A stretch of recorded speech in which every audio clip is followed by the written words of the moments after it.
That's fine, also.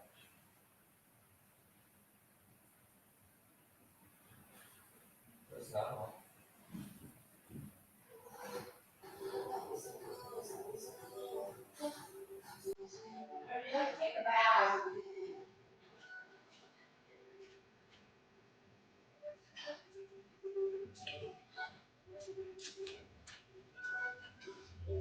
Hello.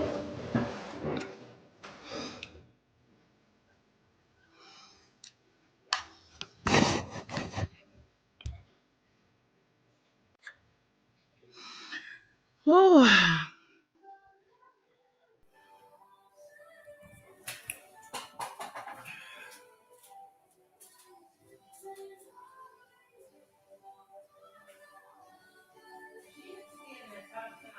Yeah.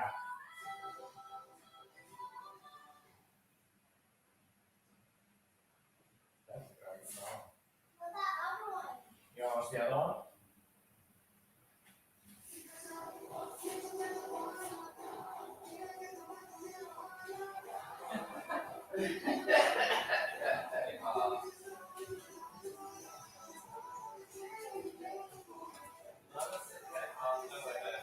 Yeah.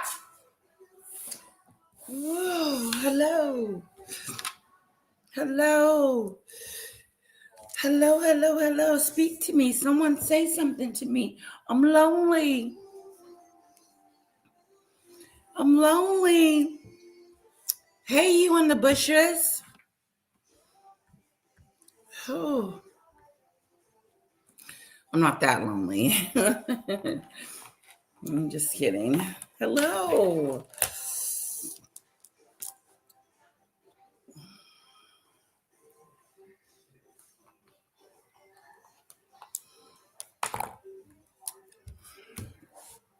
Hi, Payne. How are you? What you eat today? How are you doing? Let me go get my fan.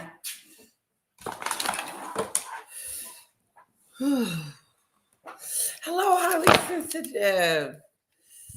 Hello, Payne. Hello, guys. What's up? Any news?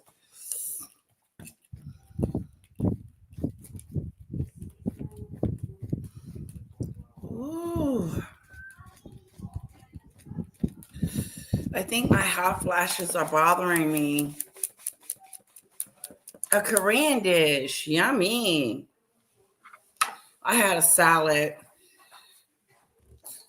Nothing to write home about. That's what my mom would say. Nothing to write home about. Yes, sweetheart.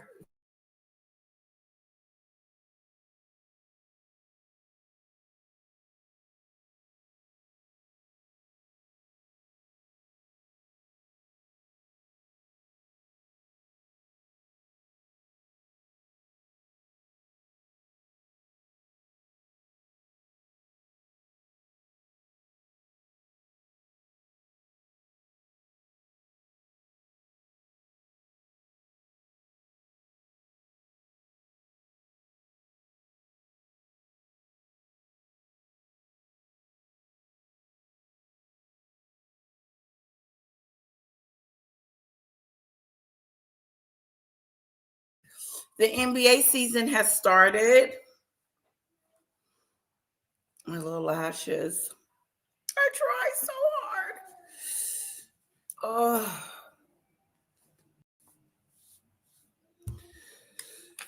NBA. That's interesting, honey. The NBA season has started.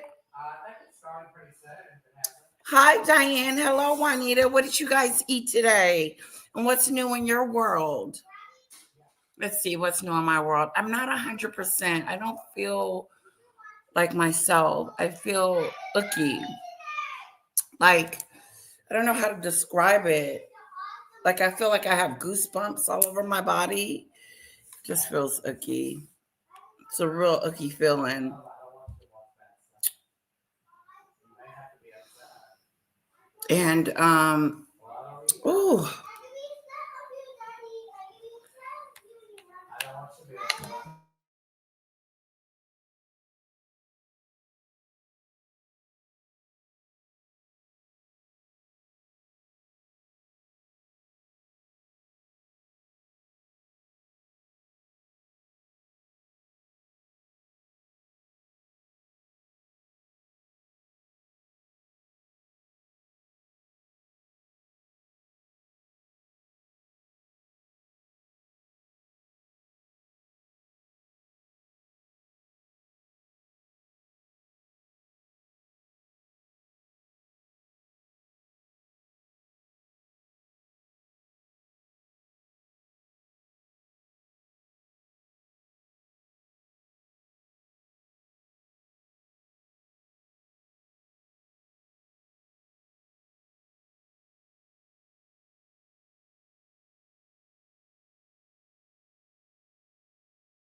All right. So I was just informed we're gonna make some pumpkin soup. We got to go to the pumpkin patch first. Okay. Okay, Diane, what are you cooking? Hello, priest.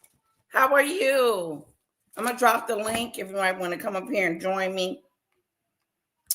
Because I'm not talking about nothing. You know, this is what happens when your creator comes on and is just wanting to chat with her subscribers. That's it. I just want to hang out with you guys. I have no gossip. Hello, priest. Put on my music. Ooh, cheeseburgers. Yummy. Oh, wow. What a great meal. I love cheeseburgers. Diane, who are you cooking for?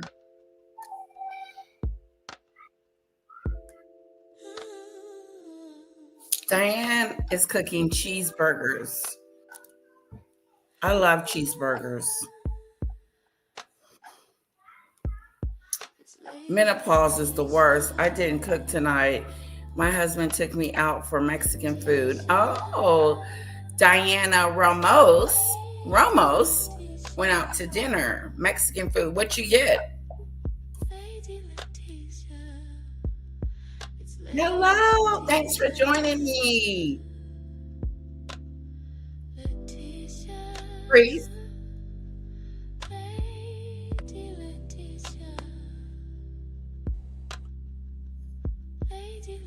Hello. I see you. I need to get dressed.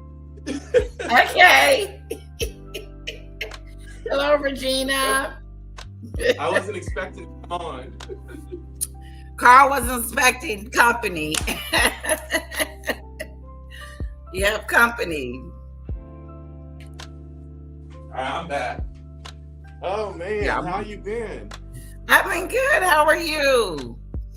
Staying blessed, God is testing me and I just have to just get through the test, you know what I mean? Don't he do that? Ooh. Then you have to say to yourself, okay, I haven't passed the test yet. What is it? I haven't passed the test, obviously. But they say if God tests you, he loves you. Yeah, he only tests those that he loves. Exactly. So, I have to keep remembering that. But I'm just like, Lord, I'm tired. Yeah, I get that. I'm like, Lord, I don't want to be here no more. When we getting out of this. Right. Like, take me back to them days when everything was good. Yes. And worry free. Oh. I know it. Now I'm starting to visit people's pages, that, did me wrong and like hold them accountable. Like, not in a rude way, but just like, hey, you're talking about people doing you wrong. You're talking about morals and ethics and stuff. You're talking about it right now, but you don't even realize that you did those same things to me. Hello. And I'm just like, where's my apology? You talking on publicly about woe is me. They did this to me and they did that to me, but where's your accountability for what you did? Oh, they don't remember. It's like they have amnesia. I didn't do anything. I'm even innocent. blocked. I'm even blocked by people, and I'm just like, how am I? Wow.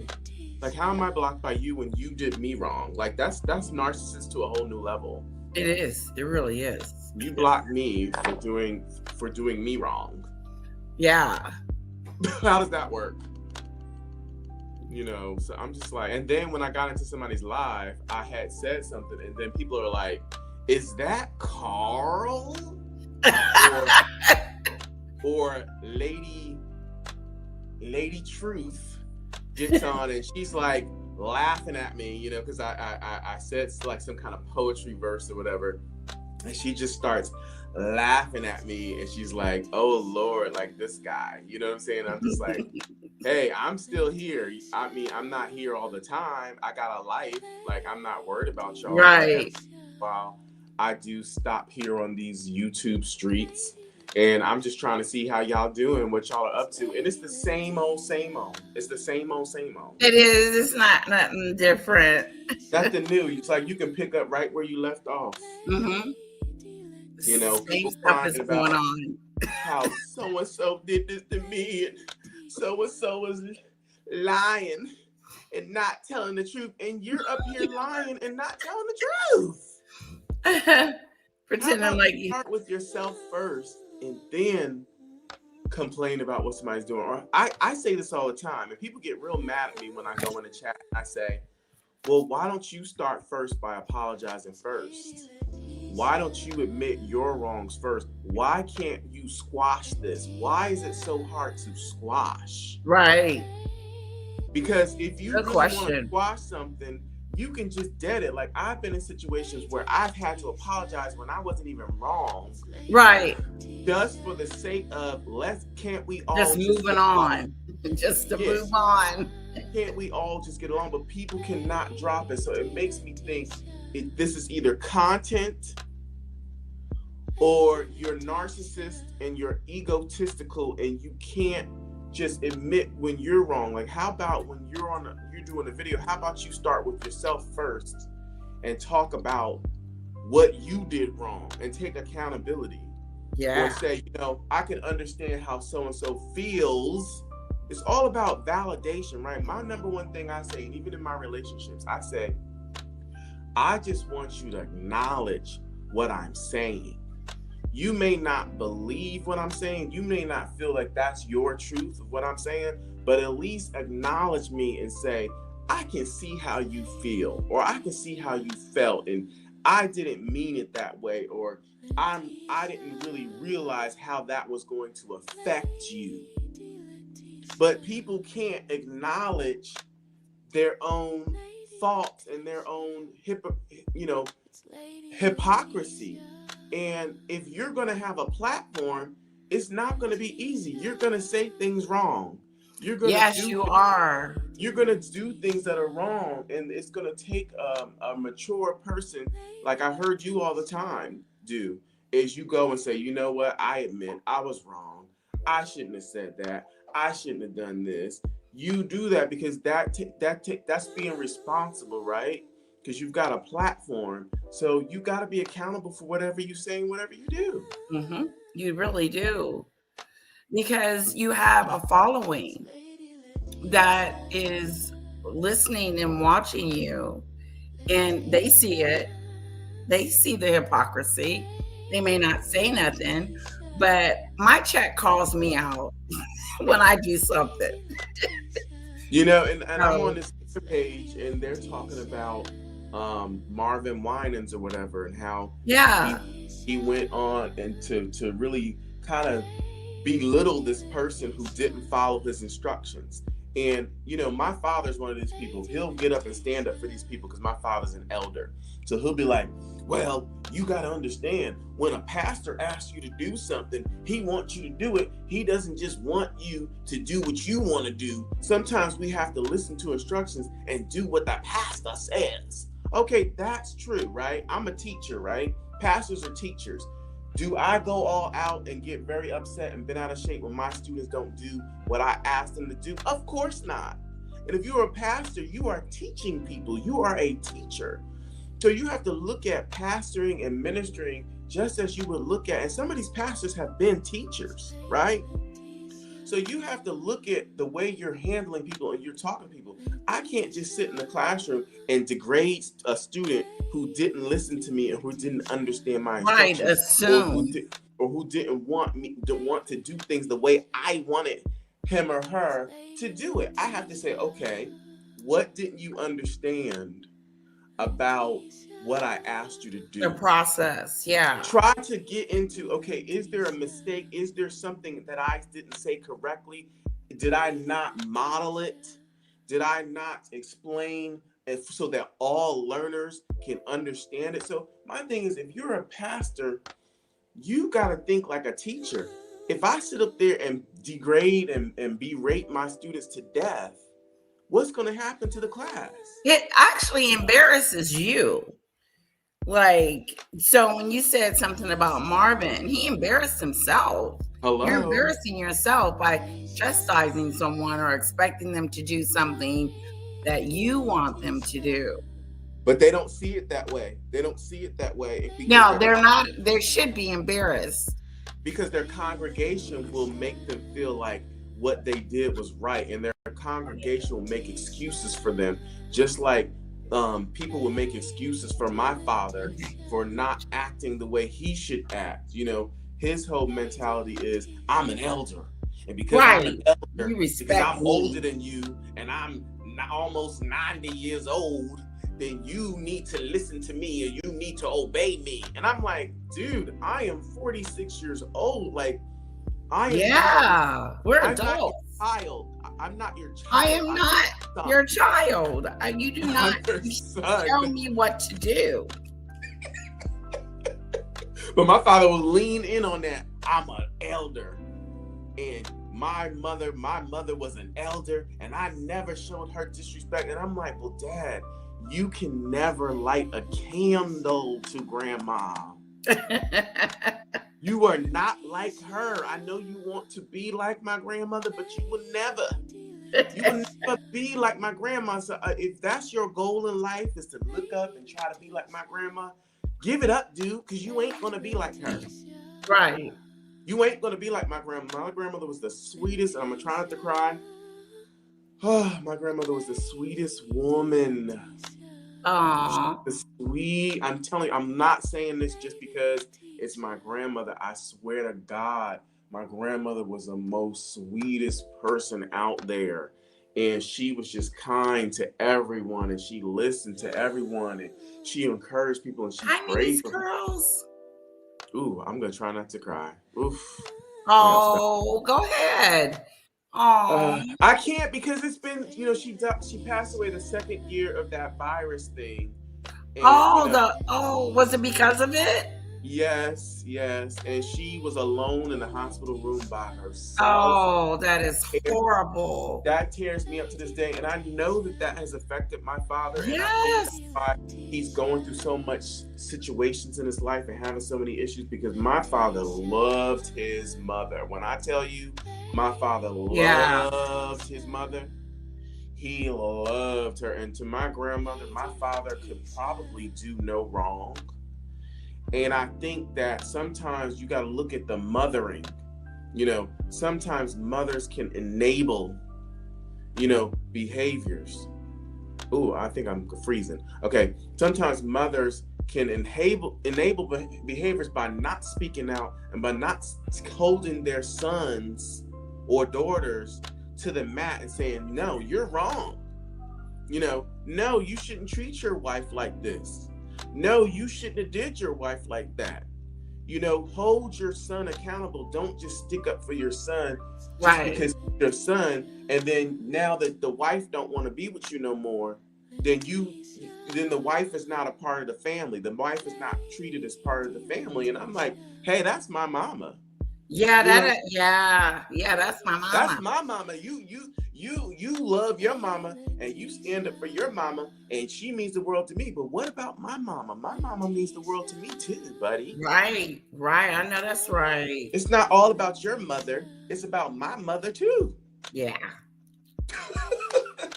And I don't say that about my mama. Good point. And it's not one of those things that you get a divorce and then it's over. They're still part of the family. Like with my mom and dad divorced, like we still did family reunions. We still was connecting with our cousins and stuff and our aunts and uncles. It was like nothing had ever happened. Yeah, and still my cousins call my mother auntie. You know, even though they don't see her, but when I post a picture of her on Facebook, they're like, hey, auntie, with hearts. Because that's always going to be their aunt. You don't stop being someone's aunt or uncle, or you don't stop being someone's step parent just because you are not married to their mother anymore. Right. Like, what are we doing nowadays? What are we doing? Yeah. The new spouse comes in, and now the family embraces the new spouse and forgets about the old spouse. Yeah, it just didn't work like that.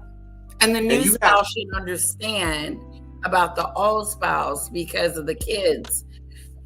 You know, there should be this understanding from both sides. and how about your father goes ahead and starts treating the new spouse's kids better than his own kids?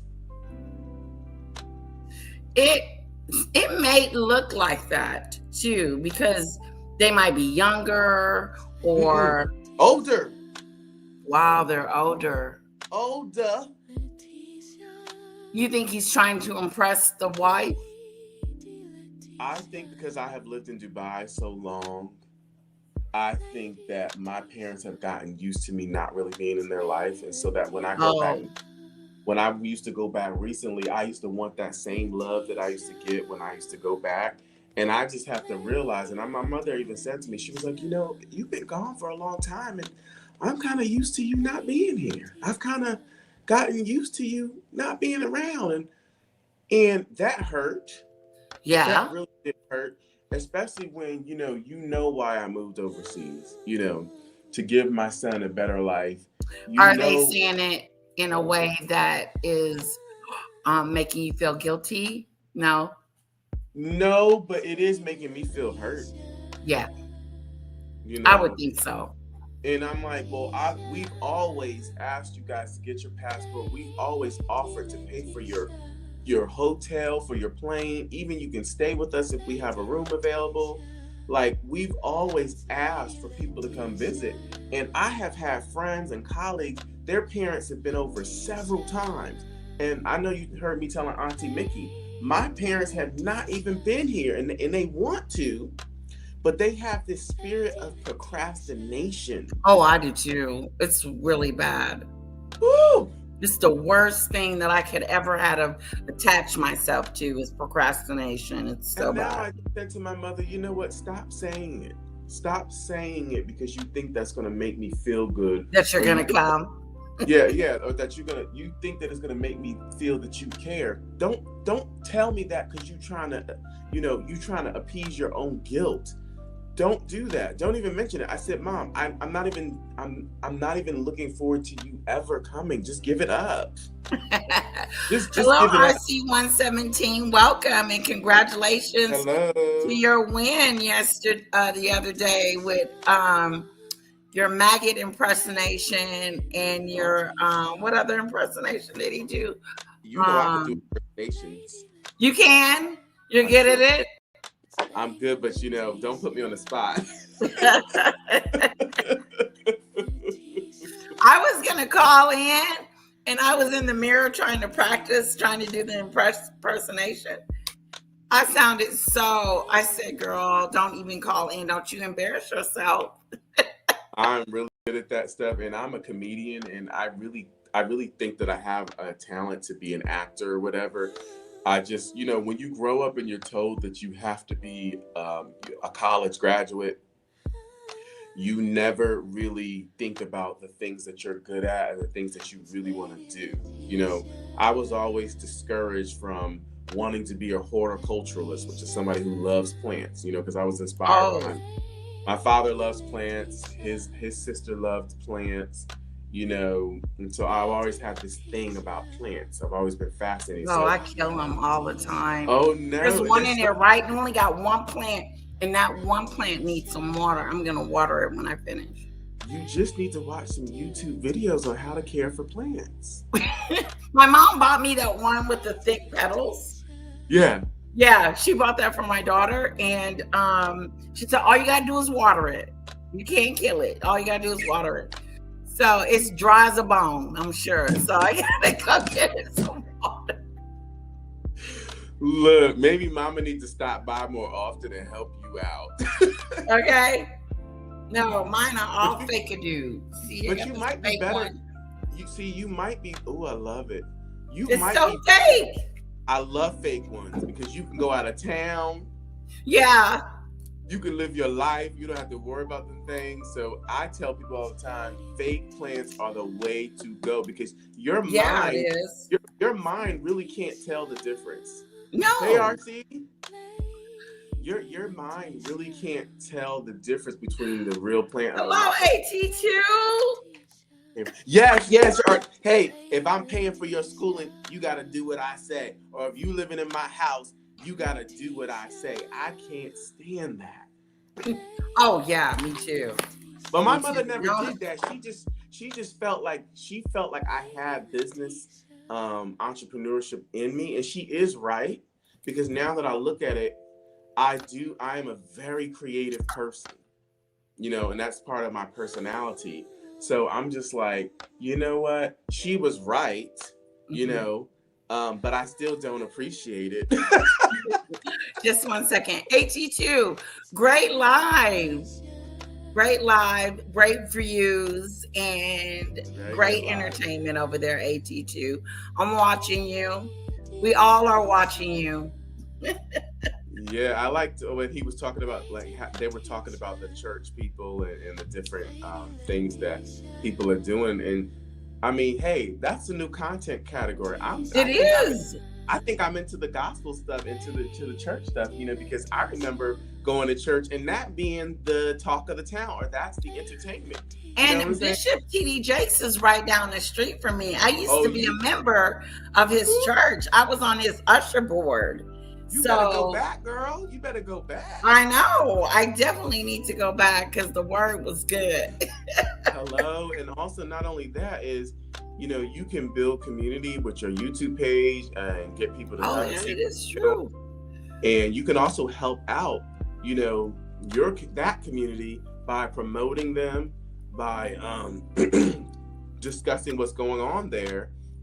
And, we all help each other. I think somebody was saying on AT2 page today that, we all share subscribers or followers. Like, it's egotistical of you to think that, these are my subscribers. Yeah. And if you go to somebody else's channel, I'm going to be mad at you. Look what happened to me when I went to someone else's channel. I went to Danny Robinson's channel and I was torn to pieces. I remember when you said all I said was, hey. All I said was, hi, this music is banging. This intro is banging. I was like, ho, ho, ho. And the next thing I knew, I was being dragged to the bud. I was being called out for whatever. The stupid stuff. In my bedroom that I ain't even been doing, by the way, because I haven't been doing nothing for about 2-3 years now. So I'm just like, hey, I wish I was doing those things, but I ain't. Okay, AT2, did you see, did you hear RC117 pretend like he was you, imitate you? Oh, I want to see I'm going to show it. I'm going to show it if you're still here, AT2. I'm going to show where RC117 was imitating you. He did so good. It was so funny. Maybe that's what I should do, lady. Yeah. I could go ahead and start imitating, these friends or these colleagues that I have. And yes. Them. What can I do? Can I do donut? Can I do donut? Yeah, go right ahead.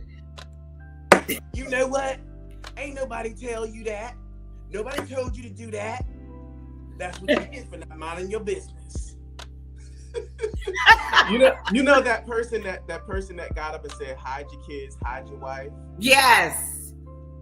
He reminds me of that person. Just loud, obnoxious, a little bit of tea in there, a little bit of sass, and I swear up and down, he reminds me of that guy that went viral for hide your kids, hide your wife. That's still my jam. Hide your kids, hide your wife. And hide your homeboy too, because they getting everybody out here. Okay. Hide your husbands too. Wow. I can't see your chat. I should open up your chat. Me and Queen Charles are gonna start. Show let's see where AT2 was at the. Well, we did it before on my main channel, but it was just Jack. Now we're doing like the whole sector. You participated. Get out the pulpit.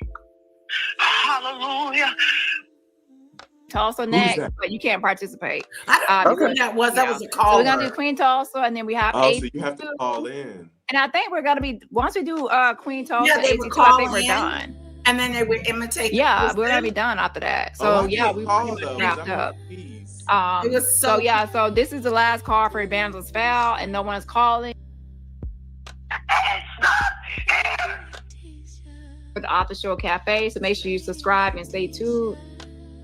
I'm gonna go. Talking over about there. I had some corn on my fucking computer, and that was that nasty bitch. And Oh, Who's we are that? going to do next. We are 82. going to do 82. But yeah, I gotta listen. So this is AT2 and this is Queen Tulsa that's imitating him. And then you have a Oh. few people that call in. Hello, That's Paula. That is so hilarious. I did. I changed it for a moment. That's hilarious, y'all. I can bend. Hello, lovely. Oh, somebody wants me to accept their live on TikTok, but I'm in the middle of a live. Oh, can't do it. Oh, No, they that's want you okay. to leave me. No, I'm not going to. I'm just gonna keep liking. I'm gonna put in the chat. I'm on another live. Ain't that something? How I'm on 2 lives at the same time?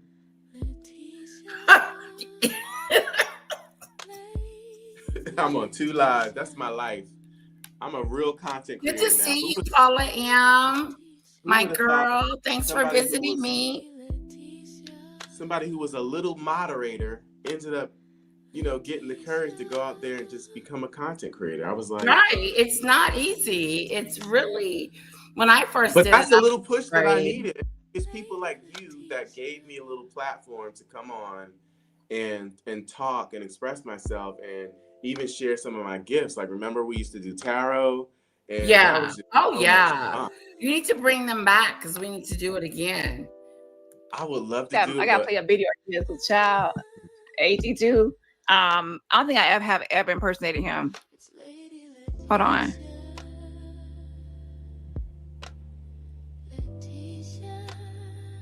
I'm sure you know how that goes where you try to listen to somebody for a quick minute just to see a little something. Hold yeah, on. I can start if you want me to.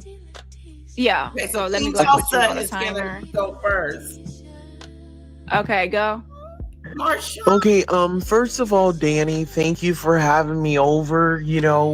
I'm from California, and a lot of people, they take, me talking proper as a weak ass bitch. But I'm gonna tell you motherfuckers something right now. I'm with the shit. I don't give a fuck about those bitches over there. That lavender relationship, Cheryl's World and Perry, they had that fucking animal, Donat over there, fucking spewing rumors about me and fucking took our fucking relationship off the fucking tracks. But let me tell you motherfuckers one thing. Listen, I've worked for every fucking thing that I've got here. Listen here, I might stay with my aunt and my fucking uncle, but I am doing my motherfucking best. And listen here, I paid my fucking part of the rent down here in this fucking basement. And then that bitch Yvette gonna come out here and starting fucking rumors, talking about I had some corn on my fucking computer, and that was that nasty bitch, and she's a fucking officer of the fucking law, and she's out here fucking slandering my fucking name. The bitch said that she was gonna take me to court, but I hadn't seen any papers. And listen, Sorry. this is one more motherfucking thing. I don't have to freeload off of my aunt and uncle. Listen, they let me live here freely. If I don't want to fucking pay rent and I want to run down to Las Vegas and go to the casino and spend up my motherfucking money, that's my fucking business. Okay? So you motherfuckers need to back up. Okay? Because I'll Back get it up. black on your asses. Okay, and one more fucking thing, Danny. Danny, I want to thank Danny and fuck that bitch maggot, that fucking foul Al over there, and all you other hating ass motherfuckers. Is California repping in this motherfucker. Thank you. Guys, shout out to Queen Tulsa for that 82 impersonation. And now the Al over there, and all you other. Wow. he is again, so 702-815. I know. And then I think it was just two more. You're so talented. Okay, who is this? Let's see who this is. Of AT2. And that is 702-815-8340. Again, that's 702-815-8340. So the phone lines are open. For those of you who don't know, Okay. Hold on. That's Danny trying to listen to AT2. So does anyone want to do AT2 impersonation? Wow. I want somebody to do. Who do I want? Do what? Do who? Let's be clear. Lady T. I want somebody to impersonate Lady T. You can do it. I don't know. I don't want her coming for me. Whew. Okay. Some people you Okay, just you hung up. Make sure you call back again. Again, whoever just called, make sure you actually call back again. Like, child, I can't take that much heat. And I don't like heat. I get hot real quick too. So nah, that's okay. Okay. Because she will have your stuff on record. She will go back to her archive and pull up all your WhatsApp messages. And she will pull up your damn your views on TikTok and who you was viewing and who you was liking. And, Oh wow. and I don't have it in me. Yeah, for my that's whole too much. internet browsing, for my whole internet browsing history to be exposed. You're good. I just don't have it in me. I can't. Okay, this was a caller. I saw you mad because she looked better than Cat Wall Higher or whoever. Yeah, I'm saying shit. Anyway, thank you, Danny, for having She me was up. trying to do it. They were trying to do Because it. everybody Who was that hating on supposed me. to be? Yeah, that mad. What that thing say? Mad G. So I wanted to call in and do AT2, but I couldn't. And all I can think about is, let's be clear. Let's be clear. Oh my God. Okay, I think this is RC117. For zero, again, that's 702-815-8340. RC Started. is really Baby, you are in a place to be, so make sure you Agate, can't you fight your own battle? Okay, this is Danny trying to do it.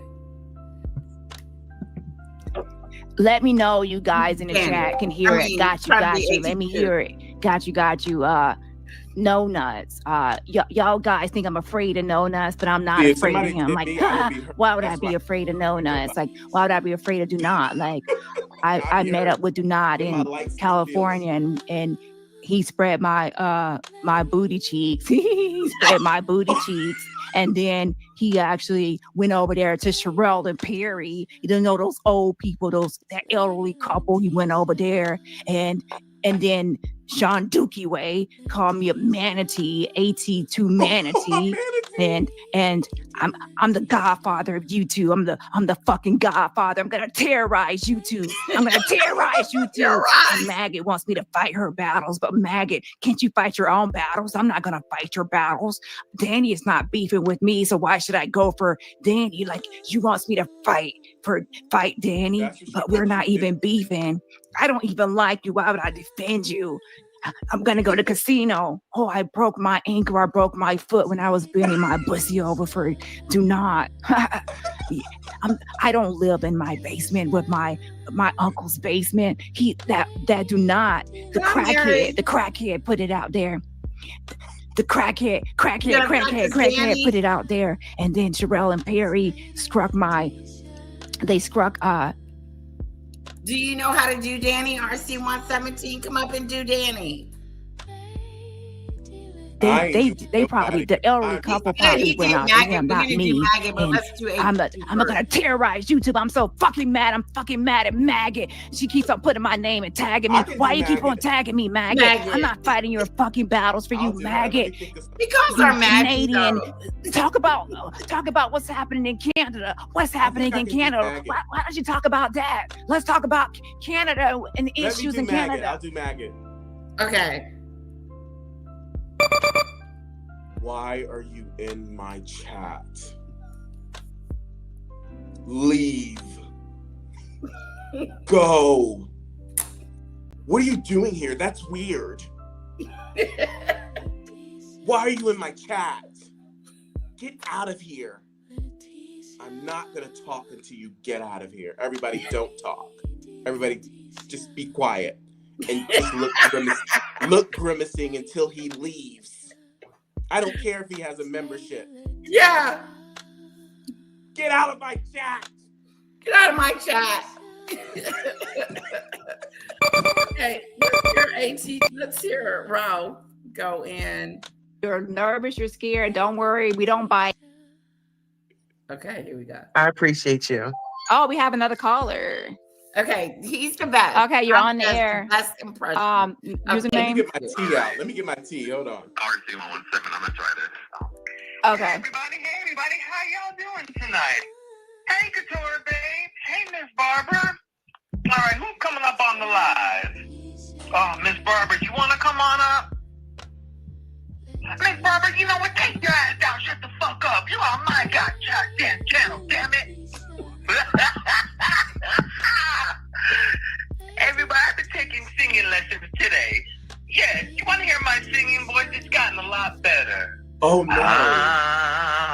I'm doing just fine. Oh no. Right? It's getting better, isn't it? Yeah, but today, you know what Magie's doing? I just can't do with Magie anymore. This girl is so fake and phony, y'all. And then she's teaming up with the Powderhead. Those two are in convulsion together. I swear, those two are in a secret relationship. Because the Powderhead is obsessed with me, y'all. You know, I just can't take it anymore. Y'all drop some cash app so I can go to the damn casino, y'all. Because I'm getting pissed the fuck off right now.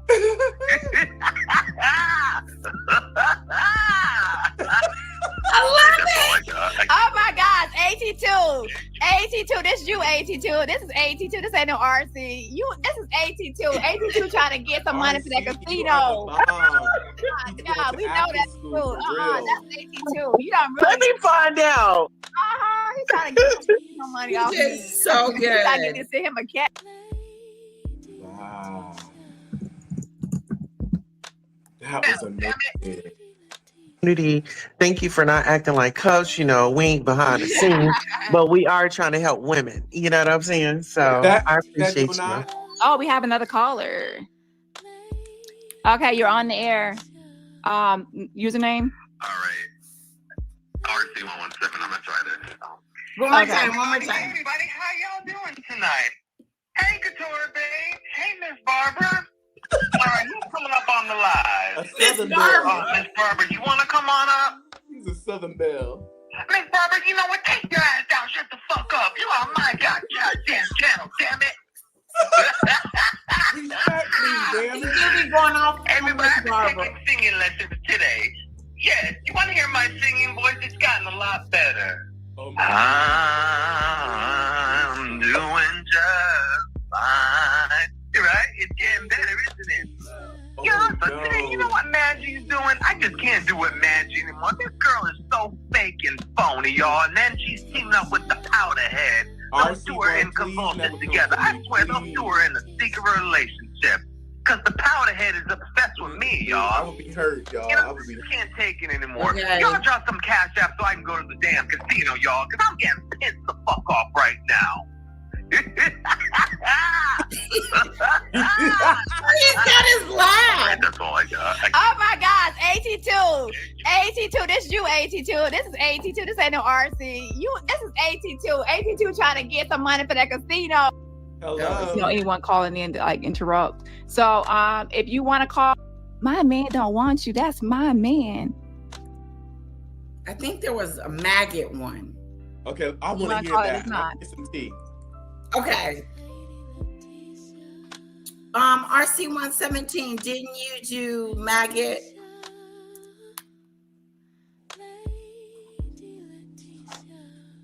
I know. I mean, these girls, it was so funny to me. I was walking around the house laughing. I thought it was hilarious. Oh my God, that was so good. Like you know what, child, I might as not even try. They $1. So once again, everybody, don't forget to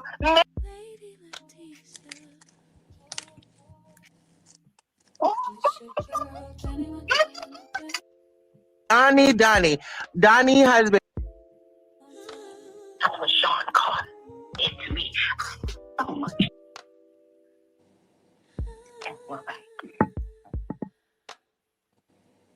caller yet on the line. Yeah, well, right. And I just called in to tell you what Sean Carter did to me. What did he do? Okay, who we doing? Okay, let me restart yours. We're doing Maggot now. Okay. Okay. Oh, wait, I'm going to put your timer Maggot. back 2 minutes. Okay. Okay, go. Okay. Hello, everybody that is coming in. We have Sloan, Lisa, Marsha, Keeping Up with She Paints. Listen here, if you all are coming in, Donnie, we are going to be Can talking you do about it? Can Donnie. you do it? Donnie is going Yeah. down. Okay. Hello, I'm gonna let you do it. Hello, Daniel. Hello. Hello, Lady Letitia. Hello. Thank you for the chat. Thank you for the chat. Make it rain, make it rain. Make it rain, make it rain.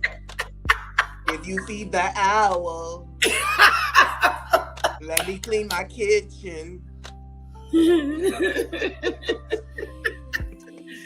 sound like her. Okay, It's rude. Why are you looking at my kitchen? Thank you, You don't- RC 117. You don't even have a kitchen. Why are you looking at my kitchen? You're just mad because I have a kitchen and you don't have a kitchen. And I pay for this by myself.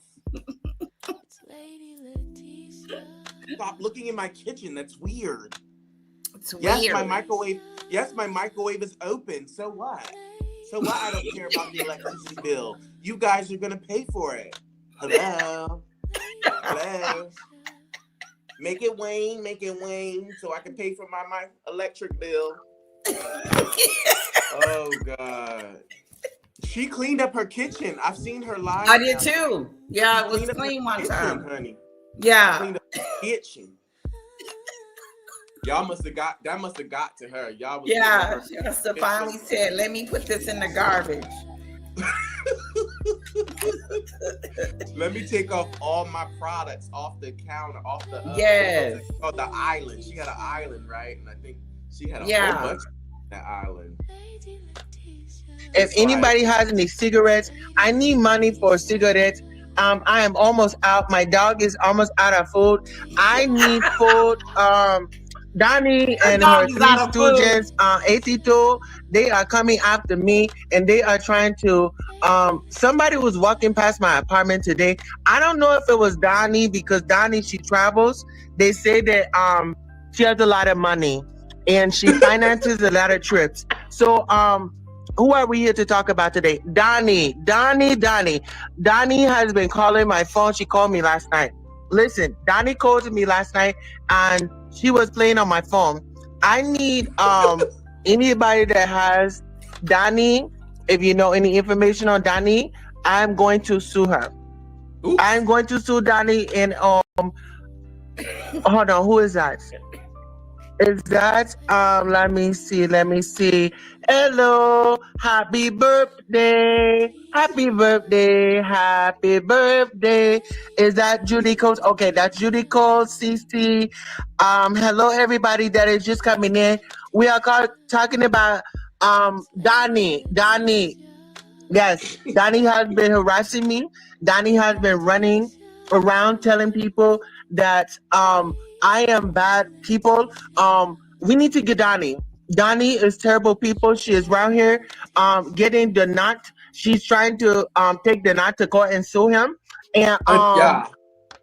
who are we talking about today? Donnie. Yes.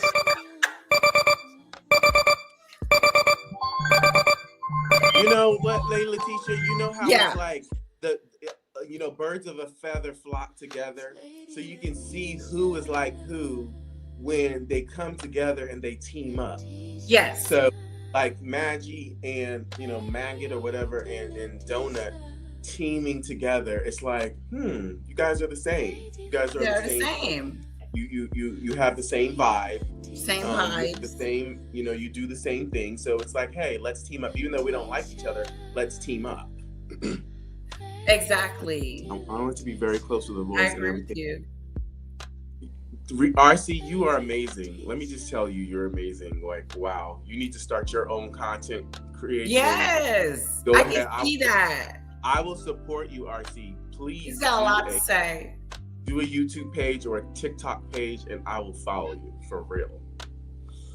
There you go, RC117. Okay. I put it out there.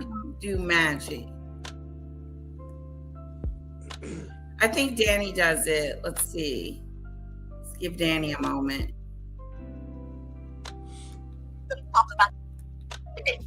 Today we're gonna be here. Okay, this someone called in. We're gonna talk about Danny. Yes, I hate that bitch. Oh, Danny. Hold on. Let me get myself together. So today we're gonna talk about Danny. Oh, I hate that bitch. That's what it is. That's what it is. Give me some money. I'm gonna lie to you. I wanna see you. I'm gonna hold on. Mama said, Mama say in English. Oh, I hate Danny.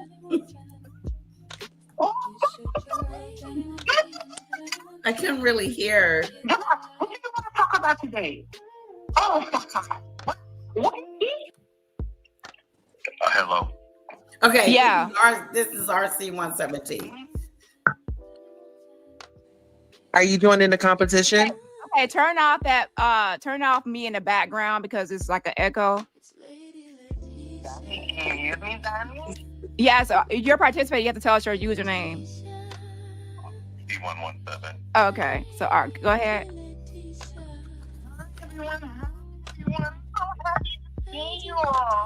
Hello, Mozini. Hello, Danny. Hello, Christine. Hi, everyone. So happy to see you today. Okay, guys. So happy to see We are going you. to talk about Danny, the avatar that everybody seems to follow. I can't stand her. She is so fake and phony. Danny, Lady Latisha, RC, Auntie Peek Me, they all talk about me and my body. RC117, he called my mom. I call his dad. I don't call my mom. But guys, I can't stand Danny. She is so fake and phony. And people believe in Avatar. Thank you, Mozini. Make it rain if you love me. Loki, calm down. Loki. Merci beaucoup, Loki. Okay? We go take Loki for a walk. Okay, guys, let me just get my pre-rolls, okay? So, yeah, sorry, guys. I got to pause the video every 3 seconds because Danny says this and Danny says that, and I have to wait. Can you believe this shit, guys, that Danny is saying? What is with these Avengers and believing everything that Danny says? Danny is crazy. Well, She your is subscribers fucking believe everything Chad. you say. Right. I can't deal with Danny. You know, Danny taking my channel, Danny and all the lawsuits, guys. We have to do something about it. And just Danny is so curious to know what I did with the $1,000. So once again, everybody, don't forget to make it rain if you love your house. Bye, Danny. Bye, Sosa. Bye, Artie. Bye, everyone. Have a good night. Oh my God. Good job. That's so good. Oh my God, makes me laugh. I'm like, It was we got to do something about this that took me out. oh my God, it's eating it up. Oh my God. So someone else just tried to call. You have to try to call back. So whoever that was, call back, okay? Because I can only have one call at a time. Oh my God, that was so good. Like you know what, child, I might as well not even try. Baby. When I think my stomach is hurting. Yeah. Yeah. Oh my gosh. Guys. Okay, so we have one other person. So if you just called a minute ago, And I have a message, Layla. any 30%. Uh-huh. I have a message like nowadays everybody, I think after the virus hit, people have just been sitting in the house. People don't go out. People don't go out to the park. People don't go to the beach. They don't get out and experience nature. It's like almost like they got us conditioned to getting away from nature. When we're in nature, it's like we're closest to God. You know what I'm saying? Like you can see the beauty of God everywhere. So they got us comfortable. Even me, I love working from home. Like I don't want to go to work because of that experience around that time, I really enjoyed rolling up out of bed with my pajamas on, putting on a professional top, and just teaching or whatever, and being able to have that freedom to have my own space in my own world. But we have to have a balance. You know, there's a balance of being on the internet, or even as a content creator. You know, sometimes we get all into our content creation, and we're 6 to 8 hours. I sang on a TikTok live for 5 hours one night. It can happen. It's And I easy was like, to do, I and you can't look up and you're believe- like, dang, where did the time go? Exactly. I mean, it can be so At fun another- and engaging, but you know, it's good to take that balance. Day. and kind Okay, but we also have do different something contests that are going to be coming up. And child, the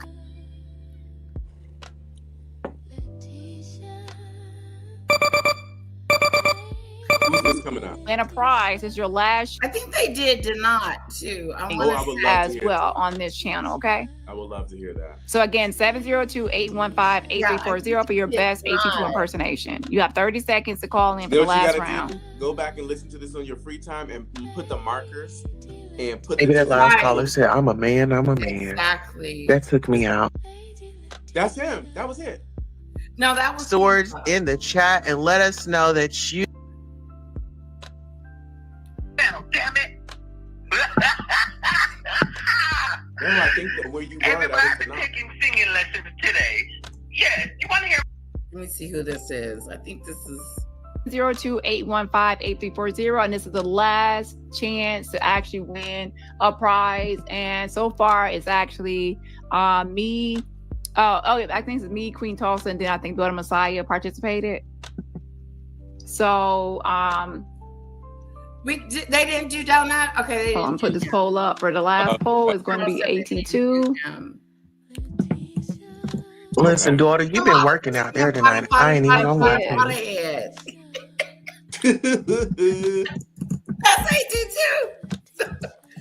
Look, I can do the. I was gonna call in and do that piece of it. I Bada, can do bada, donut. bada, bada, bada, bada, bada, I bada. can do donut. I can do donut. Somebody came into my jail cell Woo. and they looked just like you, and I packed them up. We let that ninja sleep on the floor. You. And I almost cut him up. Uh-oh. That was your energy right there. That was your energy. And that's what I can do to you. If I can do that in jail, watch out. AT2, they were doing all the OGs, and you are an OG. So they put you in there. All the content creators back in the day. They did Evangelist Val. They did Tulsa. And they did some other people. Okay, so this is the last poll, but like I said, I'm gonna give you 30 more seconds before I put this last poll up. I know there's someone out there, you're nervous, you're scared. Don't worry, we don't bite. So I'm hungry for red velvet cake. So as long as you're not red velvet cake, you're safe. So 702-815-8340, 702-815-8340. Let's get one more person to call in for AT2 so we can round up tonight. For 4 on the board. Let's have one more caller. This is how I got dragged the last time. But again, thank you so much for coming up and helping me out with this, Queen Tulsa. I definitely do appreciate it. Listen, the pleasure is mine. You know, I'm all about community. Thank you for not acting like cuffs. You know, we ain't behind the scenes, but we are trying to help women. You know what I'm saying? Yeah. So I appreciate you. Oh, we have another caller. Somebody said about me. And Okay, you're on the air. forward me the video because I don't username? know if I wasn't supposed to see it.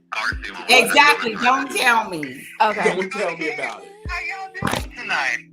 Hey, Because that's how people get you started, right? Barbara? All right, who's coming up on the live? The time Oh, stamp Miss and Barbara, you want to come on up? and they get you Miss heated and Barbara, you you know get what? on, Take you be your ass ready. down. Shut the fuck up. You are my goddamn channel, damn it. Everybody, I've been taking singing lessons today. Yes, you want to hear my singing voice? It's gotten a lot better. I'm doing just fine. Right? It's getting better, isn't it?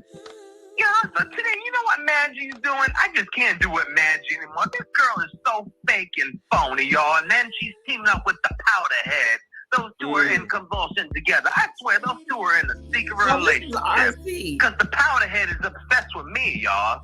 You know, I just can't take it anymore. Y'all drop Imagine some cash app so I can being go to the obsessed damn with him. casino, y'all. Because I'm getting pissed the fuck How off right on earth now. did that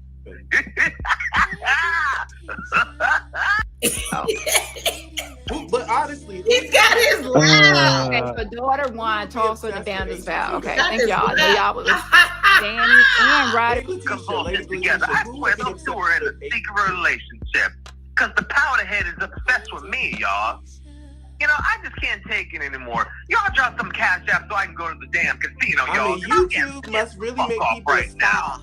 YouTube must really make people a star because Yeah. people are obsessed with you. All right, that's all I got. Oh my God, Like, 82. really.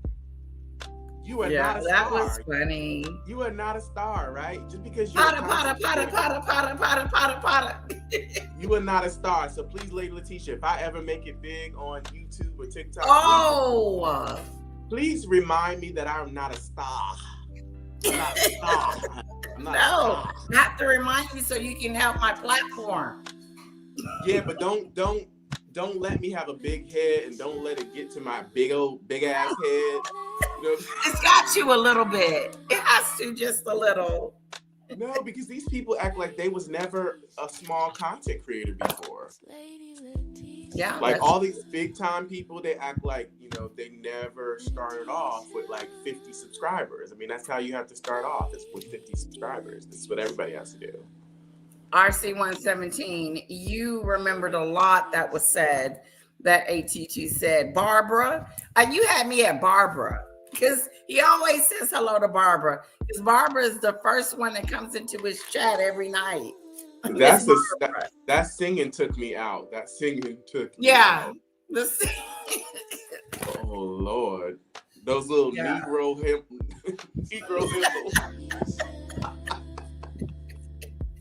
Oh, God. Oh, this was so fun. It was. Oh. It's funny how good it is because like the videos. Yeah. Thank you I so sure much as for heck hanging will. out and coming by and chit-chatting with me. Virgo twin. Oh, you're welcome. You're welcome. Like I'm actually trying to get ready for a live myself. Like I want to do like a little lecture. Since I'm a teacher, I'm just Oh, like, well, you'll why? be great at that, of course. I'm gonna do a lecture myself, and I'm gonna start doing content, you know, and speaking on topics, but not being negative about it, but just talking to it from like trying to help point Yeah, of view. you'll be great at it. Like bring like spirituality and like the word of God. Awareness. Yeah, and bringing the word of God into it and using scripture to Oh, tell people yes. like what they're doing. So I think I want to love try it. that, and I think I want to get into the gospel sector. Okay. So I'm gonna try that out because I love all of that. and I think that I'm ready. I'm When are you going to do it? I was gonna do it like in an hour or so, you know. But Oh, well, I'm gonna log back on. Okay, so first I need to just, you know. Are you going live? I'm gonna go live. Okay. And I'm just gonna create something really quick. It's not gonna be like in depth. It's just gonna be a short message, and That's I'm gonna be awesome. gonna see how it goes. And if people like it, then I'll just keep doing it. There you go. I'm gonna watch because I would love to hear some scriptures. Please, and if you don't get a chance to make it to the live, definitely watch it and like post it to your page. No, I'm gonna put a reminder. I would say, what time is it there right now, though? It's 11:21. Oh Lord, it's too late for you. No, it's not. I'm a late owl. Okay, so I would say within an hour, I'm gonna have it together. I'm gonna be ready. I don't want to miss it, so I'm gonna look it up. 1 hour from now, but it's not scheduled or anything. I'm just gonna go live, and I'm just gonna. What's your my handle? Yeah. All right, let me look because I've been changed it so many times. Yeah, you've changed it. Okay, it's the church _. Charles. So you're a great CC. Yeah, you're gonna do great. You're gonna be wonderful. Thank you. It's church _of_light_truth. So Church of Light truth, but underscores between each word. Church of Light Truth. And that's a new ministry that I'm starting, and I'm trying to get it started online, and maybe one day I would open up a center somewhere in the USA and have a church. But those are long-term goals, guys. I'm not trying to be a preacher right now. Or a Church pastor. of Life, Church of Life, Church _of_life. Light underscore truth.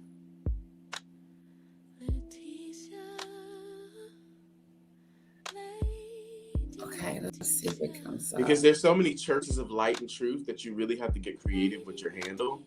God, I So don't see it. maybe I don't think I have it blocked. Church underscore. Can you Look- post the link? Do you have access to the link? Or no? I don't even know how to do that here. Okay. Because you can put it in the private chat, but if you don't know how to get it off the phone, don't worry about it. Okay, let me see. Or Chat just with every- type it in the comment. Because it's I'm not. gonna put it in your studio chat.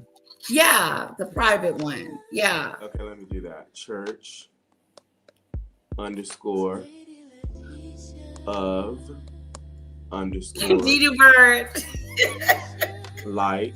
That's too many underscores for her.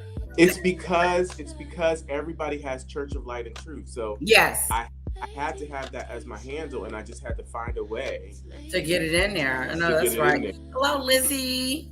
But I posted it to you now. It's church underscore of Perfect. underscore I light. see it. And it might be an underscore after truth. I'm not sure, but try it if the first one don't work. That's Okay. That's all I got for you. But I'm gonna do something. I'm gonna prep for an hour, and then I'm just gonna go ahead and give me a little message to the people. Oh, here you go. I was looking for your face. I'm no, gonna no. share the screen. Hey guys, he's gonna come on in an hour. If you want to check him out, And I'm gonna share check your out live. Carl. Here's his link. If you're up, Yeah, or just come back, see it later, come back and see it when you have time. and support me, please. Please support him. And I'll later It'll be on. great. Let me I'll make give sure the I'm mission. subscribed. Let me. Later I'll give the mission of the church and everything. But first, I just want to see if I have people who will support me, and then if I do, then I will start to talk about my mission, what I stand for, and all of that good stuff. So Right. Awesome. and Well, I think excited I'll about be it. I'll be a part of the gospel section. She's a pest, Miss Barbara. Miss Barbara, it's gonna be great, Priest. You're gonna have it going on. You'll be surprised. You have the voice, you have the intellect.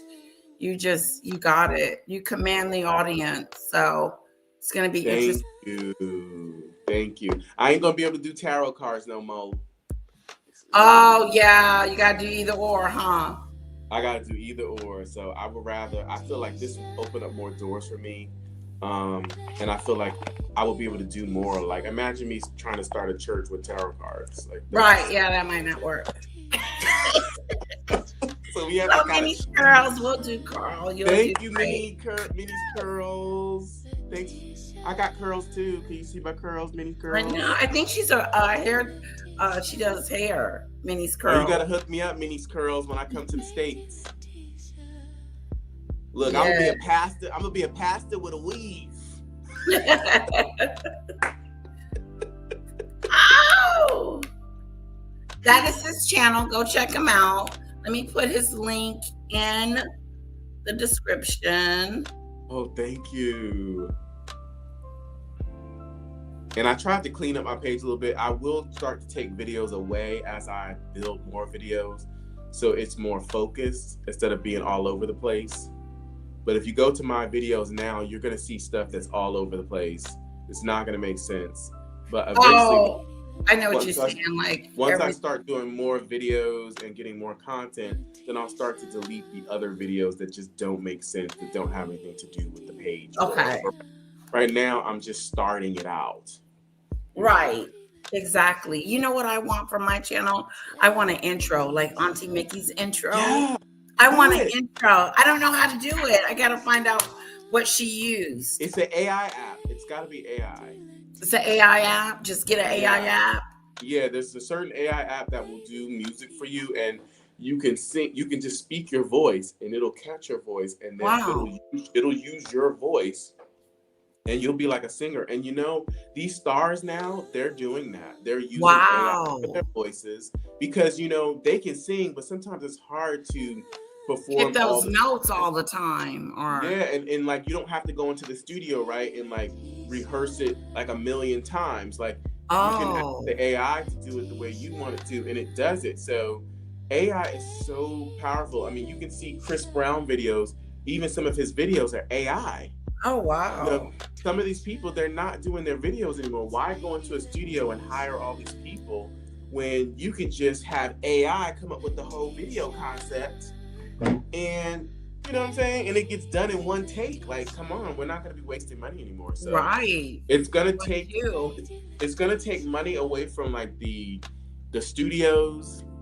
It's gonna take money away from, but then it's gonna give people more of a creative power. It's gonna give Exactly. And people it's the not ability- expensive going to the studio and spending all that money.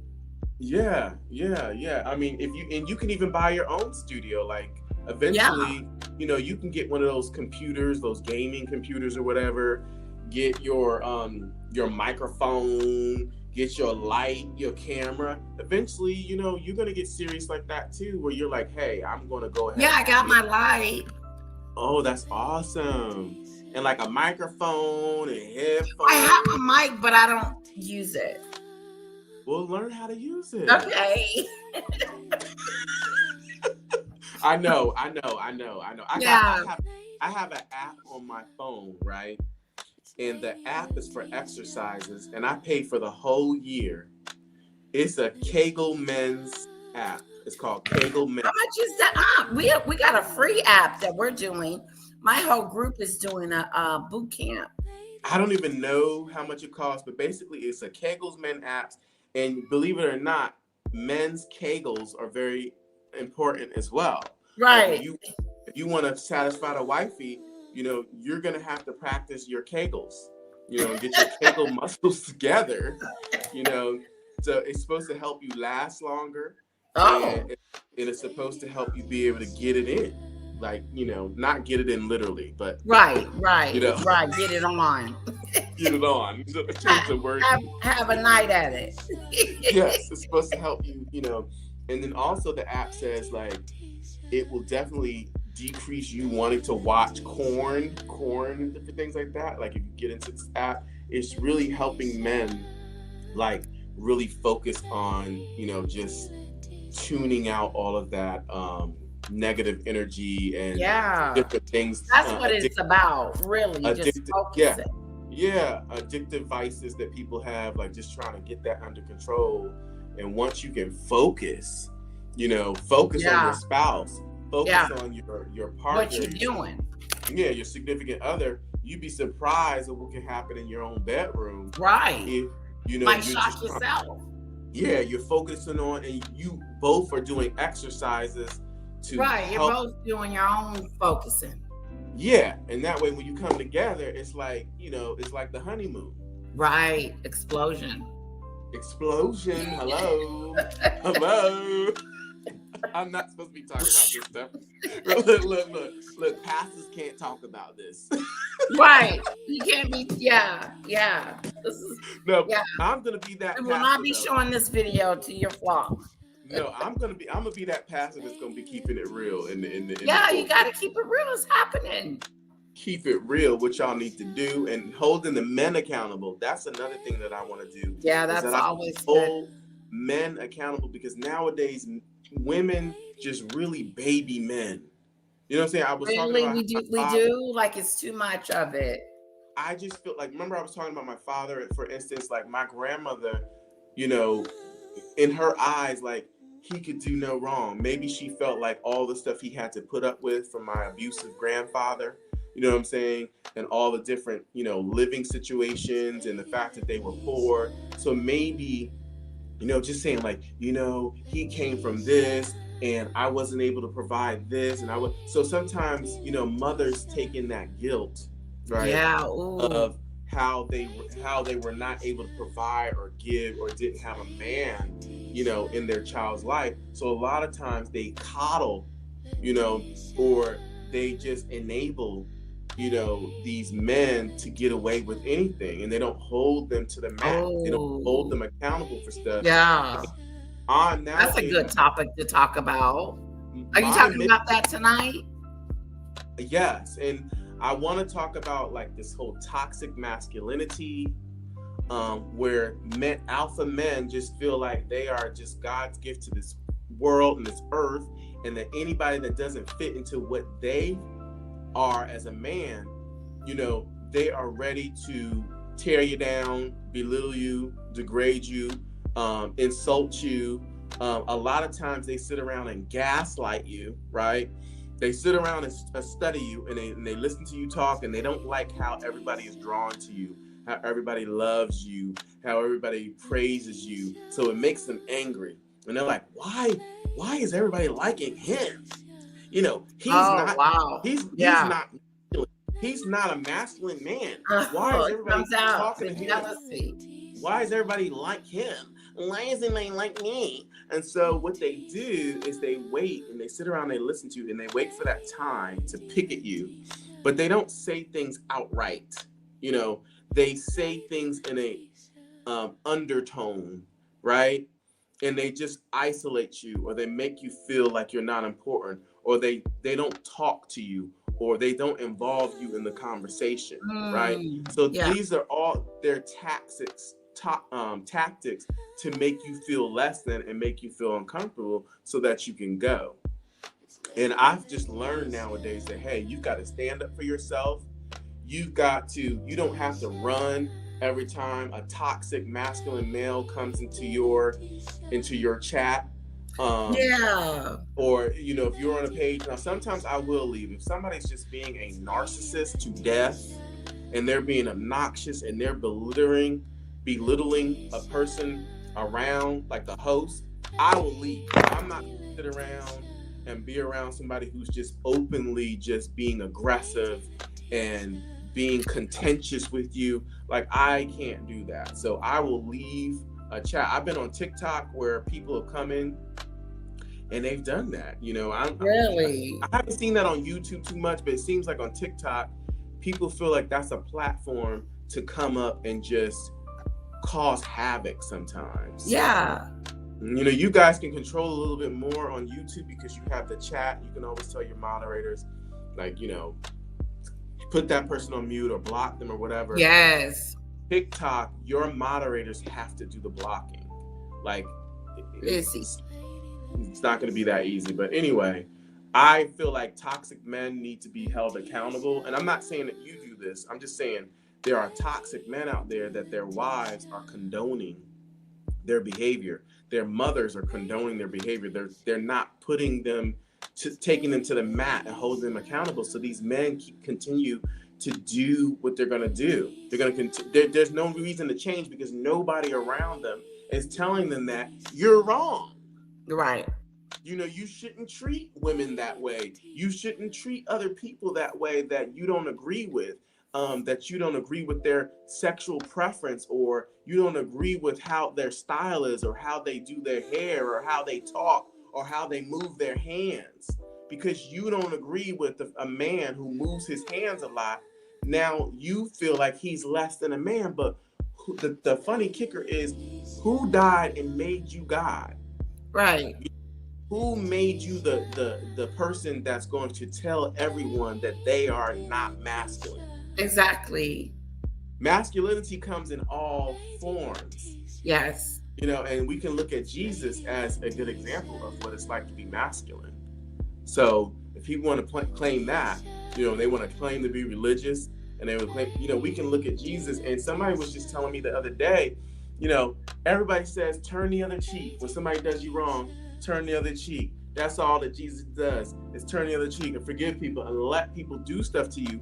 But then they forget that when Jesus went to a temple and they weren't doing the right things and he didn't agree, what did he do? He went in and he started flipping the tables. And he got mad. So Right. he got mad. And if Jesus is the Son of God and Jesus got mad, then Right. heck, I can get mad sometimes too. Exactly. Loud sometimes too. And sometimes you've just had enough. Sometimes you hold stuff in, and then it gets to a point where you've had enough, and then people like to catch you and be like, aha, I caught you getting angry. Right. You've lost. You're No, out of I'm control. human. You're out of control. You're in your feelings. It must be true because you're getting emotional and you're getting upset. Right. And that may not be the case. Maybe you're just damn tired of it. Maybe you're just tired of it. You know what I'm saying, lady? Letitia? Maybe you've just had enough. Enough is enough. You poking the bear and poking the bear and poking the bear. What do you expect people to do? Yeah. At what point? Like, what do you do at that point? They want, you know what they want you to do? They want you to cry. They want a reaction out of you. They want you to cry. They want you to cry. They want to see you emotional. They want to see you fall apart because that feeds their ego. Yeah, like I've accomplished something. And their narcissism. It feeds that. And so when we go out here and we get up here and we start crying or we start going off and telling people about themselves, then other people are in your chat like, what's going on here? I don't understand. Like, right. What's wrong with you? What? Get a grip. Judy Bird. What's going on? And it's just like, okay, you don't know the background history. You haven't been here. You've just come right. to my chat for the You first don't time. know But it's like the you history. said, you are made to look a. But it's like you said, you are made to look a fool now. So now when you react, like you're that pastor, right, that overreacts and doesn't check how you're talking, then you look like a fool. So we talked about how the pastor, maybe he didn't mean it the way he said it, but he didn't realize the way he said it was really belittling. Yeah, embarrassing. and maybe he needs to come back and correct it. Hello, and not just, and these type of people, right, they don't just stop, right? They don't just say one thing to embarrass you, and then they keep going. They keep going. It's like it's like a whole sermon. You know better than that. And they won't stop. And those type of people, for me, I can't take them. I can't take them because I will go off. If you keep going and you won't stop, and you just keep going, you can be an elder, you can be a pastor. Because I've seen it before. I've seen pastors get with people and be negative and think because I've got the mic, now I can be condescending towards you. And now I have my. I've arrived. Now everybody's going to be on my side, and it's what I say because I'm the pastor. And I've seen people get up and say, you know what? F you, pastor. Oh. I've seen it on YouTube. Really? I had enough of what the pastor was saying. Got enough. It wasn't right, but they got up out their mouth and said, F you, pastor, in church. Ooh, that snaps. That's when you snap. And then see people looking at you might be like, oh my gosh, no matter what is going on, no matter what happens, you cannot say that in the house of the Lord. No, you can't. It's so disrespectful. But at the same time, you don't know what that person has been dealing with. You don't know if the person has been bullied by that pastor. You don't know if that pastor is abusive, mentally abusive. You have no idea the background, but onlookers will just look at you and be like, oh my gosh, you are wrong and you are out of pocket. So we just need more guidance. We need more help. We need people to talk to when we get upset. We need Judy Bird and everybody. Good night. Good night. Night, Judy Bird. And it's at 11 my time. So I don't know what it is your time, Judy Bird. And Minnie's Curls. Let me know if you ever want to come up and hang out. Have you been online? You said you wanted to do TikTok with your son. I think that would be You should do it. Minnie Curls, please give your channel and I'll follow it. Is that Yeah.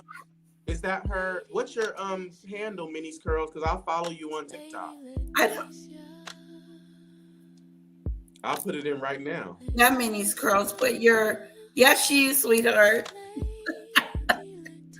Me? I believe in promoting people because that's how we. I get do out there. too. It's We the only promote way each to other. go. How do you We not? promote each other. That's the way it should How do be. you not? It shouldn't be, oh, I'm gatekeeping my followers and no one can take my followers. Yes. That's How so. we? We don't own anyone. Hello. It's just so narcissistic and egotistical.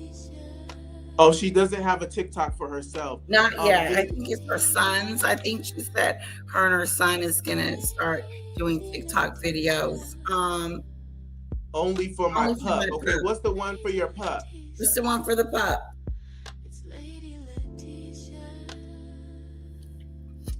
Because whatever it is, I'm gonna support it. Yes. And if anybody ever has they're gonna become a YouTuber, needs that You know what we should do? are No, we thinking should. about being a YouTuber. We should have a specific live for what is Newcomers. it called? Yeah, newcomers. It's called it can be an icebreaker, a content creator icebreaker. And what we can do is we can give a time for content creators to come up and do a little presentation about what they are about and who they are, you know, and then that would just be a time for people to come up and really put themselves together and really present who they are and really try to maximize like followers. And then you can use that video that was done to continue to repost. That person can use your video that you did on that content show and post that out to Twitter, Facebook, everywhere, and just kind of get it out there of like who I am. You know, I think that would be amazing. And maybe even if instead of waiting for that, maybe I can do my own video. Yes. You know what I mean? Where I'm advertise it. Do you know how to do TikTok? And I don't know how to go live. I'm learning, and let me tell you, I'm not trying to talk on here because you Oh, know I see.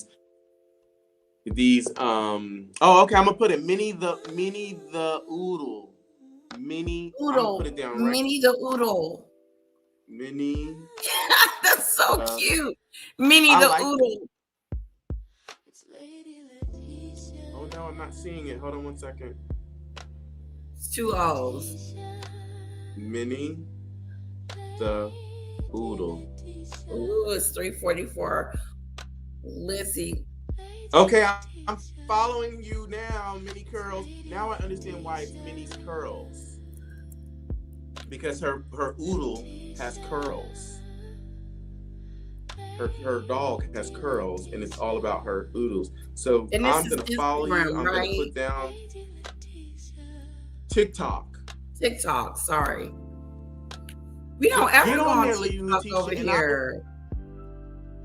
And I will teach you all about whatever I know about TikTok, and just get on there and send me your username on there, and I will show you how to get your stuff popping, and you can promote your YouTube page over there on TikTok.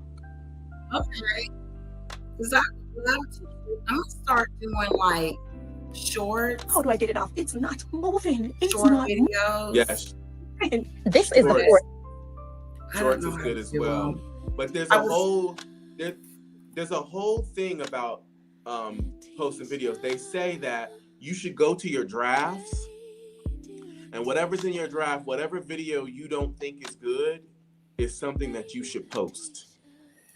We post things trying to, be perfect for the camera. We post things to try to impress, but sometimes the most viral videos are those videos that are sitting in your draft box, or the ones that you felt like you wanted to delete because they weren't good enough. Minnie's Curls, that's so adorable. So cutie patootie. Oh, that is cute. That is cute. Curly And girl. I have a friend on TikTok, right? And she has a pink. Her dog is in all pink. Oh, in he's her got like house. a color. His color is pink. Yeah, she dyed the dog pink. Yeah, you can dye their hair. And everything in her apartment and everything in her home and everything that deals with the dog is all pink. Oh, and wow. So she's getting a huge following because everybody just loves the fact that I bet it's her dog- so cute. Yeah. her dog is pink and everything the dog has is pink, and it's just really, it's getting really viral.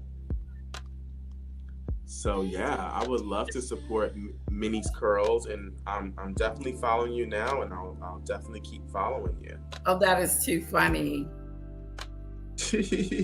Like you could do. Hell. I mean, you were doing cooking before too, and then you stopped. I did. I was doing cooking. You know, I gained so much weight. Uh-oh. So let's do a special on dieting, and you know. Yeah, that that's way you can we're keep- all doing it. Like we're called the Body Snatchers, and so we got Oh. this app. Yeah, we're on this app, and it's called Lady Letitia's Body Snatchers, and we're supposed to be losing this weight. that. And Demon Dictators lost 14 pounds. I lost 10 and gained them back, and now I'm back on it. I've been on my diet a good week now, and it's let's hard. do those exercises like the king of squats. Let's do the Yeah. king of squats things, and let's get these glutes up Yes. Oh, this the natural way, Stuff not on the like side. Cardi B and Nicki Minaj and all them with those fake bottoms. right. Let's do the real way to get them bottoms up. Oh, he died. I'm sorry, Minnie's Girls. Hello, Oh. Juanita. May he rest in peace. May he rest in dog heaven. Oh. Yeah, I Is had she two thinking about dogs getting that another went to dog? heaven. Probably not, because my mother said. Oh, some people after that they never get another dog. Yeah, I did. I ended up getting another one. I was done though, because it does do something. And then you remember oh, I had My- a dog, Piper and My mother's Spice. dog is deaf. Mine is too. He's deaf and he's blind. He's about 14 What? years old. Oh, that's precious. Yeah. But So he really depends on you for a lot. well, he figured out how to get around the house, so he does that by himself. No, he doesn't. He's really independent. What? Mm-hmm. That's amazing. You know, Yeah, that's a sad. there's a lesson in that for us. You know what I'm saying? We may be tested with losing our sight or losing Yeah. our hearing. Just imagine how we would feel if we lost our sight or we lost our hearing. Like, God, come I on. wouldn't know what to do because I would always think I'm ugly. You know, I mean, I would always be Oof. like, dang, how does my hair look? It ain't land. You know, just I would be a mess. Imagine being I'd rather a not- beauty model. I'd rather not be able to hear than not be able to see. I think nice- so. I think you're right. Because, you know, I need to be able to see what I'm working with. You know, I need to be able to get excited. I need to be gotta able to get see what's excited. going on. I can't be like Ray Charles, you know, holding your Otherwise, wrist. I would just shave my head and just go bald and do it that way.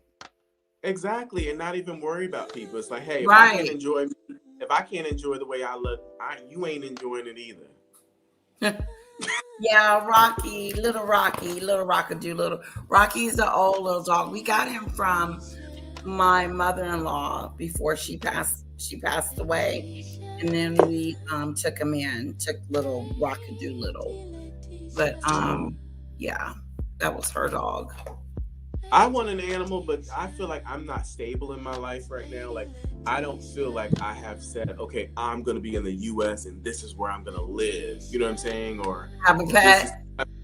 this is the country that I'm going to live. And someone said to me, you can take your dog anywhere you go. And I'm just like, I don't even like traveling by myself. How am I going to travel with a dog with me? Yeah. Good question. You Hey, gotta get hold it paperwork. down, Carl. I'll be right back. Okay. You know, you got to get paperwork for these dogs. You got to get approvals. You've got to get shots. You know, you've got to put them in a cage, and sometimes they put the cage underneath the plane, you know, and you don't know, like, what the temperature of the plane. You don't know what that dog is feeling when they're underneath the plane or whatever. So I don't know. Myself, I don't think that that's humane. But, you know, people might feel like, oh, okay, well, at least. Yeah, she says, no, Lady Letitia, leave your hair alone.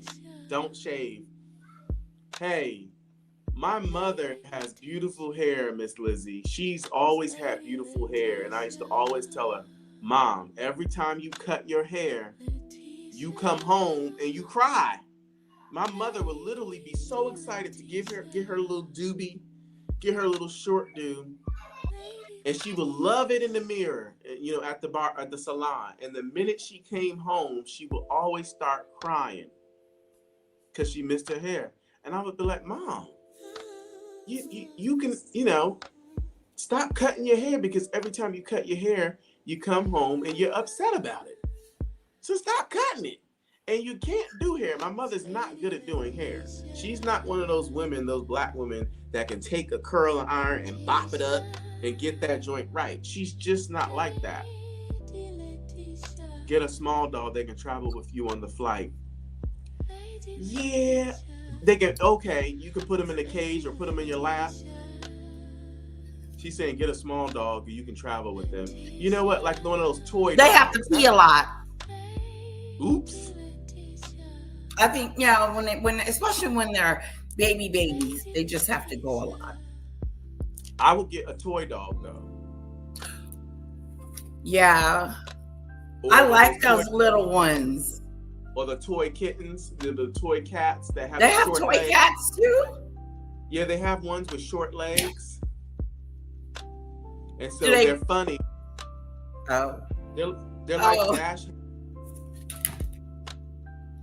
let me look it up. Toy cat. Yeah, they're adorable. They're adorable. Or like they have these Japanese ones that they breed them so that their limbs are short, so that they hobble around and it looks cute. But they say like it's inhumane because the cats have trouble maneuvering around and stuff like that. Oh, this is a patootie. Isn't it? You gonna show us? Yeah. Let me know if this is it.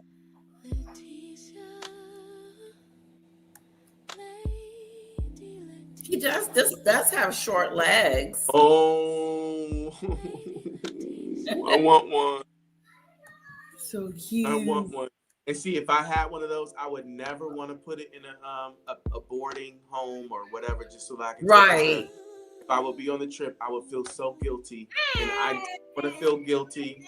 So I am definitely not getting myself a pet right now. Yeah. Do a cat need to be okay. What here? Hold on. I'm on the phone. Yeah, guys, if you guys are gonna stay for an extended amount of time, more than a week, I wouldn't recommend, you know, having a cat at home. But sometimes you can, you know, pay your neighbors, or you can pay a friend or ask your friend to come by the house and give the cat food and give the cat water and maybe change the litter. Or maybe you can set up like 5 or 6 litters, you know, that you have so that your cat can do what they're supposed to do. And then you just have somebody come, you know, once a week or every 2 to 3 days or 4 days or however, you know, it's recommended. And then you can have that person just kind of take care. You know what? That actually could work. I actually could pay a house sitter or a pet babysitter to watch my pet. And that way I wouldn't have to feel bad. Or over here in Dubai, I don't know if you guys know, but I live in Dubai right now. In Dubai, a lot of people have like butlers or they have maids. And so you actually can go on vacation, because I was telling them, I want to visit Dubai. Please do. I will show y'all, you and your family, the time of your life. and I would take you to everything that's free because Oh, I don't come believe in going. water. I don't believe in going places and spending all your money. Yeah. You know, I feel like if you're gonna buy a ticket that's expensive, you're gonna go to a hotel that's expensive. I feel like you should get the best hotel that you can get that has all the amenities and everything you need. Because for me, all you should have to buy on a vacation is a plane ticket and a nice hotel, and you should enjoy it. Yes. Oh yeah.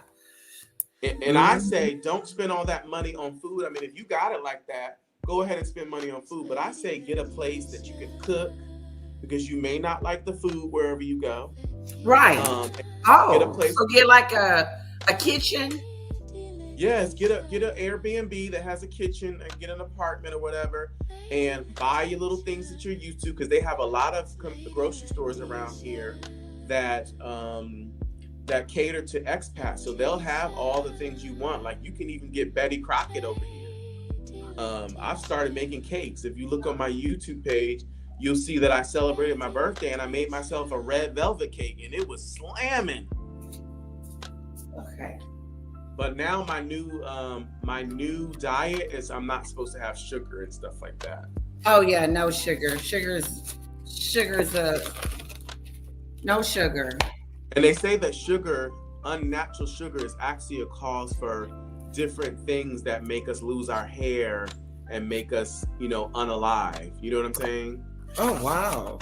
Like people who have had like certain types of how can I say good cancer. People who have had cancer, the doctors actually tell them you need to cut back on your sugar because sugar actually promotes that kind of cellular growth. Oh, I have a question real quick. Yeah. My girlfriend is getting married and I thought she lived in Georgia, but the address is saying Pensacola Beach, Florida. Oops. She's not in. Maybe that's where she's having the wedding. What time is it? She's asleep. I was going to call her. Some people actually go out of state to have their wedding. Some people go out of the country to have their wedding. And they have people buying plane tickets and buying hotel stays. I ain't going to talk about my family. Well, one of my cousins actually got married in Jamaica or whatever, was getting married in Jamaica, and was going to have everybody buy plane tickets. And I'm like, the audacity. When you have a wedding, it's also about your family and about the people that are coming, but don't overtax, your family members, those people who can't afford it. They feel like, well, man, I would love to be there, but I can't do it because right now in my life, I'm not financially capable of, going to Jamaica for a wedding. But sometimes people, it's about them. Like in some cultures around the world, when you have a wedding, it's about the community. It is. Everybody's okay. It's a celebration, and everybody gets to celebrate and be happy for you. But also, it's a place for people being inspired to get married, right? Because nowadays people don't even want to get married. Really? Yeah, people don't want to get married. I couldn't wait to do that. That was like the thing to do. No, nobody wants to get married anymore, Lady Letitia. Oh wow. Everybody wants to, there was something on YouTube where there's an app called Grindr or something like this, and this Muslim guy was up there, and he was what do you call it? Teasing people or pulling them in to come meet him, and then he pow them in the face at short range. Oh wow. And like literally like pow them in the face. And when you pow somebody in their face, it's personal. That's personal. It's almost like, maybe you didn't like, because they weren't the sexual preference that, you have, then you felt like because that was a beautiful person, you wanted to shoot them, you wanted to pow them in their face to make a statement. Like, that's what I'm saying. Like these people, these toxic alpha men out here, they're just something else. They are something else. Juanita, I don't know if I'm going or not. I thought she lived in Georgia. Now, Well, what's the date? getting married in Pensacola. It's Saturday, the 22nd of November, and she would do it around Thanksgiving. That is, I'm supposed to have my plane ticket by now. Look, what I just tell you about people and their narcissism or their ego. If you're gonna give people an invitation to something like that, you need to give it to them well in advance so people can plan. She did. Okay, so that's your fault. Procrastination. Look, that's Yeah, she did. Procrastination. Well, I was trying to figure out, were we What had going happened to was- drive, or were we going to? Was it I'm just going? Is the whole family going? And if the whole family is going, we can drive. But then I was like, I don't want my baby in the car that long. No. Let me tell you how you can do it. And I give lots of advice. Okay, because then we thought about going by train, but the Even when train people doesn't go into Pensacola. Even when people don't want my advice, I give it. And what I would say is make it a road trip. And That's what I was gonna do. and stop along the way. Stop at different places. Like make it like whatever it takes, make it longer. And stop in different cities along the way and stay at different hotels. Okay, take the family. And enjoy the town. Look up the different places to go to see sightseeing. You know what I mean? And make it a whole experience. And that way your daughter won't feel like she's in a car, for Right, 9 hours. or I was gonna leave her with my mom, but why leave her with my mom if we're driving? She can go too. Get yourself a like a little camper. Something cute, Probably nice little car. Yeah, I'm sure they rent those things. Like big old vans that you can fit the whole family. That you can have games going on. You can have food cooking in them things. Yeah, it's big. You can have a porta potty in that thing, so the daughter needs to go use the bathroom. She can just go right into the corner and get on that potty. You know what I'm saying? Or I could just send her some money and say, congratulations. Oh no.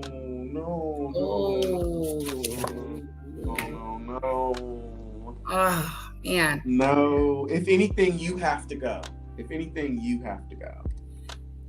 Yeah, I do, because she came to mind. Shoot. You have to go. That would be so hurtful. If somebody that I wanted to be at my wedding wasn't there, I would be hurt. Okay, so check this out. If you would be hurt. Yes. So if I go by myself, which would probably be better. Mm-hmm. If I do get to Pensacola, okay, it's a 2.5 drive from the Amtrak to where I'm going. How come I can't rent a car and drive the 2 hours? Or get an Uber. Well, I wouldn't say get an Uber. That would be just too expensive. Rent a car. I would say rent a car and just drive it. Drive the 2.5 hours. I'll be there in no time. You'll be there in no time. Put your music on. Start jamming. Look, if you can put YouTube, I don't know if you're allowed to go live while you're driving, but if you could, put it on one of those little I can, like a little tripod thing for the car. Yeah, and just do a live and be like, I'm going live and I'm gonna video record my whole live. It's gonna be a 2-hour live and we're gonna be on 2 hours. Yes. Talk about things, Drive and with it's gonna be a road trip with me, and I'm gonna share my experience with you. I think I could do it. I could do the 2-hour drive. You know? Yeah, and then you can rent yourself a nice ride. Yeah, nice ride. A convertible. Oh, just let the top. Okay, is it gonna be? The top down. It's nice over there Yes. in Florida. Mhm. Stop at the Chick-fil-A. Get yourself some Chick-fil-A. No, I'm sorry. I'm getting you off your diet. No, I see it. I see the trip. I can see it now. First, I didn't see it. Now I need to kind of plan it and Make get it it. content. Make it content. Yes, make it content. And then Exactly. you Road will trip, enjoy road it. trip. Road trip or girls trip or whatever you want to call it. Yep, I gotta get an outfit. I gotta continue to lose weight so I can fit something. It's gonna be on the beach. Look, So I'm gonna wear a little red sundress. Since you're from Texas, go ahead and do it big. Get yourself a big dress. Get yourself a big church hat. And get yourself, one of those little handkerchiefs that the women wear and they tie it around their chin. I'll go real Southern. And have your little gloves. And have your fan and just do it up for content and just be silly. Oh, that is so funny. I love it. Can you imagine? I'm tired. I'm all dolled up in the car driving to Pensacola. Hey, you bring that Texas Southern. I love Southern people and that Southern hospitality. I really love They Southern are very friendly. people. I love Southern people. I really do. I really do. Yeah, so you When I can even first take moved to Texas, they were so friendly. It was weird. People just coming up to you, speaking to you, and being nice to you. And it was kind of taken back at first. Then I was like, oh, this is their customs. Yes, and and now Californians are moving to Texas in like such huge drive. But Californians are nice people too. I wouldn't say that Californians are standoffish people, but if you have a drove of people coming in from California because the prices are so high, There was a drove. So It was now insane. The people here were upset because we were looking for houses and we couldn't find the houses because all the people from, there were coming here. This was right after COVID. And driving up the property values and It did. Those houses anymore. This home that I'm in, when it was first built way back, it was like 300 and something. I need a cold now drink. It's double that. And a fan. Lady Letitia fan. Yes. And you can do that dance, Lady Letitia. Throw them fans up. Where them fans at? Yeah, where them fans at? Clap. Yes. You can have your convertible and your big church hat with your convertible, guys. He wants me to get a convertible. I want you to get a Mustang convertible. I'm gonna look it up. I also like the Chrysler Sebring convertible. I like those. I used to have one. It was black. I love my car. It was between that and a Durango. And the Durango, I ended up taking the Durango back and getting the Sebring convertible. That's my favorite car in the whole world. Or a Mercedes convertible. Oh my God.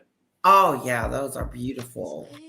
I think that will be one of my dream cars. Either a Mercedes convertible. I think that's where I will feel like I've made it. So I really got to dig in on the content creation, and I need to make me, $500 a day or $1,000 a day, and I need to get myself a Mercedes convertible, and then I will just feel like I've made it. Yes, there you go. It's on your bucket list. It's on my bucket list, but I'm not gonna get my church. I'm not gonna get my church to finance my car now. Right. You're not gonna get the church to do it. No way. I believe that if you are a pastor, you definitely should work for yourself and be an entrepreneur and try to raise money.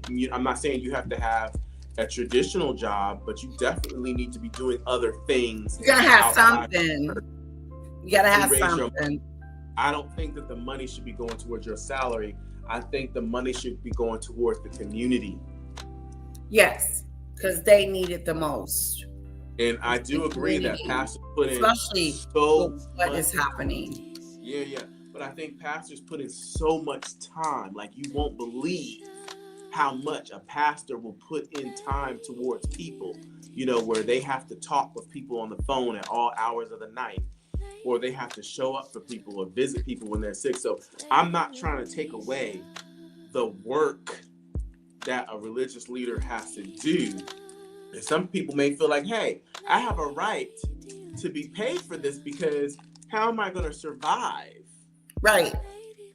But eventually I think that you do have to try to get your own business going on, and you have to, do things. Even you can do things within the church, right?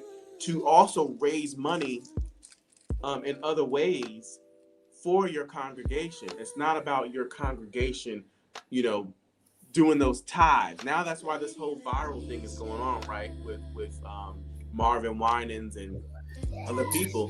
ATG was doing a live on it. What's going on with them two? Yeah, it's definitely something that's going on. I think that people just get to a certain position and they feel like you owe them. They feel like, it's like almost like they demand that you give them a certain amount of money. Wow. I've been in a congregation before where the pastor looked into, had the people count the money, and if the money was not right, they would chastise the people and make them feel so horrible, and these people would give up their rent money, or they would give up money that they had to go towards a bill and go without so that they can please the pastor. And I don't think that's right. I don't think that that's right.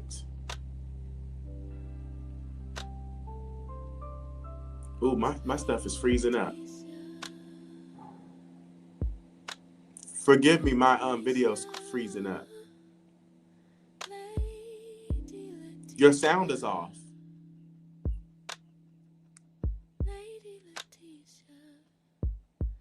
So sorry. You are so funny, Lady Letitia.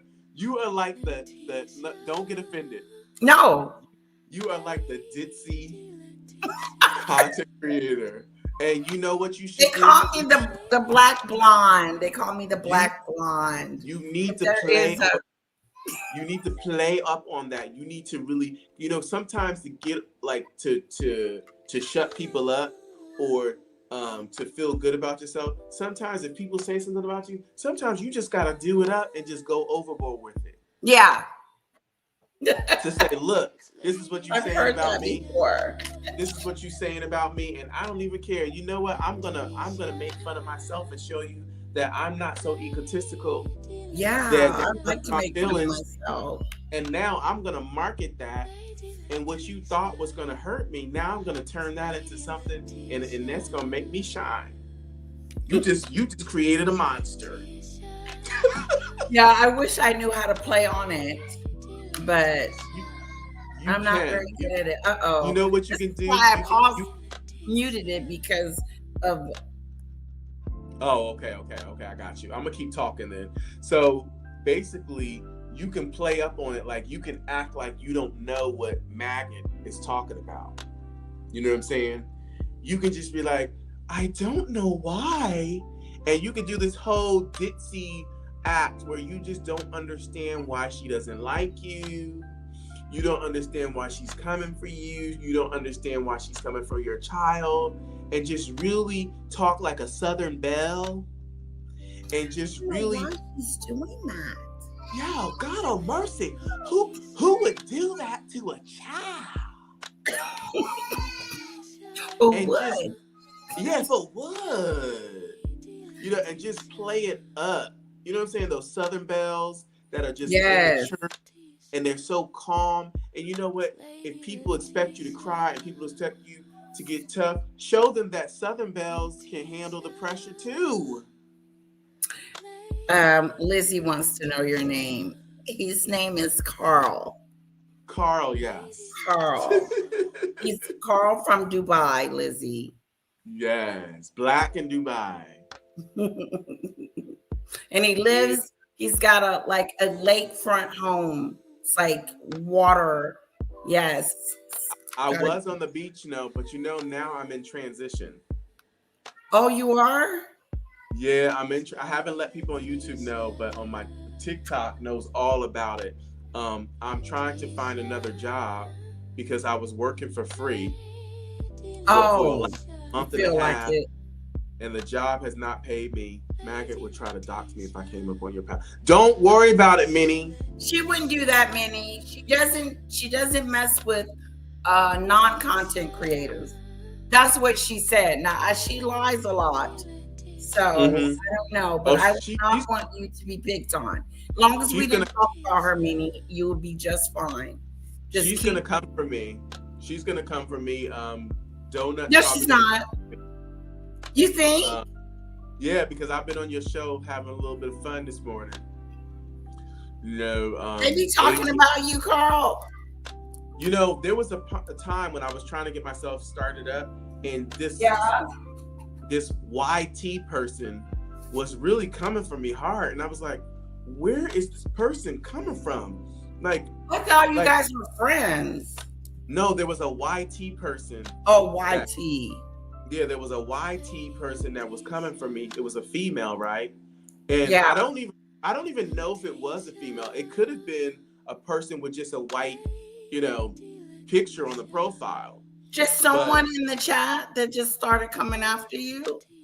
Yeah, and I wasn't even doing lives. I was doing video postings, and this person was coming for me in my shorts and my video.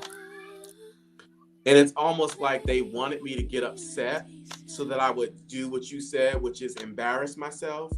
And I just have to remember that if I'm going to be a content creator, I have to show demure, and I have to show poise,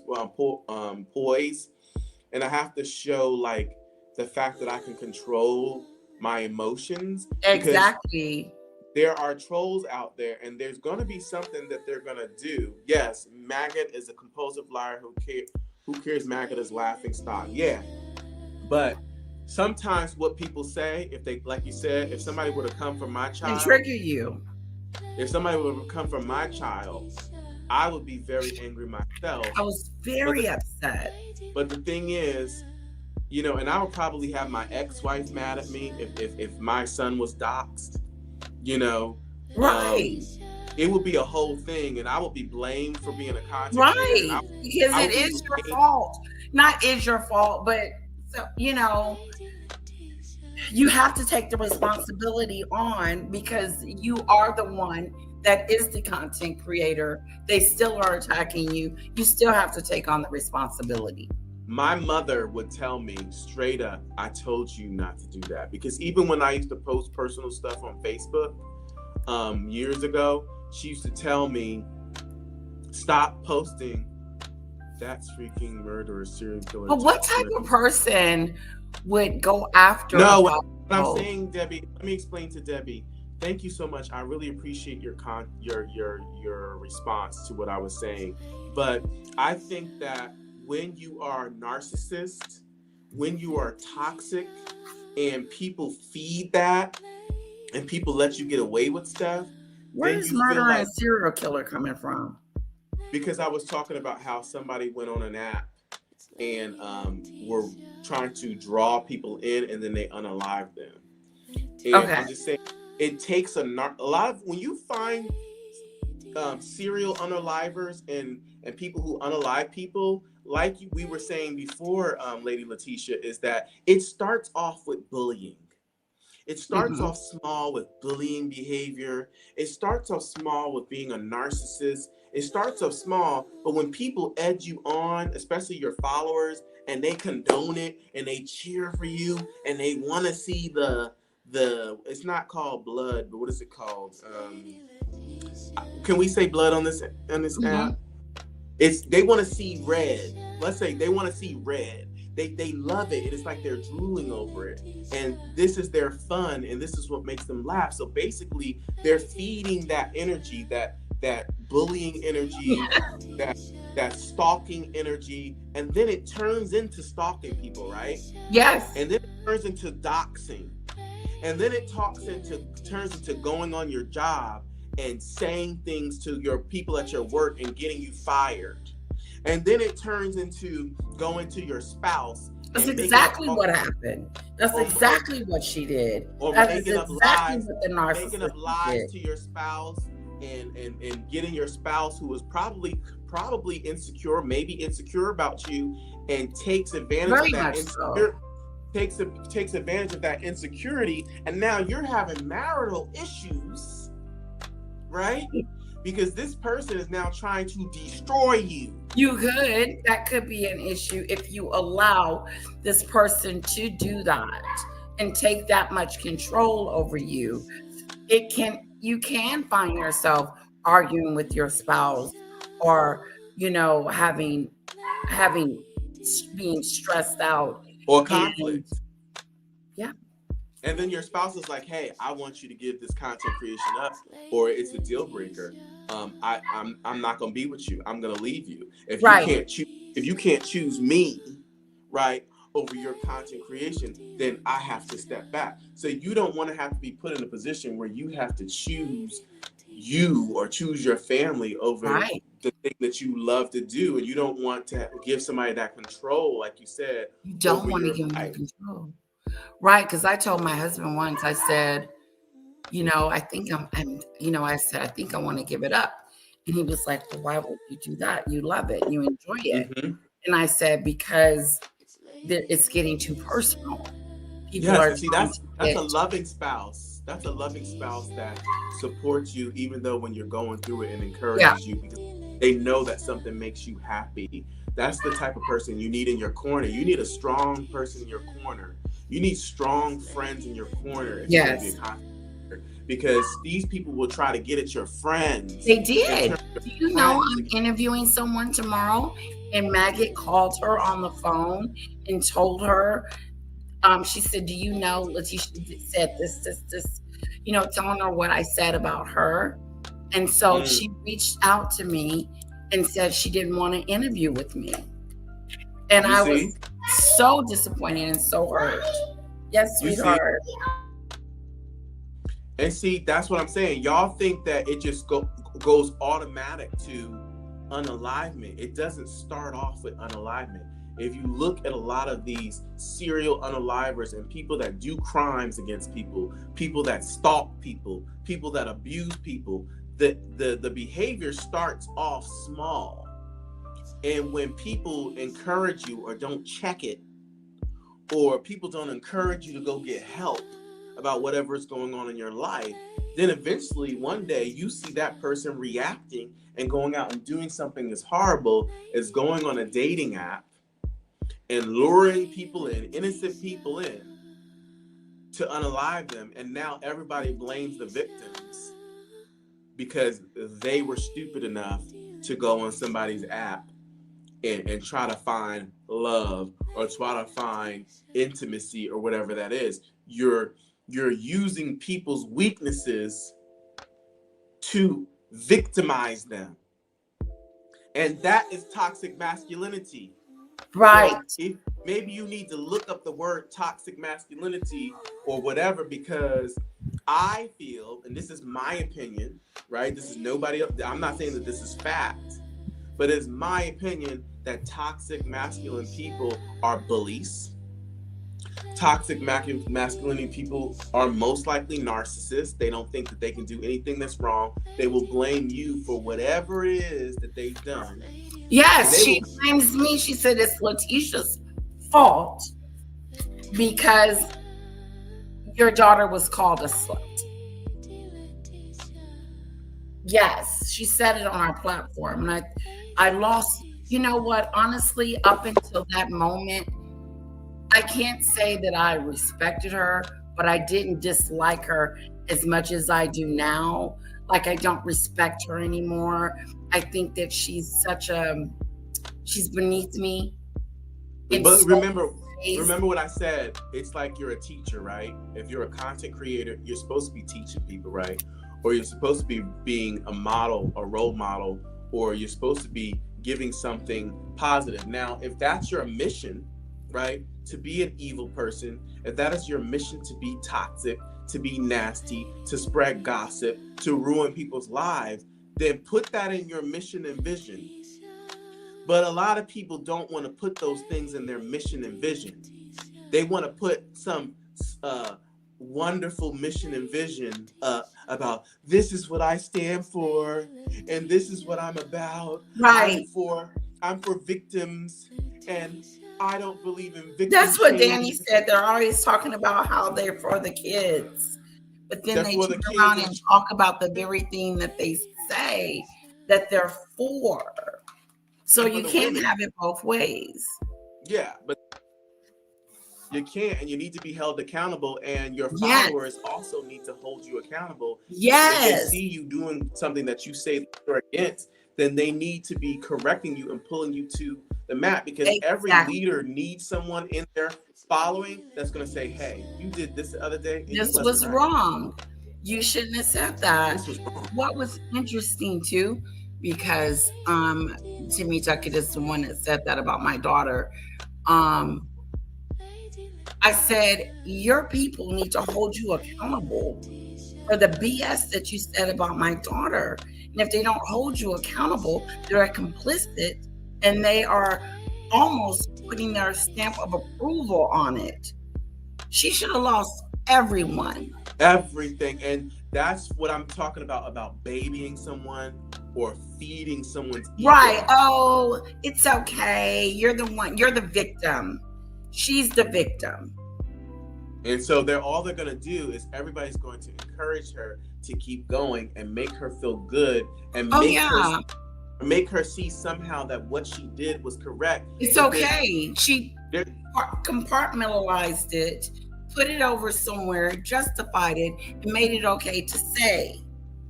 Oh, and blamed me. Don't forget about the blaming, that I'm the reason why it was said in the first place. If I had not have done this. And it's that I said, ooh, I said, are we really, really trying to change the narrative on this sucker? There's no way you can. You can't. That's what people are doing nowadays. And this social media is allowing people to condone their own behavior, to make excuses, to justify their behavior. And they can say whatever. Oh, I'm just doing it for content. They should know that I'm playing. They should know that I'm not serious. And it's like, okay, but there is a limit, right? When you know that it's affecting someone, that you know that it can do harm to someone, that's when you check yourself and say, hey, this isn't funny anymore. No, this isn't funny anymore. Now you're taking it so far that it's so ugly that no one wants to be a part of this. Right. Or people should be a part of it. Other people don't want to be a part of it, but you're okay with saying it and it coming out of your mouth and flowing, and you're not convicted of what you said. But see, this goes back to like reality TV, right? Why is reality TV famous, right? It's famous because people want to see drama. They want to see shade. They want to see people hurt. They want to see people cry. They want to see people bullied. They don't want to see people squash things and get over things and come together and apologize and take responsibility for your behavior. Right. And so then it's like, if you have, and so they're waiting on that next thing because they know that this particular person is going to be raunchy and bring it to them. And it's almost just like this. You got to think about it. These people that are following you, that want to see you do things, you got to ask yourself, are these people that are good for me? Right. Because like, let's call a spade, right? I'm taking that from Ayana Van Zandt. Let's call a spade. If you know that there is a Lord out there, if you know that there's a God, or even if you believe in karma, right? If you know that certain behaviors can put you in certain places or have an effect in your afterlife, right? Then wouldn't you want people around you that are going to hold you to the mat and tell you that you're doing something wrong? Or do you want people around you that are going to encourage you and continue to make excuses and promote your behavior? Because at the end of the day, when they turn around, it's going to be you that's in hell. it's going to be you that comes and comes back to life as a maggot. This same person, this is so good. This is a great conversation. You are so right. It's going to come back on you. It will happen to you. You're normalizing things that shouldn't be normal. And you're doing things that you know you shouldn't be doing, but you're justifying your behavior and making it okay. And your followers are patting you on the back. And so now you're in this state of frame of mind of, I'm okay. They love me. I love me even more. And then when you are in hell, right, and your followers are not in hell, right, you're gonna say, "Oh Lord, can I give him some?" They water? ain't there with me. They're not going with you. They're gonna be like, "Can I give them some water? Or can I trade places with so and so because I admit I was wrong. I edged them on. I condoned it." And I'm partly responsible. So I would like to join that content creator in hell. Does anybody ever want to trade places with you? Right. Exactly. No. Hello? You remember when you called that little girl a slut? That's what the Or Lord imagine, imagine when God is you were in front of God and God calls you out about the fact that you called a little 5 or 6 year old a slut. Imagine how you would feel when God calls you out about that. Right. What you gonna say? Right. What are you gonna say? Nothing. Nothing. You're gonna be humiliated. The way you humiliated that child, the way you humiliated Lady Letitia, you're gonna face that humiliation, and it's gonna be the worst humiliation of your life. I don't think I was humiliated. I think I was more so hurt. It hurt. I think you mentioned You that felt violated. about violated. They want to see you cry. They want to see you, they want to see your blood. Mm-hmm. And that's what she was trying to accomplish. And she succeeded because I was hurt behind the comment. I expected more out of these people, meaning her. I expect more out of you. But then I realized that this same person that we're talking to took a gun and started waving it and shot it in the air in front of 2 women. Yes. Official King Payne had it on his live the other night. The video footage, the police footage. Yo, It's so good. It's a page turner like nothing. This is getting way out of control. It is out of control. You run. First of all, she had nothing to do with it. She wasn't minding her own business. She ran across the street and shut this door, and these 2 women were standing there, and she started yelling at them, and they started arguing. In some kind of way, she got back home, picked up the gun, and started waving it and shot it. And so the police came. And they said, what? What the what? Look at my mouth. Okay. This is the same one that called my daughter a slut. This 60-year-old thug. And see, y'all don't see how y'all's behavior can push people to do these kinds of actions. And I feel like you're responsible as a follower that pays money, that gives stickers, that pays the Cash App. You are responsible for that behavior because you condone it. So don't feel. Yes, they are responsible. The people that watches her, gives her super chats, especially those content creators, each and every one of you that go up on her panel and pat her in the back and tell her she's doing good and she's doing okay, knowing that she called my daughter a slut. But look. Shame on you. But look, birds of a feather flock together. So these How people low that are flocking together, they in jail, right? Have you ever been in jail, Lady Letitia? No, I haven't. I've never been to jail. I've never even really gotten a ticket before. No. And even when I got a ticket, the judge let me off when I came to court because I was so polite. The most I'm going to get is a ticket. Yeah, I was respectful in court. And when I was around in court, I was looking at all the cases that were coming up. And I was like, why am I here, Lord? Right. A And little when misdemeanor. when I got up and the judge was like, well, sir, did you realize you were driving without your license? Yes, I do. I realized that the license was expired. And Mine's expired. don't drive on it. Do not drive on it. I mean, because they just expired last month on my birthday. Look, I was at work, right? I worked in Orangeburg, New York, and I was driving, right, to go get me some gas. How long were they out? I don't remember, but it was way back in 2000 and... You can't get nothing with those licenses. They're like... 2004, it happened to me. I was working at this place in Orangeburg, New York, and I literally just went to go get some gas, or I went to go get something to eat or something like that. And when I saw the cop following me, I tried to go in the gas station real quick and act like I was going to get some gas. Right. Okay. And the cop was like, nope, I'm about to get you.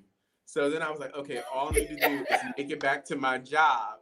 So I'm driving, right? And I'm like, yeah. Did you do something to make him pull you over? No. And I wasn't looking crazy. I wasn't looking like, driving while black or nothing like that. I basically I think they just knew. I think they could tell that they sense it. They can smell when you done something wrong. Especially when you try to play it off and go into the gas station and pull in there like getting some gas or whatever. So when I went back to work and I was trying to go back to work, the cops, the SUV pulled up, was flashing the lights, and then two other cops just pulled up on me. Wow. What is that? Like you're like a... This is Orangeburg, New York, okay? Criminal. If you know, I Orange would have County. been freaking out. I think that's called Orange County or something. Have you ever heard anything about Orange County? But Orange County. It's very Hasidic. It's very posh. Like, it's like, and I lived in New Jersey, so I was driving 20 minutes to this place. And let me tell you, I was scared because the cops done pulled up SUVs and all this stuff. And I'm like, what's going on? So the cops come up to me and they're like, why are you driving without a license?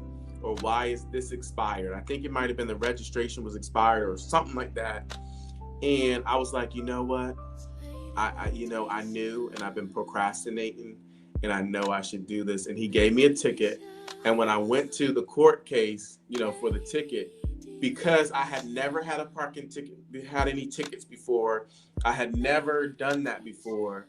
And I think he could just genuinely tell that I was a good person, and he slapped me on the wrist and said, you know what, just pay it and you're done. I mean, it's just your driver. I mean, you got to get that done.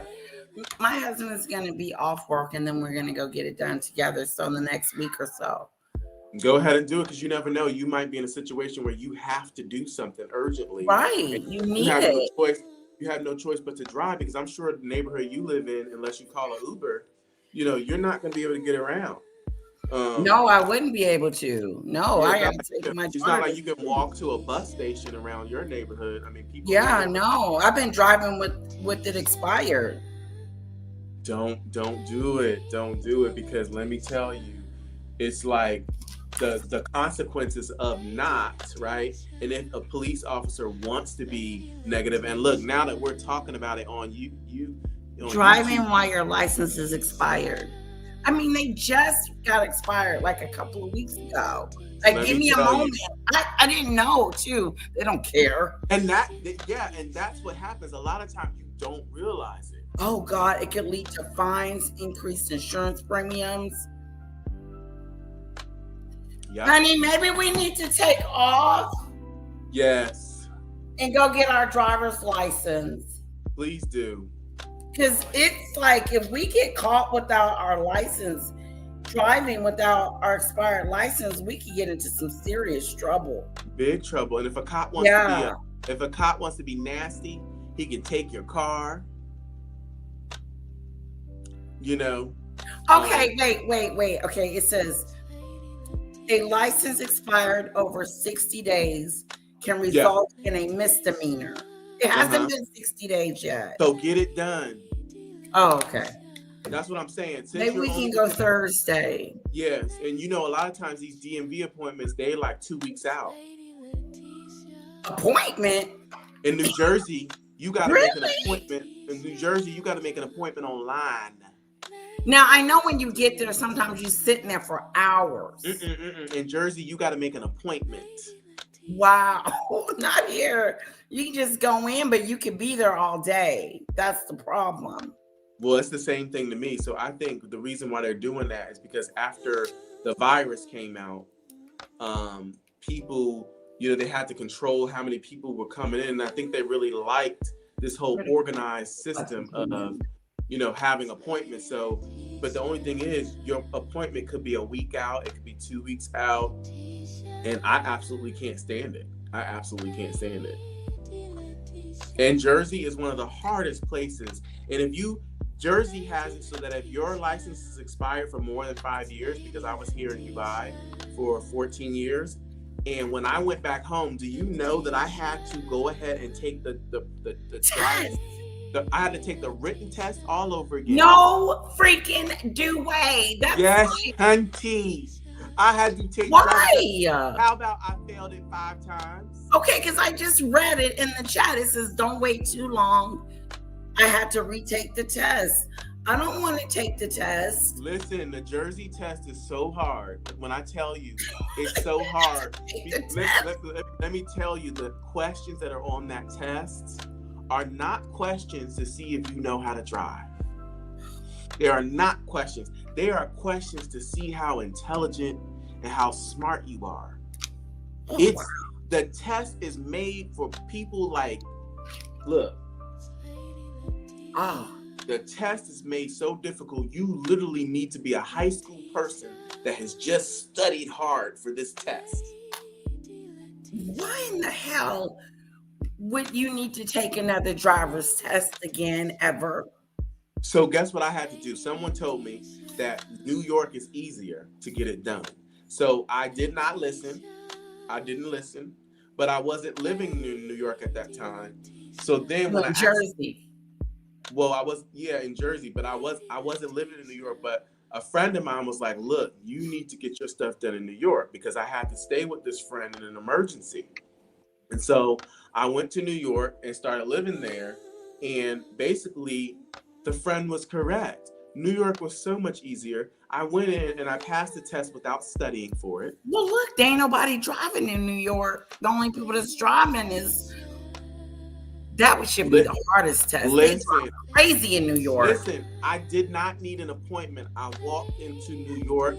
I didn't need an appointment. I sat down for the test. I passed the test on the first try. And then New York has you take a driving course that's only 6 hours long or 4 or 5 hours long. You sit in the course, you watch a whole bunch of videos. And after you have watched the videos or whatever, the person certifies that you have taken the driving course. And after that, you sign up for your road test. So, Anita, did you have to take the written test or the driver's test? Both. In Jersey, you got to take both. Oh my God. I don't want to have to take the test over.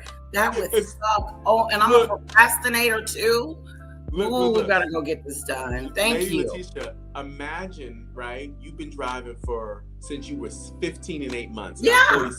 I'm 46 years old. Imagine me having to take a driving test, and the lady I don't remember that stuff. And the lady behind the wheel is picking at every little single thing, and I'm like, girl, parallel park and do this and do that. Like, I'm 46 years old. I've been driving forever. And yes. You're picking at me, telling me that I didn't look at my blind spot. Yeah. You didn't turn around. You didn't turn around. She's like, make sure that you turned around. And I'm like, woman, I know how to drive. I probably drive. I've been driving since I was 16. Right. Yes, I've been driving for a very long time. But you know what? People like that, they love that type of power. You know, people like that, they're surly. You know what I'm saying? And they get off on being able to tell somebody, you didn't do this. You didn't do that. And you know what I had to say to myself? Don't let this lady get in your head. Yeah. Don't let this lady mess you up, because you know you can drive. You've been driving all your life. And so to let someone sit there and act like you can't drive is crazy work. So what I did is I did it extra. You know what I'm saying? Then she was like, oh, no, you can speed up a little bit more. You can make that light. You know, she started like feeling it, because I was like, okay, you want to act a little perfect? I'm going to give you perfect. Yeah. I'm going to give you real perfect, and I'm going to overdo it. Go exactly the speed limit and Exactly. Right. I'm going to be little Miss Daisy over here. I'm going to give you little Miss Daisy, and I'm about to pass this test. And when it got down to it, she was like, oh, no, don't worry about it, sweetie. You've passed the test already. We just have to go. You know, you just have to go down there. How would the followers get off? What do you mean? Debbie, she said, why would the followers get off? I think this person is no, let me stop. No, Debbie's not. Oh. She's just asking questions. What does she mean by that, though? Well, meaning like, why would they be fueled, and why would they love it, and why would they enjoy it, and how would they enjoy that? Oh. Maybe a person like Maggot, who is doing all I love it. Are you kidding? Good. Why would the followers get off? Oh, why would the followers get off? Why would the followers get off? I think that's what she's asking, is why would this make them get off? Well, I don't know what she mean, but they should not want to follow that person anymore if they are saying those kind of things about a child. Why wouldn't they? Mm-hmm. That would be my question. Why would they stay? Mm-hmm. Why would you stay and someone has unalived someone? Oh, I'm going to follow this person. Or, and I know that's too extreme. What I'm saying is, if you know that this, and I consider her a PDF file in my book, because if you're going to go after a child, then that's what you are. You want to know how I feel about it, Letitia?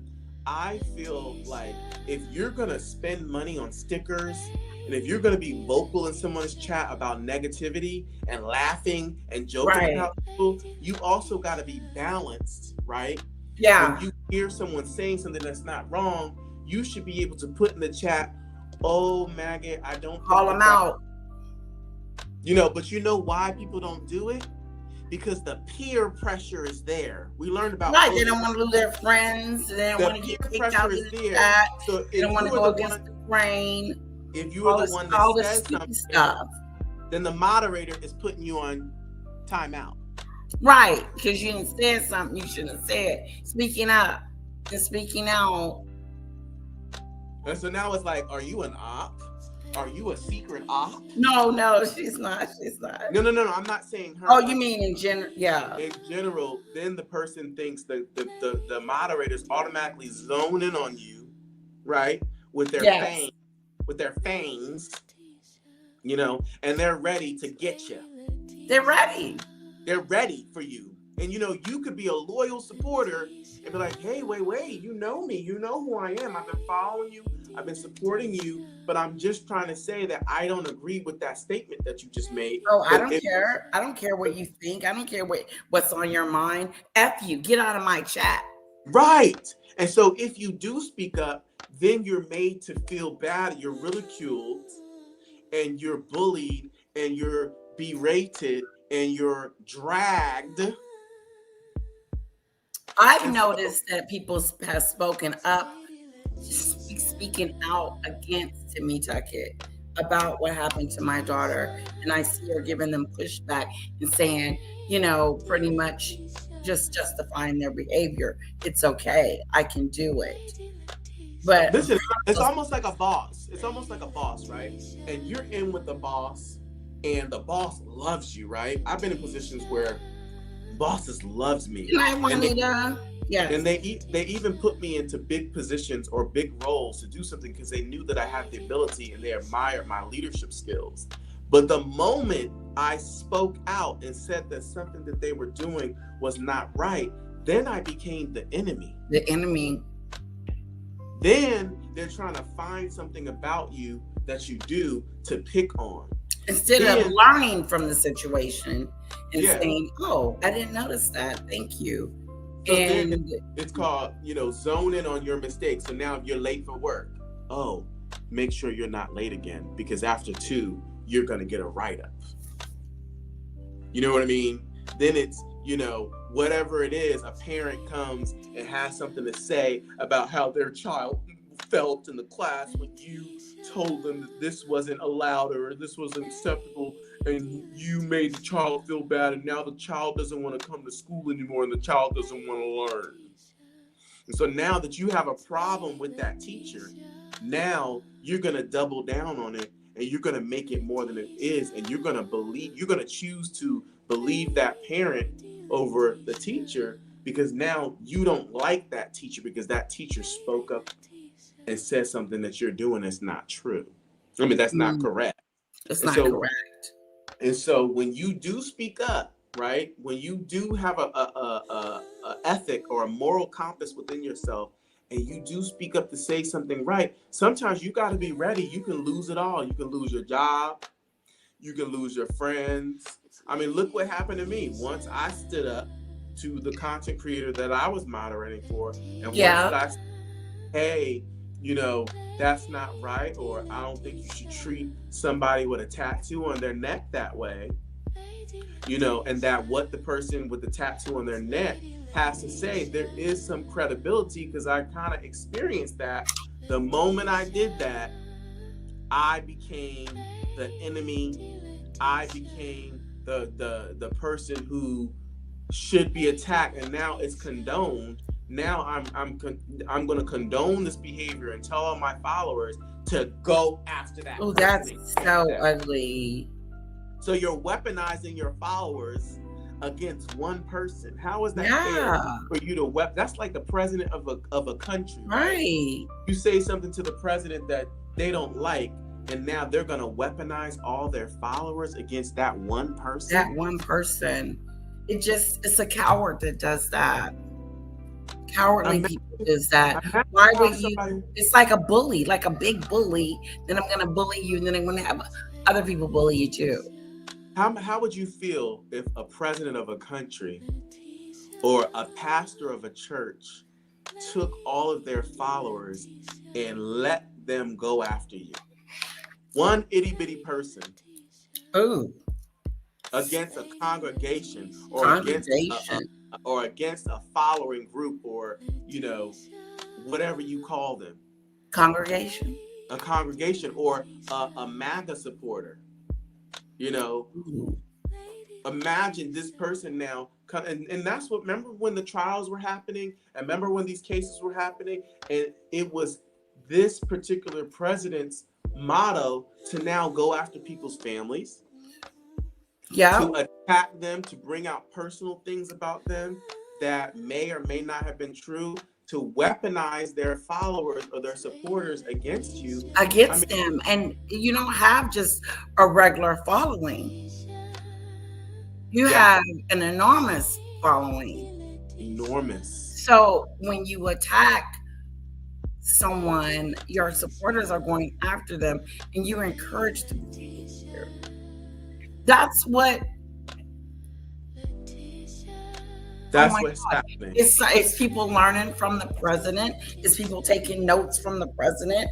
Is maggot watching Donald Trump and saying, "Oh, I want to be just like him."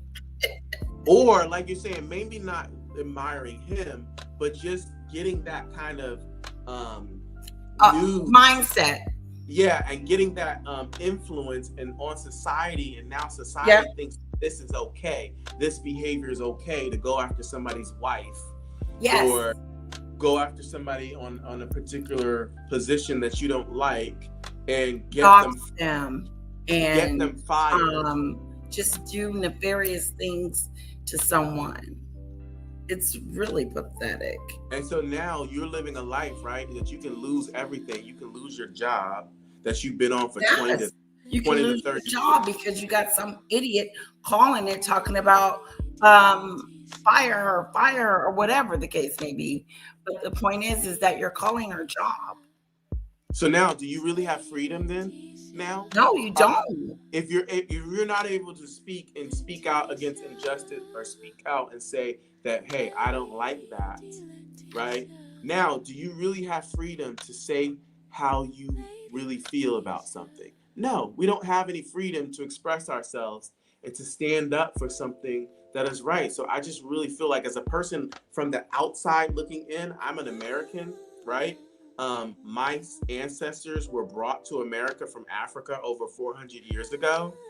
And so I have a right to speak about America because I'm American. And as an outsider looking in, I think I have a different perspective. Right. It's because I don't have to deal with it every day. But then when I hear it, I'm just like, what in the world is going on? Yeah. Like, people are losing their jobs because they have something to say about what you're doing. When did it ever get to that point where you could lose your livelihood, lose your retirement, not be able to work again? Wow. Because now everybody's against you. Somebody said maggot is power needs to, maggot rather jealous obsessively. Maggot rather jealous obsessively. Okay. Yes, weaponizing the IRS to go after the Tea Party. Or weaponizing trees. People like trees, right? Now trees are legal. But back then, trees weren't legal. So you can actually go to jail. You can be behind bars if you were caught with trees. But nowadays, trees are okay. Right? So it's just like, it depends on what side. I'm not trying to say that, one side is wrong, right? Because we have, other people who were attorneys, and who were going after little stupid crimes like that, and then people were going to jail over stupid stuff like that. Imagine if you're in jail, right?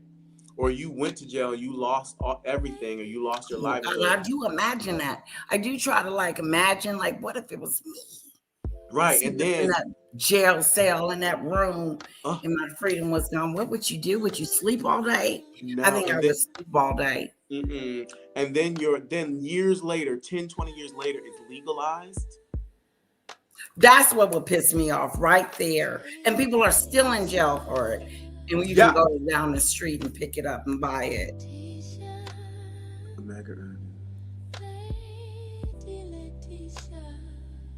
I didn't hate the COVID restrictions. I felt like I was following the directions.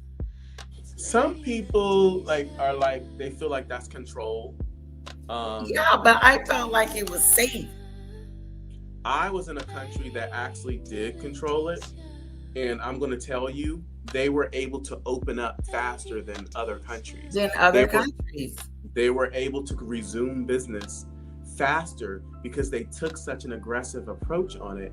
They actually got rid of it so fast. And where other countries were still going over the effects of losing people in the hospitals. Wow, it was so bad. Their economy was so bad because people were not able to work. And so if you think about it, just cooperating and trying to go with the system that a ruler or that a president has come up with for the safety of the whole nation, we saw that countries like the UAE. Why so much pushback? Why not?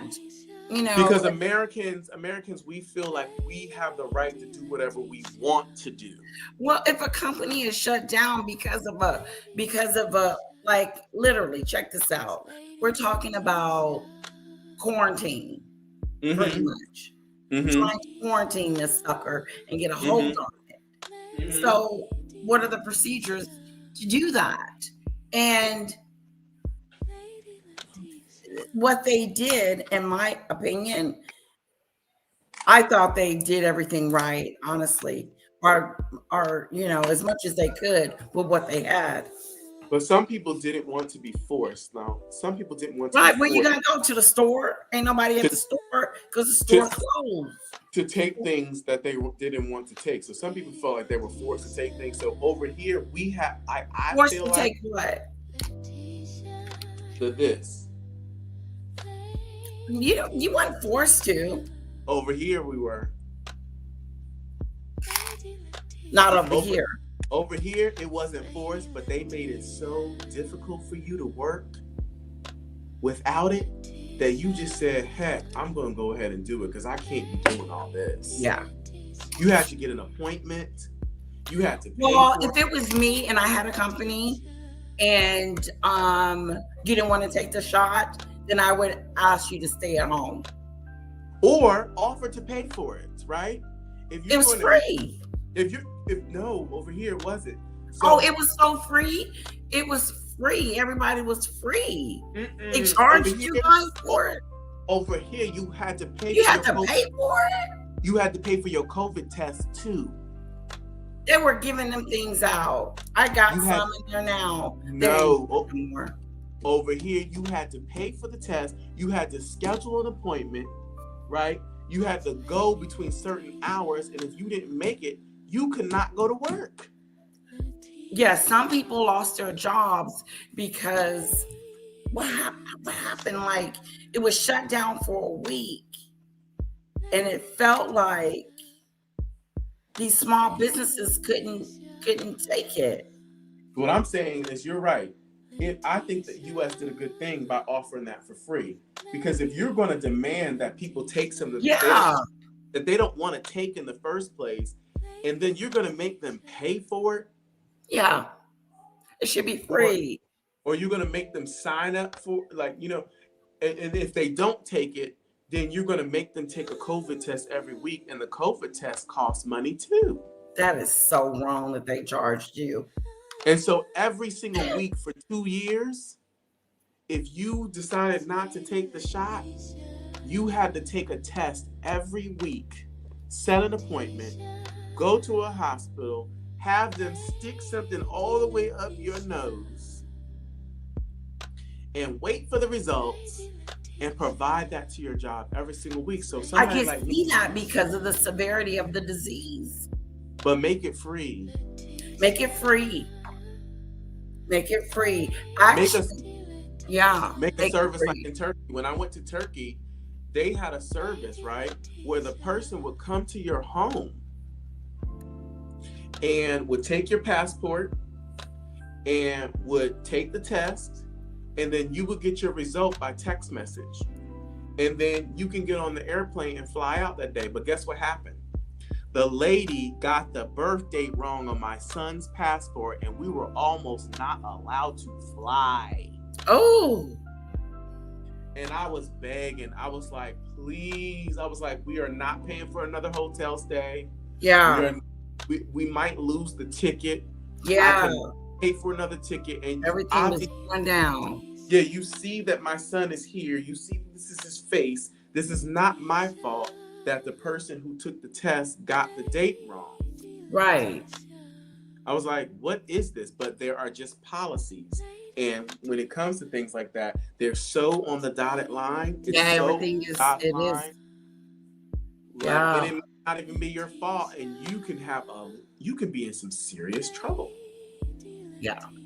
And thank Well, this God. wasn't in trouble, but I ordered some groceries and I had some beer delivered.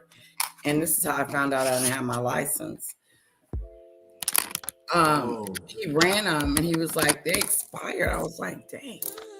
So he had to use his driver's license because I had my husband's, but his expired too. Ooh. Ours expired almost at the same time. Same time, because you did things together. Yeah. And Okay. You know what I like about doing things in Dubai? And people talk a lot of crap about the Dubai. But what I will tell you is they have everything so organized. They have an app, right? A smart app on your phone that will actually send you a text message when your driver's license expires. Yeah, that's what they should have did. Because I wasn't paying attention to that. And I wouldn't have known until that gentleman told me. And did you get something in the mail that said, No, oh, Lady Letitia, your license expired. Would you like to renew it? no, I didn't get none of that. So that's what I'm saying. People talk about Dubai, but when I look at it, sometimes I'm like, wow, I really appreciate it. I think I might have told you. I told somebody else. I had to renew my driver's license in Dubai. Guess how I was able to renew it? I went to a kiosk. Really? I went to a kiosk. Online? Like, so you think I can do it? Like, renew them online? Do I need to? I think you can still do yours because it hasn't been longer than a month.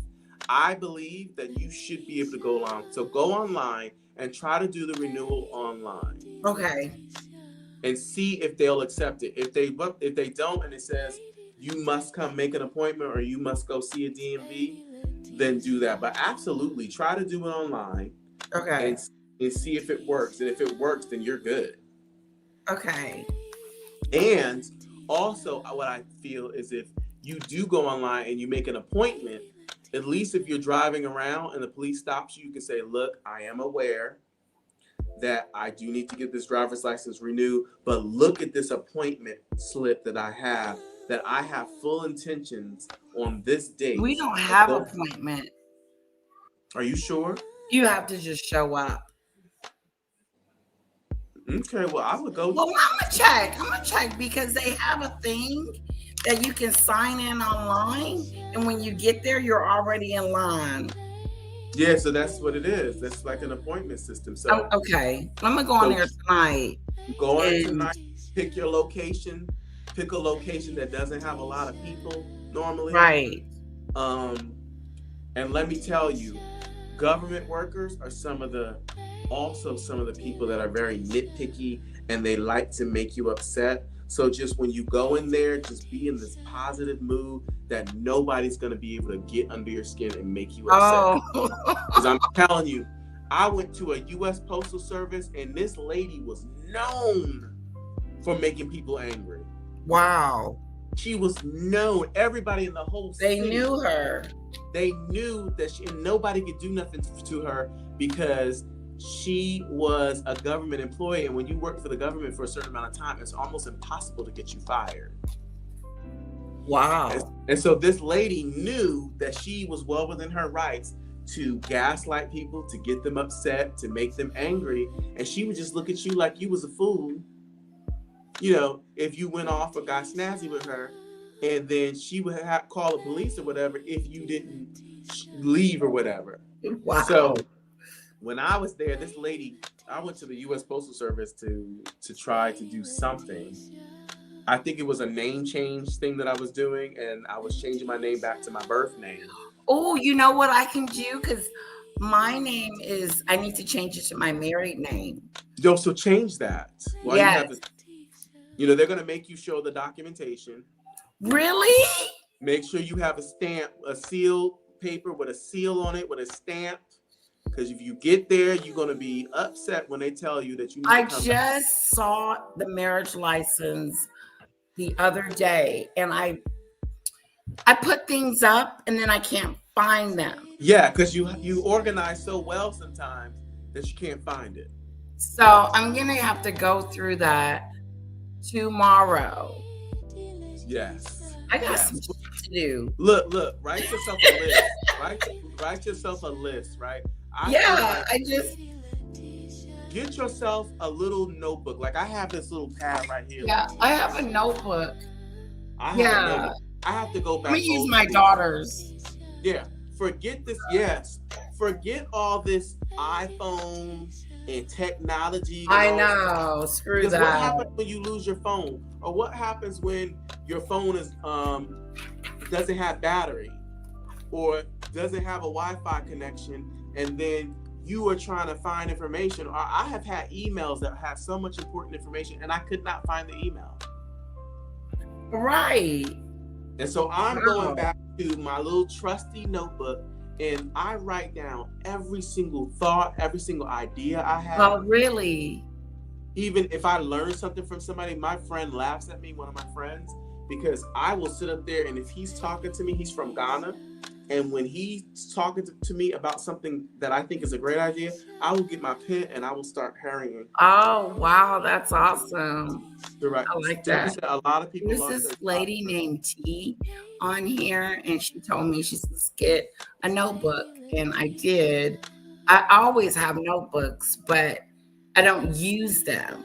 Get yourself a pretty one, or it doesn't have I to be do pretty. have a pretty one, and my daughter took it and did something with it, but I'm gonna get it. Yeah, she Get- wrote all over it. Get a small one, even if it's a small one that can fit into your purse. Yeah, Make it so that it has like a little lock on it, or a combination, or whatever you something. want. Just keep it away from her. Yeah, Yeah, and keep a combination on it or whatever, so nobody can go into it if you lose it. Because sometimes you can put your passwords in a notebook like this.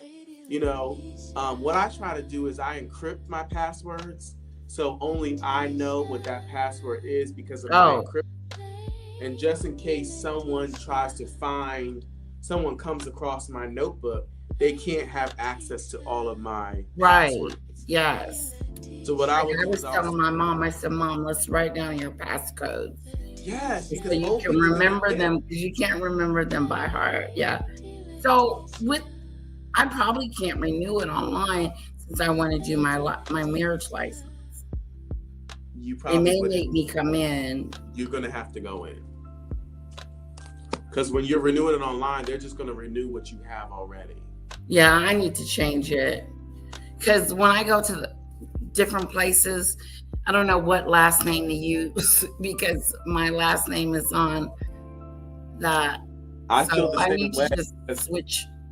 My name in the U.S. is different than what's on my passport. Oh, So a lot of times I have to catch myself when I'm talking to a U.S. crowd or I'm interviewing in the U.S. I have to remember to say that my name is Carl. But legally right now, my name is not Carl. My name, no. Legally right now, my name is Carl. But on my passport, it's not Carl. So when I'm using my passport, I have to remember that my name is not Carl on my passport. So I have to remember to say that my name is not Carl. And that's just so difficult, because then you even get confused. yeah. You Like do. somebody, be like, what's your name? No, I'll be like when I go to the pharmacy, I'm like, what is it under? I'm like, I don't know which last name it's under. So like my husband would be like, it's not here. I was like, check with the other name. right. Like you go to, somebody will go to the pharmacy, right, for their prescriptions. Because I used to work at Walgreens, and they will swear up and down that the pictures are under this name, or the prescription is under this name, and the whole time it's under your other name. Right. And they can't find it. And they'll tell you, the doctor didn't send it and all this other stuff. And you're like, Go ahead and take care of it. I'm telling you, because yeah. the only reason why I don't want to change my passport right now, because if I do that, then in this country, I would have to change my degree names. Really? And I have a degree and I have 2 certificates. You got to change them? Yeah, because everything in this country has to match. Oh, I kind of like that.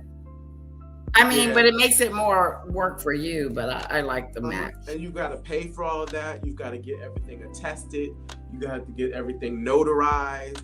It's just a whole process. So right now, for me, I don't feel like going through all of that. So I'm okay with not being Carl right now. I'm okay with it because all of my documents match. My degree matches. Everything matches. My driver's license matches. So right now, my passport doesn't expire until 2030. And so Really? I'm really not in the mind, especially since I'm living over here, to be going back to my university in the U.S. and trying to get that name changed. Yeah. Or trying to have my name change certificate notarized and sealed and stamped by the U.S. Department of State and the UAE Wow, and the U.S. Embassy. Let me tell you, it's a whole process. Wow. And I wish that I would have never changed my name in the first place. I honestly wish that I would just left my name Carl. Just left it. I wish I would have left, because guess what? I hate to say it, but I'm treated well when my name is Carl. I'm treated differently when my name is Carl as Oh, opposed to the Muslim name. So I have even noticed here that it wasn't beneficial. what's your Muslim name? I can't tell you. Okay. But but you know, and people love, like the people that are Muslim, they love to call me by my Muslim name. They do? love it because it's easier for them. It's harder for them to pronounce Carl. Oh, wow. Yeah. And plus It's easy for me to remember, and I'm very bad with names. Yeah, but for them, since they're Muslim or they're Arabic speaking, they like to say the Muslim name because it's easier to pronounce. Oh, it's easier. And Wow. for them, it's like, oh, you're Muslim. So even though people may know that I may not be Muslim, Right. so what they're gonna do is they're gonna purposely call me the other name to kind of remind me or to persuade me, you know what I'm saying, to go with the program. Oh. Yeah. So Are when you I- persuaded? No. So I went to another job and I've had colleagues tell me, I'm not calling you Carl. Oh, wow. Okay. Because that's not easy for me. And also because you are really a Muslim and I'm going to continue to call you Bilal. And I'm just like, no, I'm not Muslim anymore. Oh. And you are not going to call me by that name anymore. Oh. And so I have put it out there, even on my LinkedIn page. I went ahead and I got angry one day and I said, do not call me this name anymore. My name is Carl. And now I wonder why I ain't got no interviews. Oh, see, I would quickly change it back. No, but sometimes you got to stand up for yourself and you have to say, like, no, my name is Carl. I and love that's to it. see her meet face to face and see how much she won't Ooh. run her mouth. She's an idiot. She is. Ooh, yeah. Yes. Or just even if it isn't about like a fist situation. Oh, it would be. But look, even Ooh. if it wasn't a fist situation, just to be able to sit down with you with a moderator and speak face to face, and that is absolutely right. People do not have the guts to say to you face to face what they will say on the internet. Right. Now, for me, the internet has been Well, a she's blessing. a good gaslighter. She gaslights really good in pretending and manipulating. The internet has been a blessing for me because I've been able to come at these toxic masculine guys. Yeah. Because at the end of the day, like if I was face to face and I did get pouty, then I could possibly be pow pow. Oh, okay. You see what I'm saying?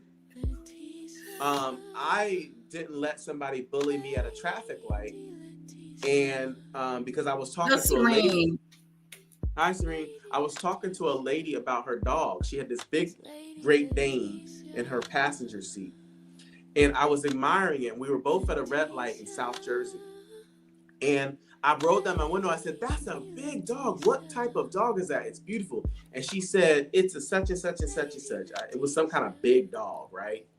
And then the light turned green, and immediately, right? I didn't even have a chance to put my foot. I'm telling you, I'm very alert. So when I saw that light turn green, I was literally about to step on the gas. But because this person in back of me saw me having a good time and conversing with this YT person, this YT lady, and enjoying myself, and we were having a positive conversation, and they could see that we were happy and enjoying ourselves, and they're a Grinch. Right? So the minute that light turned green, she immediately started pushing that horn. On the horn. Beep, beep, beep, beep, beep. So you know what I do? You go slow? No, I didn't even put my foot on the gas. I stayed parked. for like 20 seconds or something like that. Wow. And let me tell you, that made this lady unravel. Wow. And I don't even think she was making a right turn, but she made a right turn with me. Then she went around me, cursed me out and all kinds of stuff, and she passed me. And I'm like, okay, I don't care, curse me out, whatever. Then I make a turn into the CVS. Yeah. This lady turns around after she got a minute down the road. She turns around, follows me when I'm walking into the CVS. She pulls up on me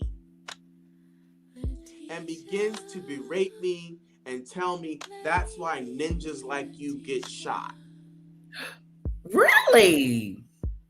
And I was like, so then me being from Jersey, me having my mouth, right? Me having my mouth, I'm like, shoot me, biatch. And all I keep saying is, shoot me, biatch. Yeah. Every time she keeps saying, that's like, and I'm like, shoot me, biatch. Now, do I really mean that? No.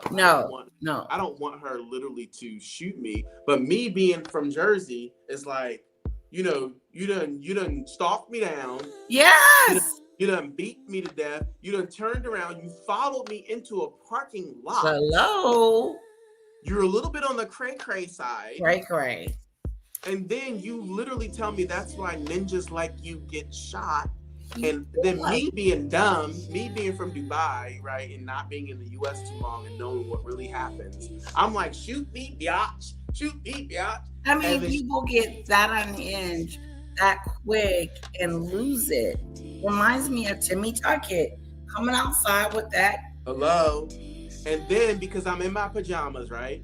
I'm in my pajamas. I got my slippers on. I got a bathrobe. I got a bathrobe on, and I got like a wave cap on or something like that. So now I'm looking like one of these little hood rats, I guess. So these people that walk around with their slippers and pajamas and their bonnets on. And so now she's like, then she starts to attack my character. Oh, you were this, you were that, you were this, because she can't get me on that's why ninjas like you get shot. So when I'm unfazed by that, she starts to attack my character and start calling me out on my name and saying that I'm this and that, whatever. And then, right, because I'm yelling, shoot me, biatch, over and over again, when I walk into the CVS, now I look like the bad guy. Right. Now I look like the unhedged person. And all I did was just explain to the people what happened. And they were like, oh, okay, I can see. It was road rage. And she followed you into a parking lot and she tried to get with your program. Wow. And I wish that I had taken my phone. If I would have been thinking, instead of saying, shoot me, biatch. Yeah. What I should have done was got my phone, taken her driver's license, her license plate, and videoed her doing that to me. And then I could have gone to the police and filed a road rage case against her. Yes. And look up on your internet, what is the consequence for road raging in the U.S. or the state of New Jersey? What is the consequence for chasing someone down and berating them and yelling at them and harassing them and saying that you basically should shoot them or you should pow them because you're upset because they didn't pull off on a green road light. Rage. Mm-hmm. And this is what I'm saying. People are not able to control themselves. They can't control their behavior nowadays. And so now they're just unhinged. Serious. This woman running up on you like that is dangerous. And me being stupid, now I understand why my father was stressed because he was like, yo, you don't realize where you are. Like, you're not in Dubai, son. Like, you really have to Where were you? New Jersey? I was in South Jersey and Willingboro, New Jersey. Wow, you was not in Dubai. I thought I was like, that happened in Dubai. It's when I first got to Jersey and I was in my little Dubai world and I was thinking I was in Dubai, you know what I'm saying? And I was like, I'm not gonna take this off of this person or whatever. I know. And there I go, being in my Karen mind frame, like, I have rights and you can't talk to me a certain way. And I didn't realize that That's what Maggot calls me, Karen. Right, and I wasn't in Dubai. Because I called the police on her. Right, so I wasn't in Dubai anymore. So I'm thinking like, oh, there's rules. People can't do this to you. People can't say this to you. And I had forgotten that in the U.S. there's a certain amount of freedom. You do, in a sense, have the freedom to curse someone out. You have the freedom to basically call someone out their name. You have the freedom to take I guess not take a pow and put it in the air, but you have the freedom to say to someone that they deserve to be pow-powed. Wow. Apparently, right? And so my father was just stressed out because he was just like, son, you don't realize where you are. Like, you are not in Dubai. Well, this is what I didn't understand, why Cuckoo Nest went in there and got the gun and shot it in front of these women in the first place. Because why not fight them? You big, you bad. You know, you whip somebody's butt, but you gonna get a gun because you can't fight. If you can't fist fight or fight with your hands, then you're a coward. But you don't want to know why? It's because people have gotten into this world on this content creator app that now they've been allowed to do whatever they want and say whatever they want for so long that when they get into the real world, they're not able to switch it. Turn it off. Oh, I'm not on YouTube right now. Like, this is the real world. I started thinking about that for myself, just how I was going back and forth with this person, and you know how it was starting to make me feel negatively and just weighing on me. And I said, this is not good for my mental. It's not good for your mental, because you'll start cussing other people out. You don't need to do that. And now you're like gotten to this routine of yelling and cussing people out because you've been on YouTube fighting. And before it even got there, I said, you don't want that. So backing away from it is the best thing, you know, and not listening to it. Like, I don't listen to her anymore. You gotta not let it take you out of your character, because what can happen is someone that you might be that might be watching you, that might be like, you know what, I like this person, I'm gonna bless them, or I'm going to put them in a certain role, or you never know, somebody might be having their eye on you to do something great for you, and then when they see you like that and they don't understand the context of what's going on, you can lose an opportunity. Well, that's what happened with the young lady that I lost that opportunity, but I got it back because I wrote her and I told her what I was going through with that person. And I said, what did I say at the end of it? Put yourself. I wanted her to know, to give her the opportunity to get to know me on her own, you know, without taking someone's word for it. But she realized that, you know, wait a minute, there's something wrong here. And she reached out the other day, and I have an interview with her tomorrow at 11. I'm going to be there. And you know what? That's a blessing, right? That somebody gives you the opportunity to listen to you. And everybody should know in life, there are two sides to every story. Exactly. And if you're going to live by that, don't just do it when it's convenient for you, or don't just do that when you want people to do that for you, but do that in life, period.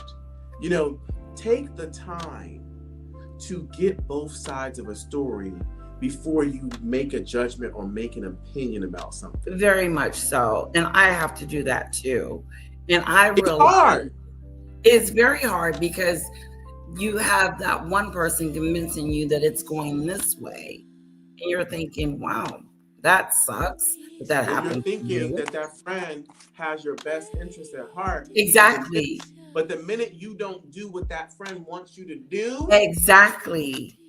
Then they're going to go ahead and tell all your business. All of that. Yes. So you got to be so careful who you trust, who you confide in, and who you tell your business to. And thank God we didn't know each other on that level. They will go into your WhatsApps. They will take screenshots. Yes.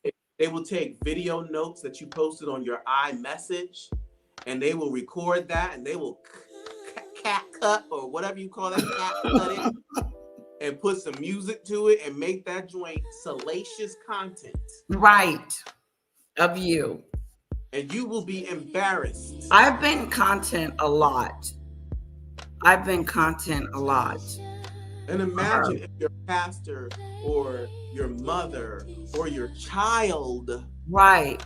comes across some content like that. And it's like, hello, we are not stars here. Like, even stars have to deal with this, right? But at least stars got money. Again, exactly. At least We're not making any money on here. I am not. I am not making any money. Look, you may think that you're the godfather of YouTube. No. You know, but let's keep it real. You are not making that much money if you I am not making enough money for people to be calling my daughter out their name. Listen, we were not making enough. You not making enough money that you living in somebody's basement. Right. Because if you're really making some money, you can get your own apartment or a studio or something. It's not a lot. I'm not making that.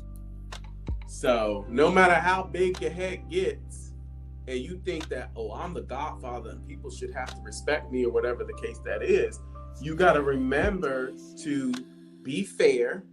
You got to remember to check information and check sourceful information to see if it's true. You got to be able to go to both sides and get the full story, because maybe that person is telling you what they're telling you because they have an intention to cause chaos between you and that person. So the first thing I should think of when someone comes to me and tries to tell me about something that someone did or said about, I should be looking for the motive. Does this person really want to help me, or do they want to get me angry to weaponize me against the person that they are upset with? Right. Exactly. And like, I am at a point, if it doesn't harm me, then don't tell me.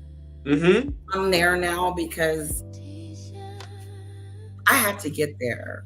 I took a little break. It was small, but I did take it. And it really just, the biggest thing that I got, I didn't get it until after I came back, was like, why are you watching her? Yeah, and we do that. Watching this and listening to this. No, we do it. Yourself with this. Listen, and you know, I was just like, girl, Lady you gotta stop. Lady Letitia, don't feel bad, because imagine a famous star, right? You think that these stars don't go and watch these news broadcasts of what was said about them? You think that these stars don't look at the tabloids, the gossip magazines or the gossip videos, and you think that they don't watch this stuff? They do, don't they? And you think that it doesn't hurt them just because they're a star? Wow. Just because they got money? That stuff hurts. Yeah, it does. So imagine people like you and I, who don't even have more than, I don't know how many followers you have, but don't even have more than such and such 1,000 followers. Right.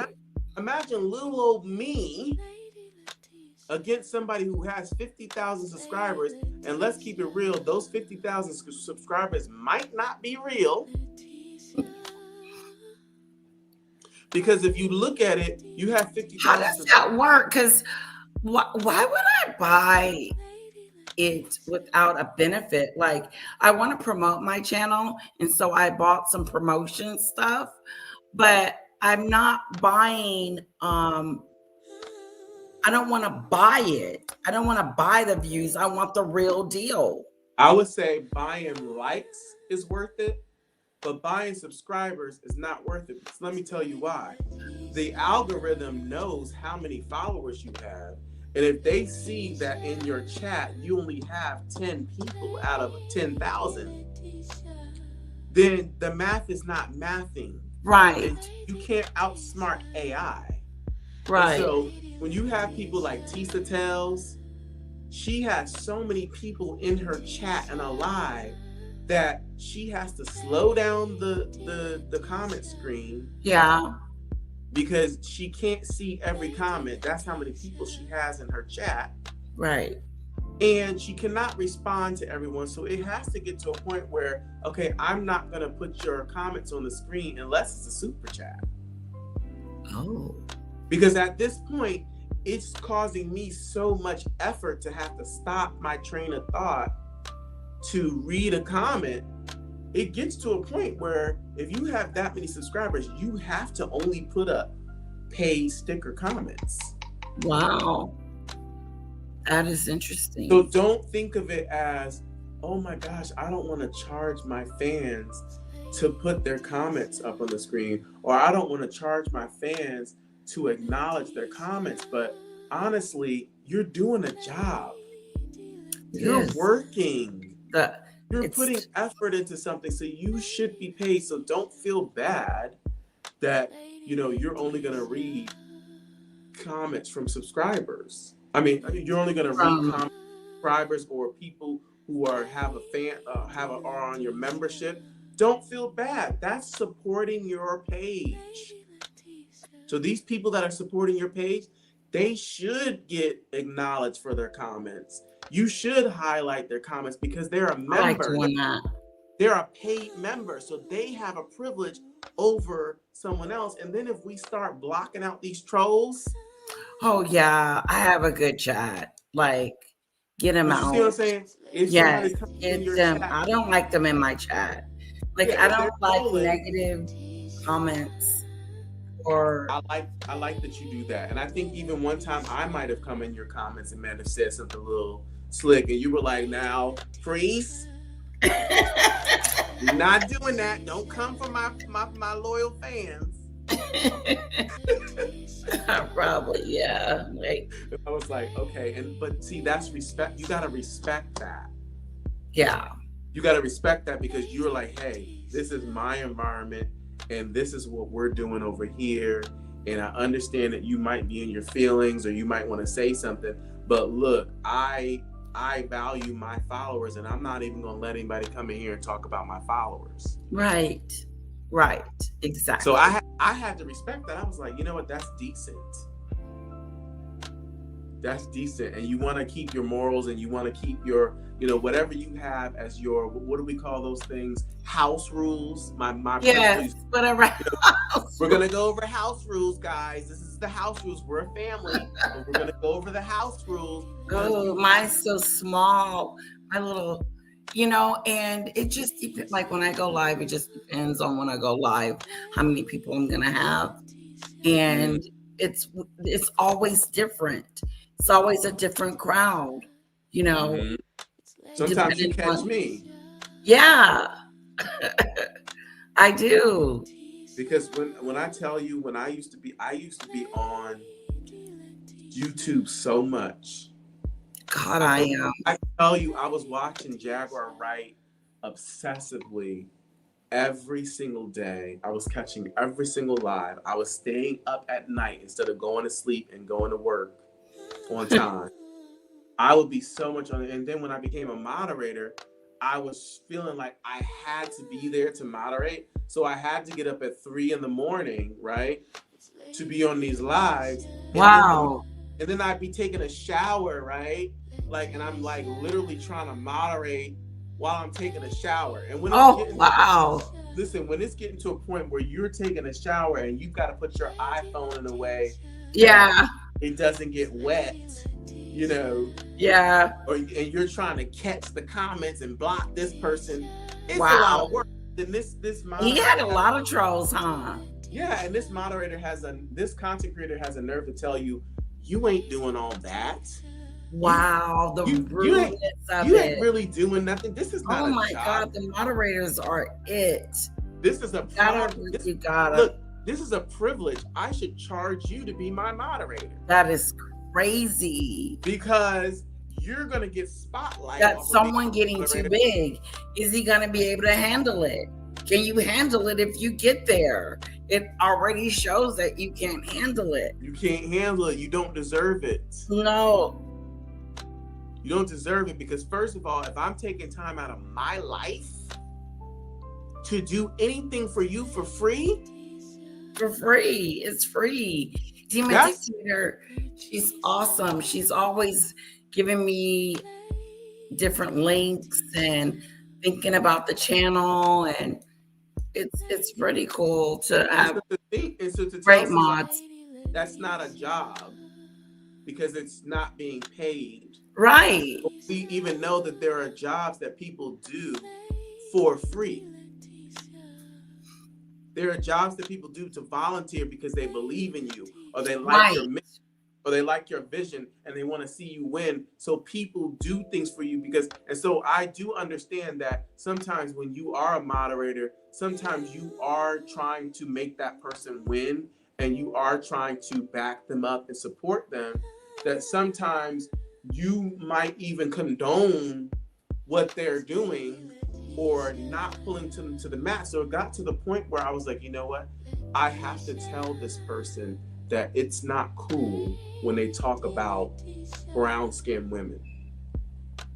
I do understand that the type of brown-skinned women that you're targeting when you're talking about brown-skinned women, but at the same time, you got to remember that not everybody in your chat knows the context. So when these people are coming into the chat and you're talking about brown people, now they're getting offended and they're getting hurt. And so, is that what happened? Is that what happened? He was talking about he sabotaged himself. Sabotaging himself, and I told him, look, you're doing well. You're at the P. Diddy trial, and people are loving you. We have a nice family here. Yes, Diane.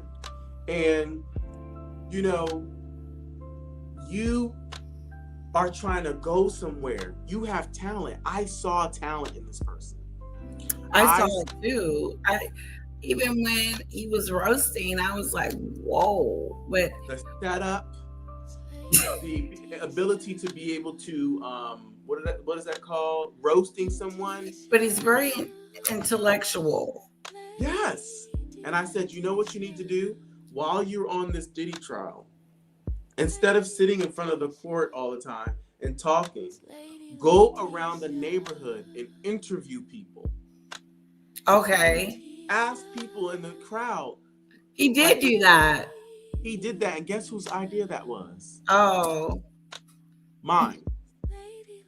Wow, that was a really good idea. So not only did I say, stop talking about brown-skinned women, because you're really sabotaging. Hello. Oh, hello. You know, and yes, your loyal followers know who you're talking about when you're talking. It's like Nicki Minaj or Cardi B, right?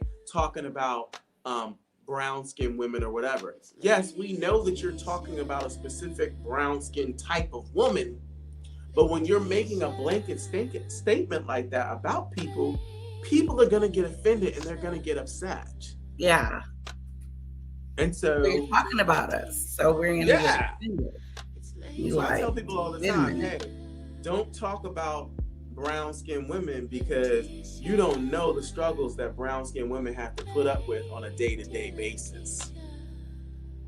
You know what I'm saying? Just being a brown-skinned woman sometimes, if you are a person that likes to stand up for yourself or you put people in their place, then guess what you're called as a brown-skinned woman? The B word. The minute you tell people, I'm not having it, or you're able to put someone in their place and tell someone professionally about themselves, then you become the B word. And my ex-wives had to tell me all the time, you don't realize what it's like to be a brown-skinned woman. I have to combat so many things and so many, they call those things, what is it called? Mini aggressions. They call that mini aggressions, where people will make comments to you to make you feel bad about yourself or to make you feel lowly about yourself. And it's called mini aggressions. Like, for instance, this lady was talking about how, you know, her and her husband is Turkish. And she's got more money than he does. Well, actually, they make about the same amount of money. But when she would be trying to put her things up, or when she was in a line for business or for first class, somebody would say, this is the first class line, dear. Oh.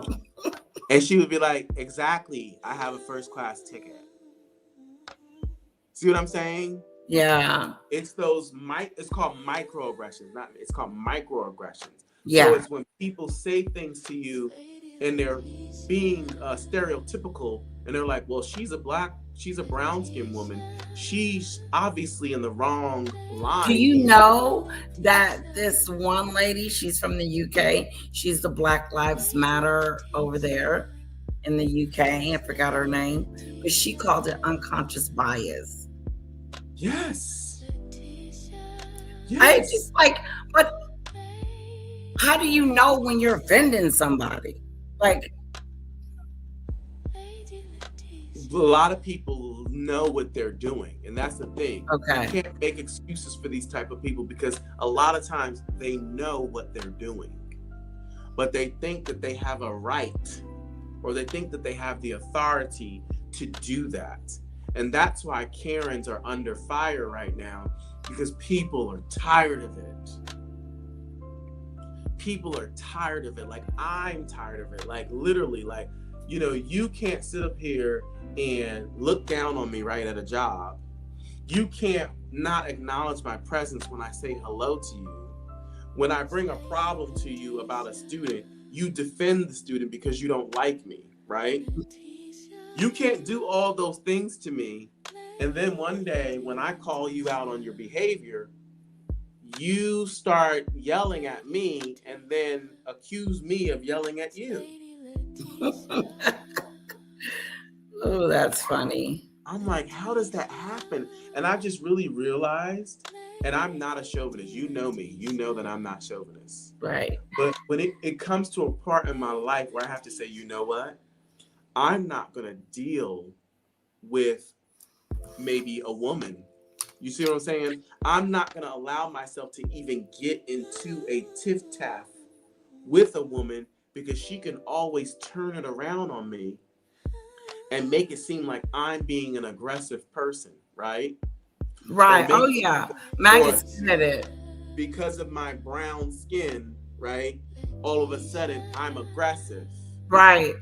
So I have to be conscious that there are people that have an unconscious bias about me, and they may not realize it, but a lot of times they realize it.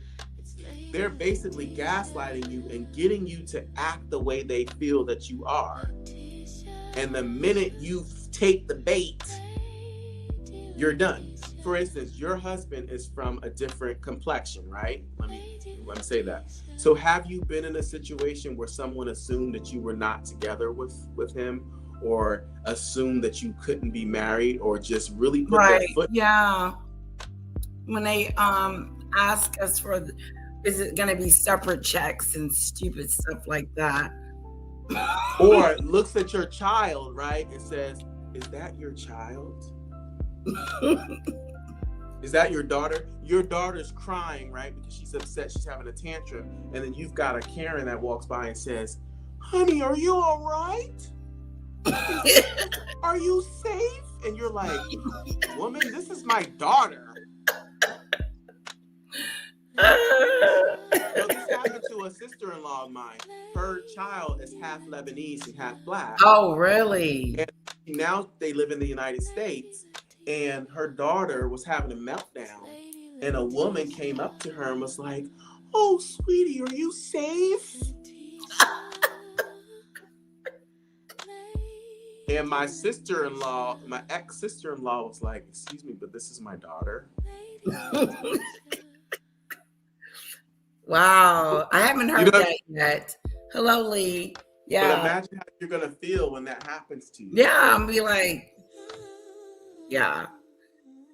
And you know what, now with this child abduction stuff going on and all these like child harm stuff going on, now people, they have the right heart, right?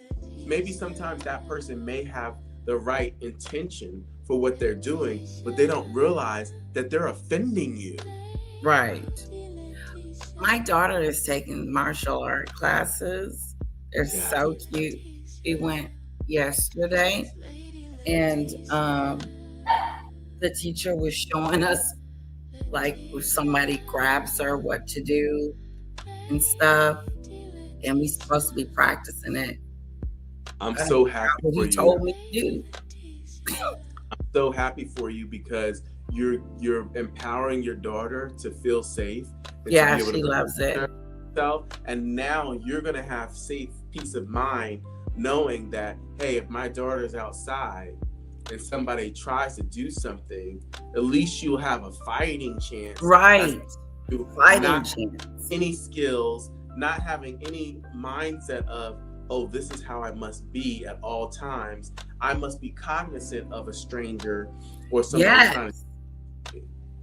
He immediately, the instructor was talking about stranger danger.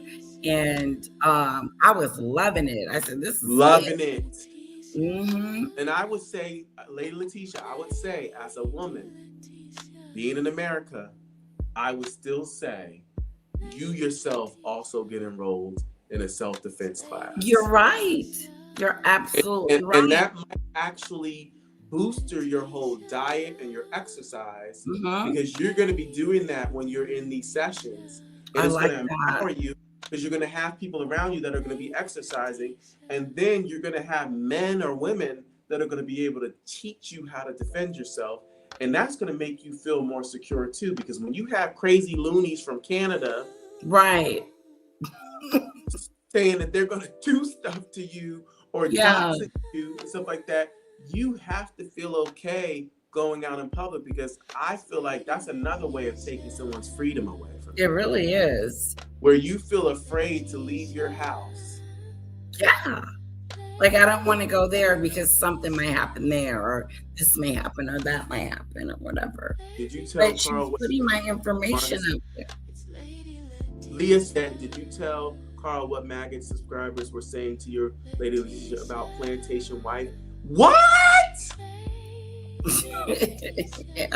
What? Yes, Maggot people.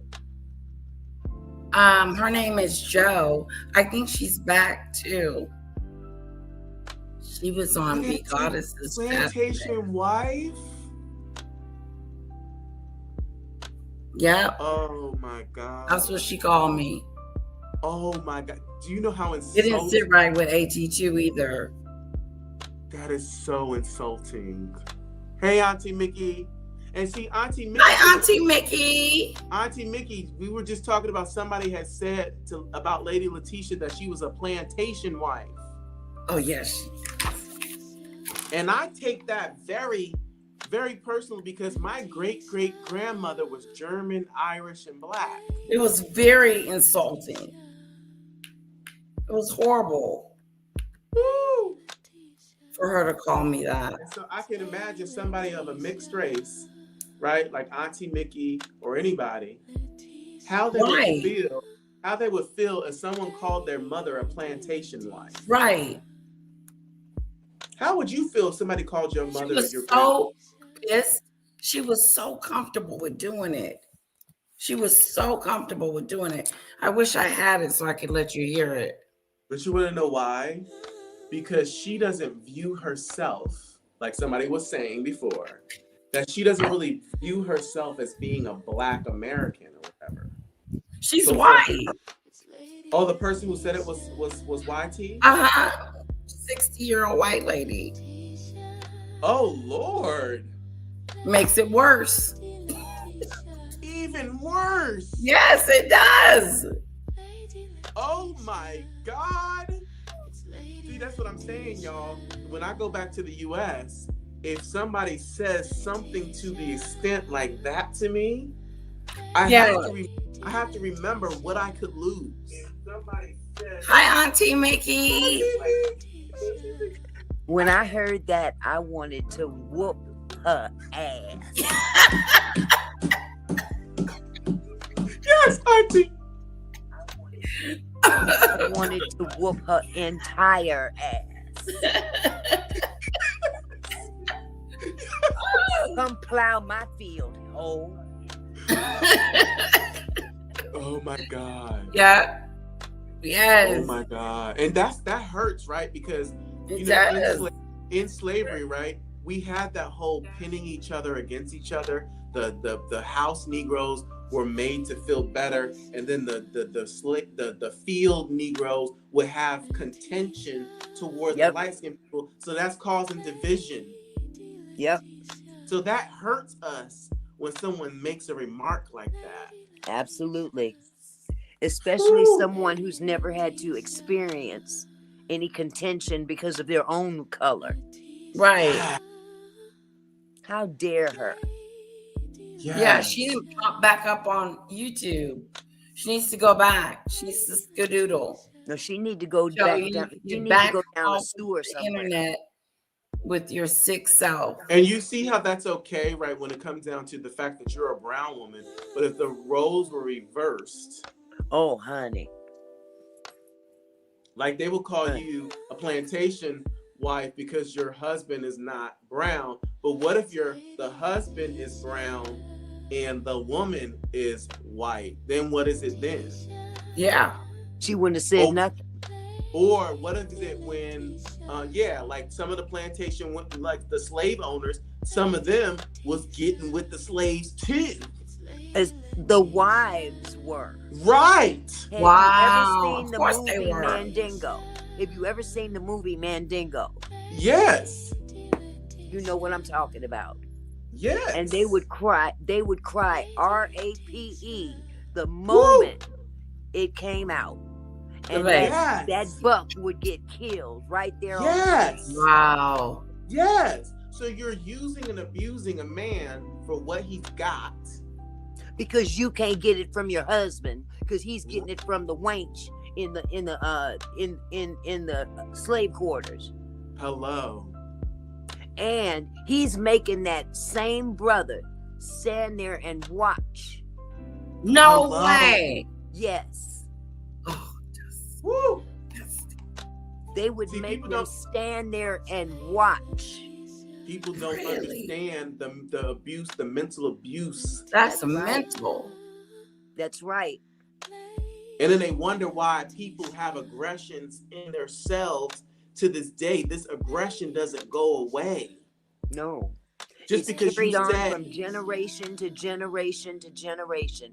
These stories are passed on from generation to generation to generation. My grandparents used to tell me stories of what they went through as Black Americans and some of the things that they had to tolerate. And light skin pitted against dark skin, good hair pitted against bad hair, you name it. They've been pitted against each other for decades, centuries. Yes. And it's the same thing with Africans and Black people. Yep. It's like they don't want us to unify, right? So they want to let us know that we're not African. And then the Africans have a resentment against us because they say that you think that you're not African, right? So now we're pinned up against each other and now we're fighting because they don't want us to unify on the fact that we have something in common that, you know, our ancestors come from Africa. Right. But now, you know what I've discovered?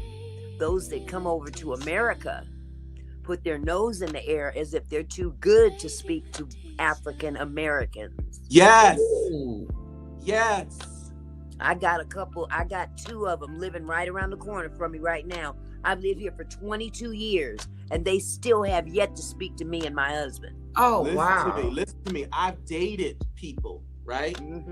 Who at the end of the day, when the relationship didn't go well, said, you think that we African people don't have no sense. You think that we African people are not smart enough. You think that we are not intelligent. And I said, where did that come from? That's your own idiosyncrasy. If you thought that about me the whole time, then why were you dating me? Exactly.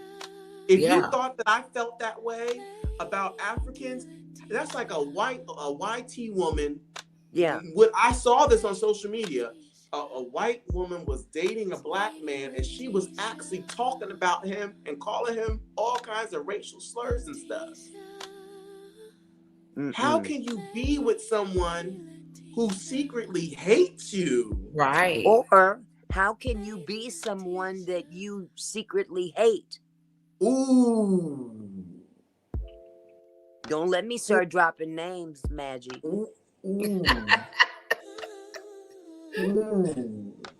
That's too much, Auntie Mickey. Think about it.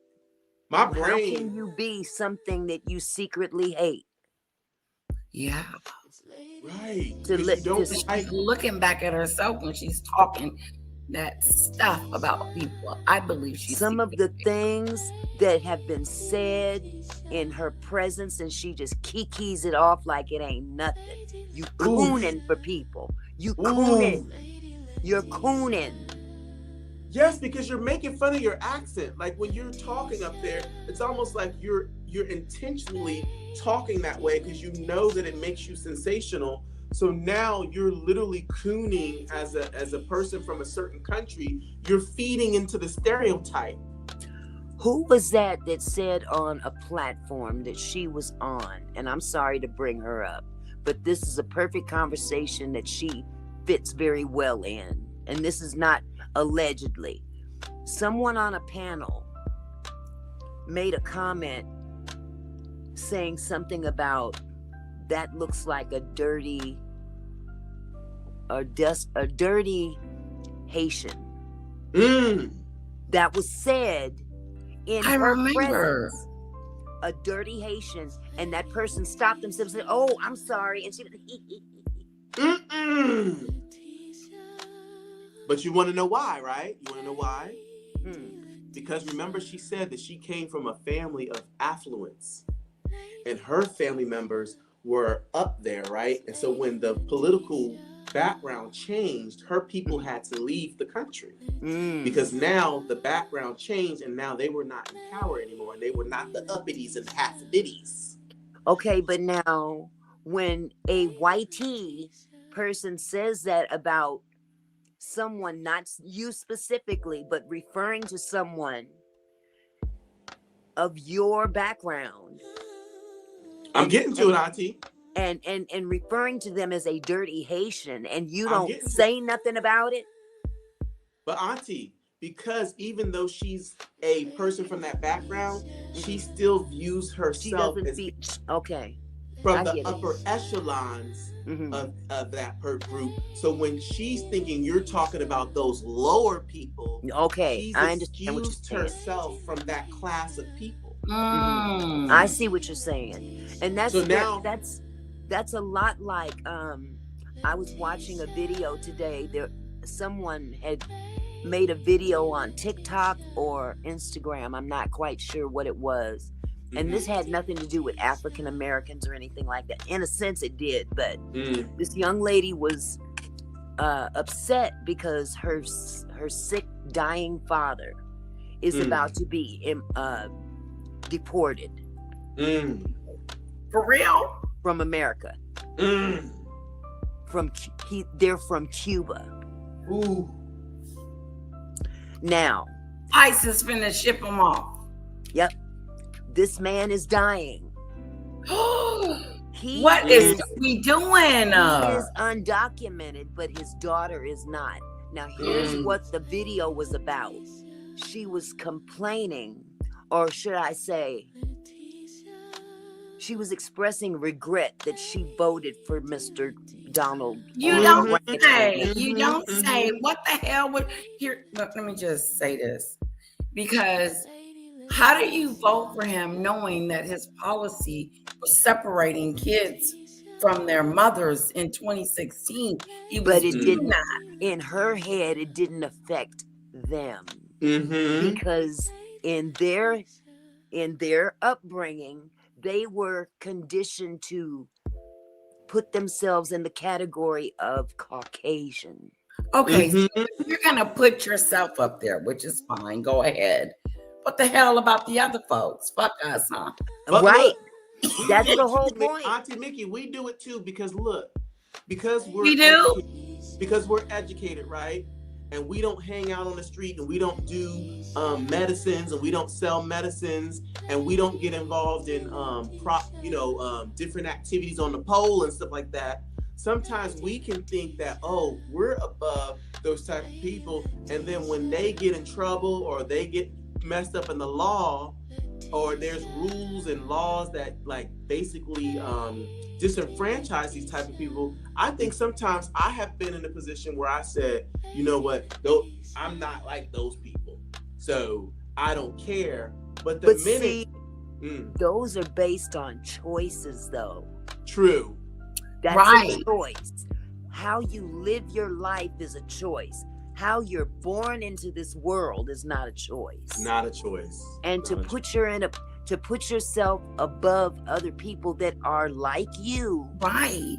or similar to you. In your But same class, your same people. And that's the thing, is that I can't Oh, recall a he's not content talking creator. about me. He's Right. talking about them. And she was saying she was so upset that she voted for Donald Trump and blah blah blah. And what was said in this video was, okay, so who did you think that was going to impact? Right. People of color? And that's what she Exactly. thought. That's what she said. She said thought it. it was going to impact. Is other this your people video besides today? them. Huh? You did a video today? No, I didn't do a video. But Oh. I'm going to try to remember the name of the content creator that covered this. Oh my God. I mean, But it's my true. point, Auntie No. Nikki, First my of all, point- you didn't even think it was going to be your race. You thought it was the black people. So you Well, and that's voted just it. for That's it. the You part that voted kills for the me. policy. You knew the policy was going to be put in place, but you didn't give a damn. Oh my God, wait until you hear the excuse she gave first before she really confessed that, yeah, she thought it pertained to AT2 people said, of oh my color. God, who said that? Huh? AT2 said, Oh. oh my God, who said that? If you watch, oh my God, what is the name of that content creator? I'm gonna get it to you. But she said, I voted for Donald Trump because I was in favor AT2 of defended Lady Letitia. RFK's health program and food program changes. Huh? So it was a bull crap excuse to vote for Donald Trump, clearly. But You voted for him because of the she said that she was in favor of RFK Kennedy, his concept of reforming the food programs or our health in terms of the food that's been tainted in this country. He wants Okay. to do reform on the food. Oh. But this is why she voted for Trump. What does RFK's food program have anything Not to do with anything. Donald Trump? If anything, he's removed the food banks. He's removing food from the kids and the education system. He's removing stuff. I'm gonna find this guy. I would love for you guys to go check his channel out. He And, did heroin. my goodness. But what I was saying, Auntie Mickey, is that sometimes, like, so maybe these people made bad choices, right? That live in the ghetto, for instance. Can you guys hear me? My internet froze. So these people live in the ghetto, and they're choosing to live their life sometimes that put them in the ghetto, or they're choosing to go to the ghetto because they like that life, or they like being around that stuff. Because sometimes, let's get real, some of us don't like the ghetto, so we trying to get them out of there. And some people are trying to go to this ghetto. So then when we start getting marginalized and start getting viewed as ghetto people, these things that are affecting these ghetto people can turn around and start affecting us. So then if they start making these rules and laws and regulations based on these ghetto people that are making a bad name for all of us, then all of a sudden, now I'm like, oh, I gotta watch out for the cops, because now he thinks that I'm like a ghetto person, and now it's gonna affect me. So I was saying, like, sometimes we can not care about what's happening to those people who are making those choices and living that low life. But then these people that are racist, right? They using that stuff against us, and before you know it, It's now being we in used trouble. against them. It's being used against them. When she But you said she did it because of food. It was a food I situation. found I the want to give a shout content out to creator. 82 real quick. 82, thank you so much for defending me during that plantation wife situation. Oh my Because God. he was there when it happened. And he questioned her. I saw his video. I saw his And- video defending you. Okay. And he was not too pleased Yes. with it. And he immediately checked her Yeah. and said, wait a Demon's minute. here. You know. Hey, Demon. Okay, you were saying, Auntie Mickey. I found the Hello, Lee. content creator and the name of the video. Okay. The content creator is named Reese Waters. R-E-E-S-E Waters. W-A-T-E-R-S. The name of the video is Latinos for Trump Come Clean. Watch it. Watch that video. I was done. I was done when I saw This that. name sounds familiar. This name sounds like somebody. Yeah, who was he's a harassed. brother. He's a brother. He's funny. Yeah, let me show you his here, and I'll put his link in the description. Yeah, shout out to Reese Waters. But this video was, oh my God, her dying father was deported. Oof. Or he's So actually how can fighting. you have the heart to say something like that? And even if that was the truth, that she did make a bad choice by Yeah. voting for that president, do you make that person feel bad when they're in that much pain? I don't know. I know that some people are giving her hell about it though. Oof. There it is. 1, 2, the third. Okay, look at the third and fourth one. Those are the two. Oh, these two. Okay. Yeah. One's for members only. Yeah, Okay. one. You voted Only. for Trump. There she So is. now you want to abuse people who voted for Trump. That's the right solution. Through something like this behind bars. He has lived in Florida for more than half his life and worked for the same construction job for many decades. Every day that goes without him here is a day lost forever. This is about being human, about love, connection, and presence. The one thing he needs the most is the one thing that we're being kept from giving him, which is us. I feel that it would be immoral and inhumane to let a man who is suffering, who is terminally ill, spend what little time he has left in pain and isolation. Please don't let him die in a cell. Please don't let his final memories be of those of pain and isolation.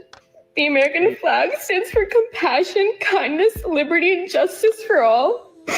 We're all human, and today I'm asking for one human act of compassion to please let my dad come home. Yes, to those of you ladies on the line, thank you for staying with us and providing your testimony. It's a difficult position for us and for y'all. However, I've listened to your testimony carefully. My vote, again, is to deny the request for conditional medical release. I know that's not what you wanted to hear, but I listened very closely to your statement, and you used the words that the American flag represents compassion, kindness, liberty, and justice. And those are all the things that we have to take into consideration, both on behalf of the citizens of our state as well as the person whose case we're hearing. And we make the difficult decisions. And so I am going to continue with my previous vote, which was to deny the request for conditional medical release. That would be a majority vote to deny the request for conditional medical release. Now, I'll be honest. I had a very hard time seeing that, not just because of the situation that her father finds himself in, but the situation that she finds herself in. And as you probably read in the captions, people in seeing it. Hey guys, there's this girl going viral right here. Her name is Cynthia. Her dad has stage 4 colon cancer and is being held at a cold center. And she is from somewhere in Florida, and she's really pushing that GoFundMe and pulling on people's heartstrings. But I do want to add that she did vote for this. I would not wish this on my worst enemy. Okay, as someone who has. I mean, come on. Come on with it. She Come on voted with for it. this. She Come on asked with for it. this. This is what you wanted. Come on I with mean, it. it was, were you not watching what you were voting for? See, they weren't thinking about that. They weren't thinking about that part. They're looking at the fact that the dad has been here working hard for years and years and years. Right. And Oh, and everybody now, gonna be okay. Now we've got Mr. Trump in office who has made some promises, and these people have been conditioned to think that it doesn't apply to them. Okay. It doesn't apply to them. It applies to us. It applies to black people. Oh, you as know long what? as it doesn't apply I to was on my us, nails. She's then suspended. I told her, now- I said, is you watching the news? I said, is you watching what's going on? clearly And I had to explain to her just a little bit of what she was, because she was for him. Sorry, I didn't mean to interrupt you, Auntie. Oh, Nikki. no, you're fine. You're She fine. was talking like, well, isn't he going to bring the food prices down and all this stupid stuff? I said, have you been watching the news? It's not just I about said, food. he is trying to get, I said, you better thank God your husband got over here, that, you know, from Mexico. You better thank God that you were able to get him over here in time during this process. It's Because, documented. yeah. Okay, good. Because they're snatching up people off the streets like Yeah. it's nobody's business, whether they're documented or not. They don't put them care. They put them people through hell before they can even prove that they're documented. We got people claiming to be ICE agents right now that have no credentials to show. They don't. They don't show their faces. They We don't. They know just, if they're they're appointed. zip tying kids. We But don't Auntie, know. what about me? What if I come to the United States, right, and I look the way I look, right? And somebody might think that I'm Indian, you know, or somebody might think that I'm Mexican because of my look, depending on how I look. I could literally be snatched up on the street. That's true. That's true.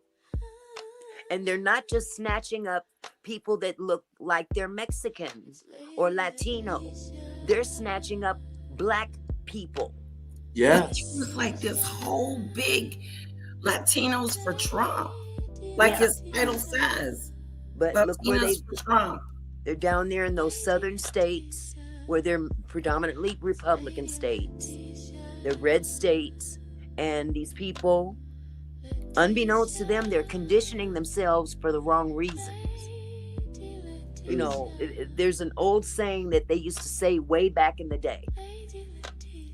White makes right. My grandparents used to say that all the time, that, you know, it was always said to them amongst the black community, yeah, you know, white makes right, so you better be careful. And that's a mentality that is true today. White makes right. That's the mentality among many black people. I agree. Unfortunately, it's been ingrained in people for from generation to generation.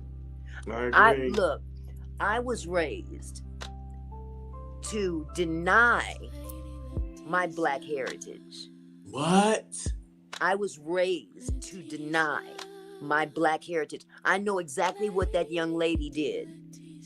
She's been conditioned in her head to go with the flow of being Caucasian. My grandparents tried to instill in me, don't you tell nobody about your black parent.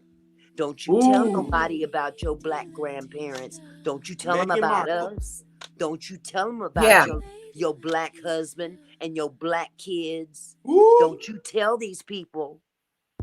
And I was a rebellious little something. So I went right outside to the neighbors next door and said, hook my hair up, give me my afro. Right. So I know exactly how that feels for your elders to embed in your mind that you are something that you're not. Right. Conditioned. And I, you know, my mother was Caucasian, but I didn't know nothing about that side of my family. She took off. She took off when I was 6 months old. What? My grandparents raised me. My father, he was in my life. I had no Caucasian family whatsoever. So all I could identify with was my Black heritage. So when people see my skin, they say, well, you look white. Well, look within, boo-boo. Hello. Because I don't live what I look like. I live what I experienced. My experience has always been Black. And I'll go to my grave. Hey, power to the people. Hello. And there are YT people that they hang around a lot of Black people and they identify and they love and that's what they do. But then you have a person that wants to call them and say, stop acting like that. Right. But see, here's the difference between that person that's a wannabe, because that's what they're called. I'm not trying to put nobody down. Right. But when you have someone that thinks it's cool to be, to have that swag, to have that coolness, you know, and society over the years have taken from the Black culture, because we are the best in terms of arts, sports, music, swag, dress, fashion, you name it. And they have taken and taken and taken. Now, it is what it is. But in Black history, don't forget that they don't want Black history because they don't want us to know. Yeah, let's not forget erasing Black history. Okay, they don't want to talk about Black Wall Street. Okay, they don't. There's a whole lot of stuff they don't want to talk about. But see, I'm not going after white people. What I'm doing is explaining the mentality behind this. When you've got people that have come up through their experiences to not necessarily be ashamed of what they are, but they're protecting themselves. Okay. In the case of my grandparents, you were not allowed to be on the same level as white people. That was just the way it was. Okay. My grandfather was a pretty man. I called him a beautiful man. He had coal black wavy hair, and he was predominantly African American, but he was partially Italian too. He had some Italian in him. So he had that real pretty look about him. My grandmother. My grandfather had that too. My great grandfather. Yeah, Black and Cherokee. She was a little tiny, round, little bow-legged thing, okay? And dark chocolate skin. And people would treat them different just because of what they were, what they were born as African Americans. So quite naturally, given the opportunity to make life better for their children or grandchildren or whatnot, here comes this little light bright that comes along that they have to raise. What do you think they're going to tell me? Don't you tell nobody about your Black family. Because we want the best for you. Yes. Wow. We want you to live a good life, because they have always been conditioned to live a poor life. Right. Because of their heritage. You know, but I a found lot it of Black ironic, folks didn't have that. Even though my great grandfather was light skinned or whatever, and his mother was like German Irish, and she looked straight up white. But no matter what, my grandfather, my grandmother, my great grandmother was a widow. Like, he was a widow to my first great grandmother. I know she was dark skinned. But then his new wife was dark skinned. So even though for some reason my people who were German and Irish kept marrying Black dark women, not light skinned women, dark, brown, beautiful women anyway. I think that's interesting, because I'm like, well, if my grandfather was so light, but he kept going after these brown skinned honeys, what's up with that? Hey, the blacker the berry, the sweeter the juice. Look, I'm like, Granddaddy, why you ain't keep dating them light red bones?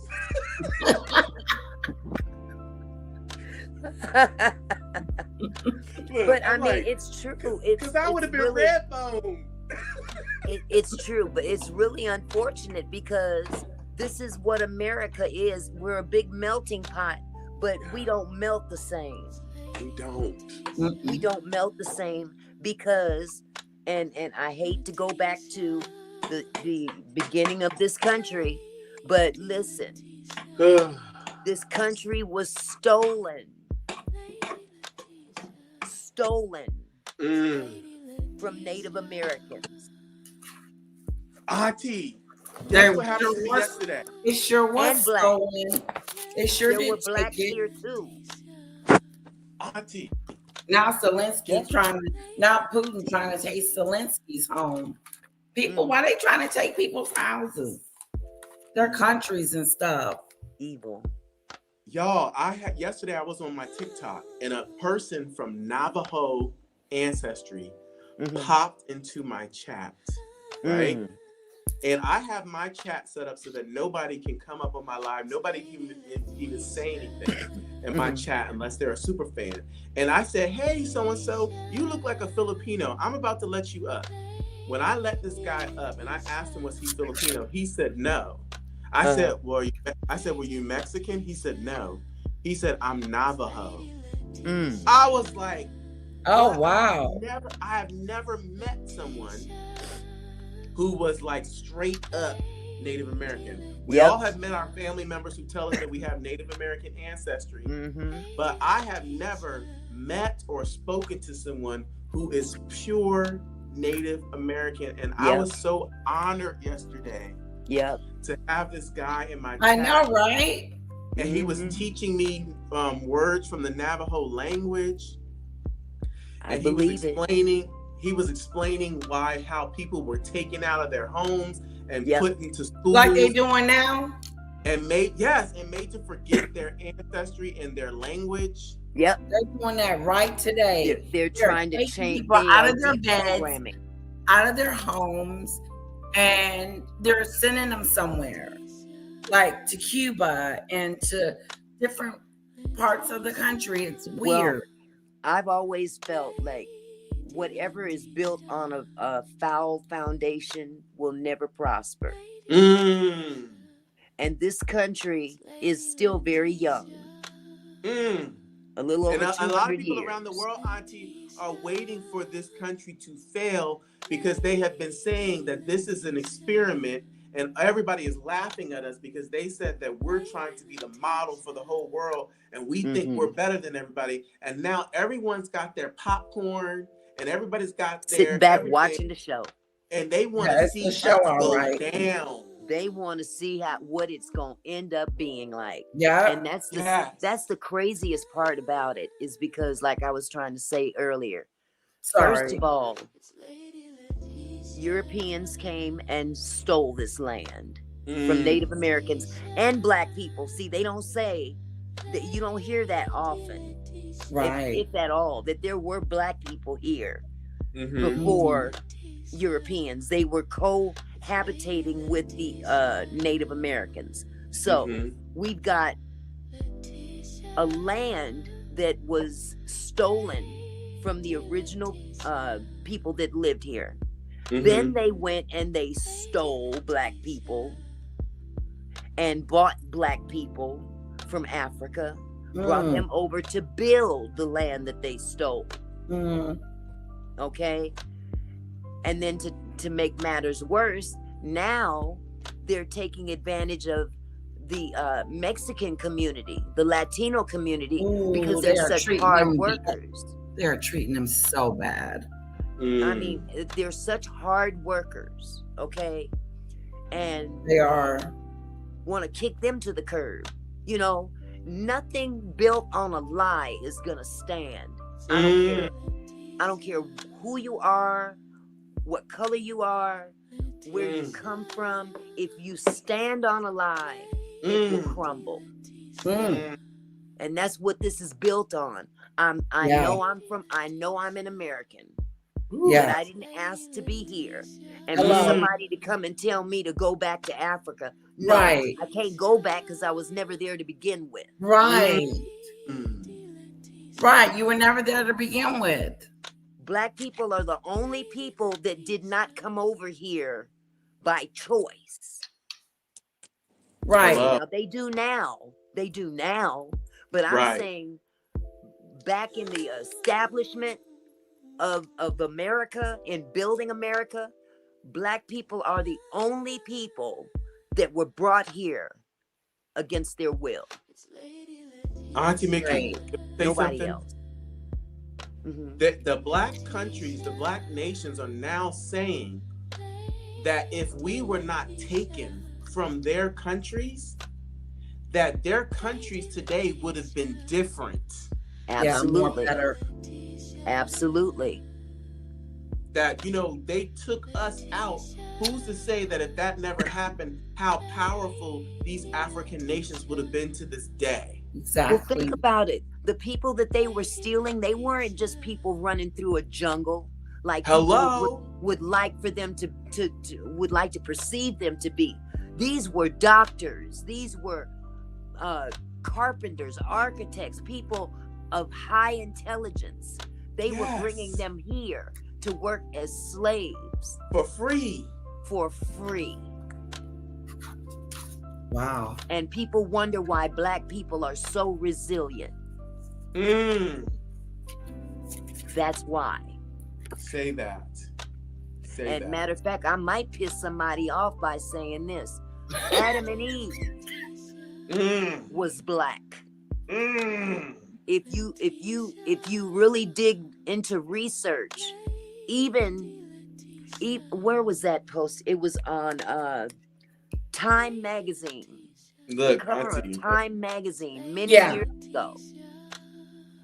Wow. Literally admitted scientifically, it has been scientifically established that the original man and woman were Black. Garden of Eden was in Africa. And nowhere can it be found. Oh. But and the don't first- let them know that Jesus might have been Black. Oh, Don't- he was too. The Bible don't even let says that that. be shattered. Look, if they open the Bible and read it, it says he had the skin of bronze, feet of bronze, and hair of lamb's wool. Yep, it does say that. Let me tell you, if that is proven and scientific, like, you know what I'm saying, if it's put out there like that, they will not be able to handle it. But it was on the cover of Time magazine back in the 80s, I believe it was. What? Back in the 80s, it was scientific. They literally put this on the cover of Time magazine that science has established and agreed that the original people were Black. I knew that, but but the fact about Jesus being Black. Oh, I'm Jesus, yeah. I'm not sure if they will be. I've able heard to handle that. I don't think they will be able to handle it. Well, I mean, when you say people of color, look, you have to look at where he lived at that time too, because he could have easily been the same color as maybe someone from Pakistan or India. You know what I'm And people call me Indian. People look at me and literally say that I'm Indian, and I'm like, no, I'm American. Right. But he was a person of color. He was a person of color. And they don't Didn't have want to be us Black. to identify as a person of color. They want us to identify as Nigerian, as Moroccan, as Egyptian, because they want us to separate ourselves. But if we just say, hey, we're people of color, then it's like, oh, you all are united, and now we are the minority. Boom. Are we? Boom. Boom. Boom. You guys are so funny. Boom. Let the record show. Auntie, they don't want us. They want to keep us divided, and that's why I'm saying, like you said, Absolutely. those Africans that come up with their noses snooty and like that, they're taught, okay, Yes. don't fraternize with those Blacks because they're ghetto, Because they're indecent. Right. And all that. But have you ever encountered an Americanized African man? Have you ever encountered? No, I haven't encountered, but I have seen one on the like on a social media. Yes. I used to work at SeaTac Airport. Oh. I used to work with a lot of different ethnicities, different cultures. They had certain times to pray. You know what I'm saying? I mean, I worked very closely with them. And what I observed, this was my own, I can't speak for anybody else, but my own observance is that the especially the younger ones, especially the younger African males that come to America, they love the swag, they love it's cool, but brother better not date my sister. Oops. See, you see what I'm saying? How what you're saying, how they're taught that African Americans are beneath them. Yes. But you still and think about this. And I know this, and trust me, I am not racist. I know. I'm letting y'all know right now. Everybody in you the can't chat, be. I am Look not at your racist. makeup. Huh? You can't be racist. Look at your makeup. But listen, just like the African males that come from Africa. Yeah. And have not been here very long, but they become very Americanized. Yeah. And they love the lingo. They love to say the N-word. Hey my But their daughters, their sisters, the women, they better not date a black man other than African. Now, think of what we're seeing in the Caucasian community now. Younger Caucasian men are starting to act like the brothers and sing and rap like the brothers and but my baby sister, you better not touch my baby sister. You see what I'm saying? That's like the Muslims too. That's like the Muslims too.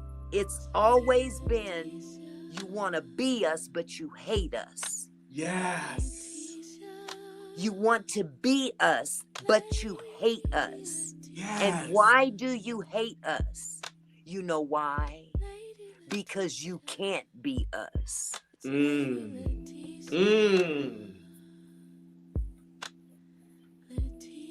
That's right. And because they were taught, like you said, not to want to be like us or not to that's true. Embrace us. So they're kind of like brainwashed. It's really sad because they do. And again, I'm not trying to put anybody in one, demographic or whatever. But this is just from what I've observed in my 63 years of being on this earth. Okay. Is that there are very many people that have been raised in a racist society, a racist household, that have fought against that in their own families. Okay? Yeah. And what I have witnessed in my old age is that the younger ones that are being what's the word? They're defying. They're being defiant against those that are raising them in that manner, which hey, kudos to you. But you know what they do when they do that? They adopt the same behavior of what their family doesn't want them to be around in defiance to that family. That is why sometimes they start behaving like the brothers on the corner or behaving like the sisters at wherever, at the wig shop or wherever. At the nail salon. You know what I'm saying? I wonder, is my little girl going to be like rebellious? No, I'm I not don't doing think that, so. Mom. I'm gonna do this. I Yes, don't she think will. so because she has both of you Oh, as you talking about representatives of each side. Okay. See, your daughter will be exposed to both sides. Mm. And I can only just say to you, I can't tell you how to raise your daughter, but, and I say this out of love. Respectfully, 23. Who are you? Someone popped in here. They're not showing me their face. It's probably a troll. Yeah, I wouldn't let him up. Okay. I wouldn't let him But up. Auntie Mickey, what about that person, right? That woman, right? That loves these Negro boys, right? And is just infatuated them, loves them and everything. Yeah, what about them, Mickey? Doesn't really have an intention to marry, just wants to play and be defiant, and then the father ends up going ahead and unaliving that boy. And see, that's a problem right there, because some of these young ladies that you just described are not necessarily doing it because of the culture. It's because of the status quo, so to speak. You know what they say about the brothers. That's as far as we'll go with that. Respectfully, show me your face. Show me who you are. What they say about the brothers, yes. And when you think about it, this can go all the way back to slavery as well. Because that white woman that was married to the slave master was finding her husband wasn't coming to bed at night to her. He was stepping out to the slave quarters at night, and in retaliation, wow, she would grab a big black Mandingo warrior and threaten him. Think about the movie Mandingo. Remember what she did to him. That really happened from I mean, all throughout slavery. She told him, if somebody finds out about us, I'm not copping to it. I'm gonna say it didn't happen, and they will believe me. Woo! Because she was the wife of the slave master, and all she had to do was yell the R word. Right. Do you think that a man can't fall in love with a woman like that? He absolutely could fall in love with a woman like that. And imagine the mental abuse that is. The person you love that's using you for your body, right, turn against you and harm you. Yep. In an instant. Oh, it happened. Because she doesn't treat him as such. She treats him as a piece of property. But look at the basketball players, Auntie Mickey. Look at the basketball players. Yep. Look at Shannon You're right, Sharp. Lee. Oh, Shannon Sharp. Ooh. Perfect example. She almost richer than him now. Okay. Talk She's about got some more paper. money than he does. You gotta pay for both cheeks. Both of them. Both of them. Not in no payment system either. One lump sum. One good check. One big fat check. Not just the right butt cheek, but the left butt cheek. That's called a combo platter. Wow. But it's you know, I think a lot of people don't really sit back and really think about how this impacts us as a human society.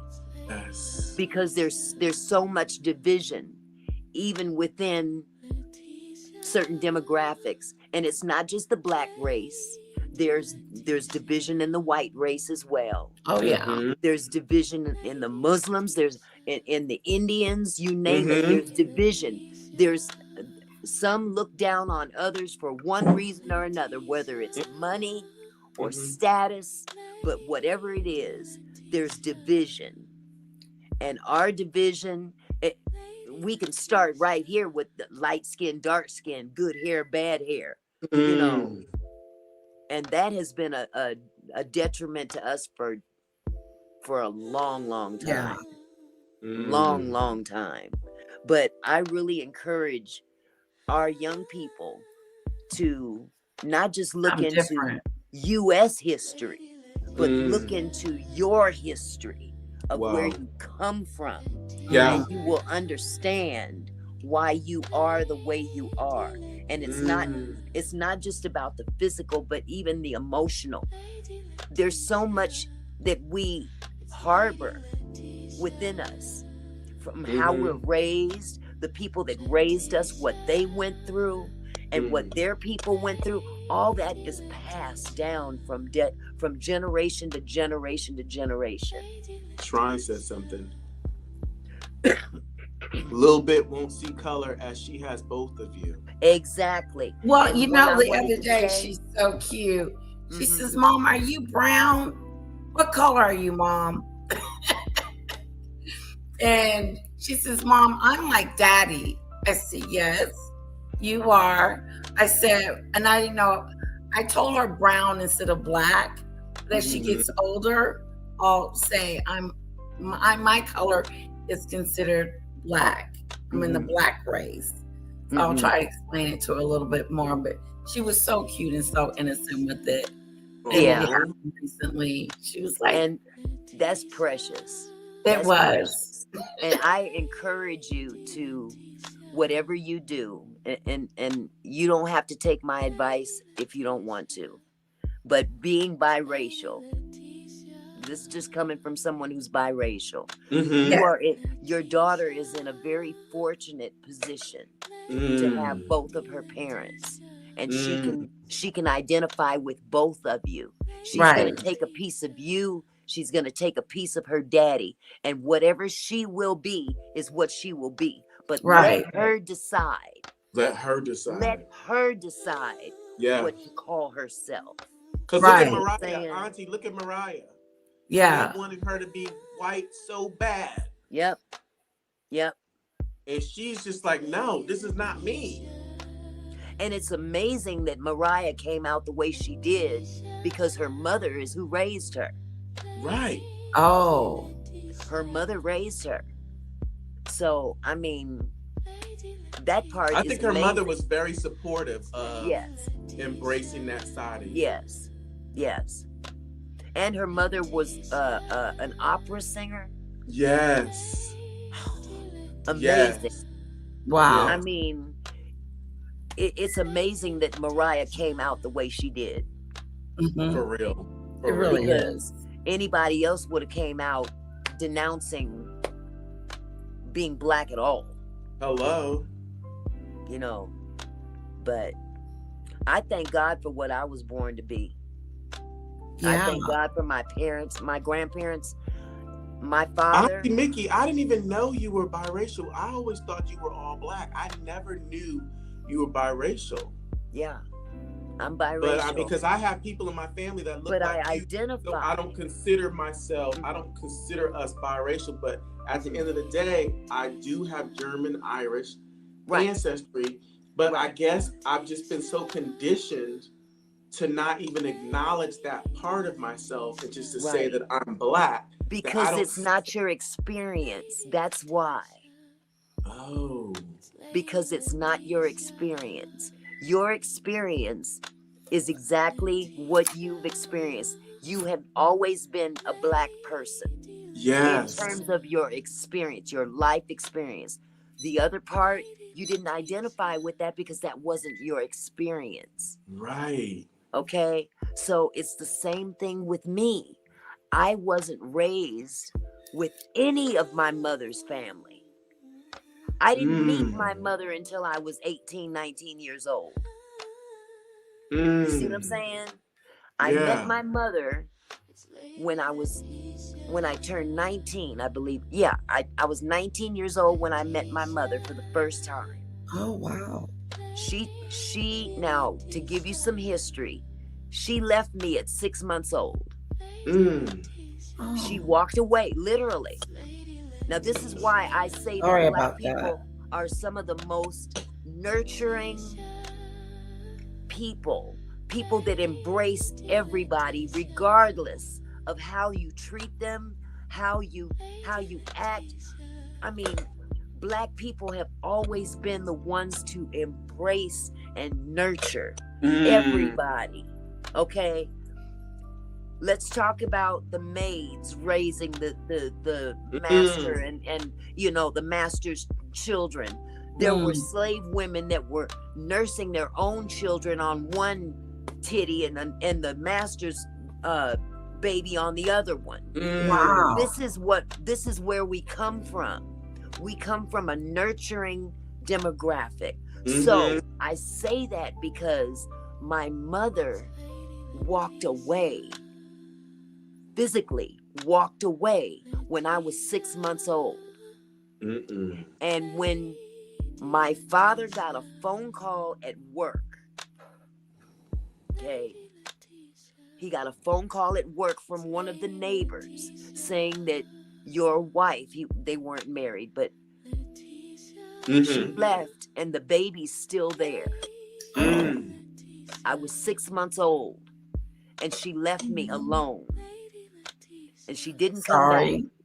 She didn't come back. My father lost his job because he left the job to come and get me. Yes, he worked for Bethlehem Steel. They fired him. They fired him. This is how Black people were treated. Okay?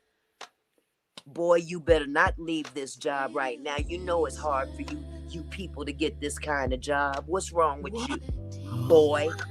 Ooh, I want to cry right now. So now listen, I'm telling you this for a reason, because I'm proving a point about how nurturing and loving and accepting Black people have been over from the beginning of the earth. Okay.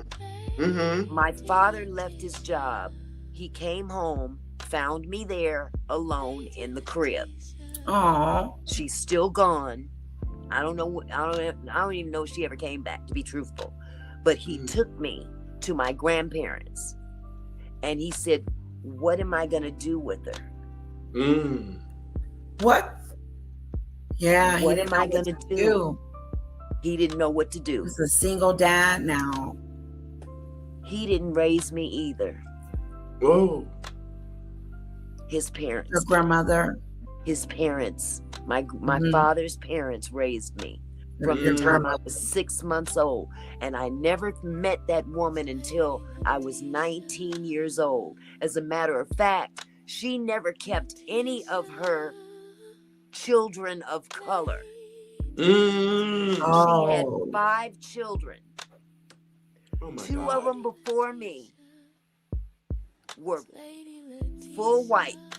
Then there was me. Then my sister. She had my sister 2 years later by another Black man. She put her up for adoption. And then from there, she was gone in the wind until we met her for the first time when I was 19 years old. And by this time, she had had one more child. He was a Mexican boy. What? He was a Mexican boy. And she lost custody of him in Las Vegas. And she just came up here for briefly to make some money or whatever so she could go back and get her son back. Okay? But I'm saying all this to say, my grandparents didn't have to take me in. But this is what Black people do. Yeah. I was raised up on a block where most of the kids on my block were being raised by their grandparents. Yeah. You see what I'm saying? And then there was one woman that lived across the street from me.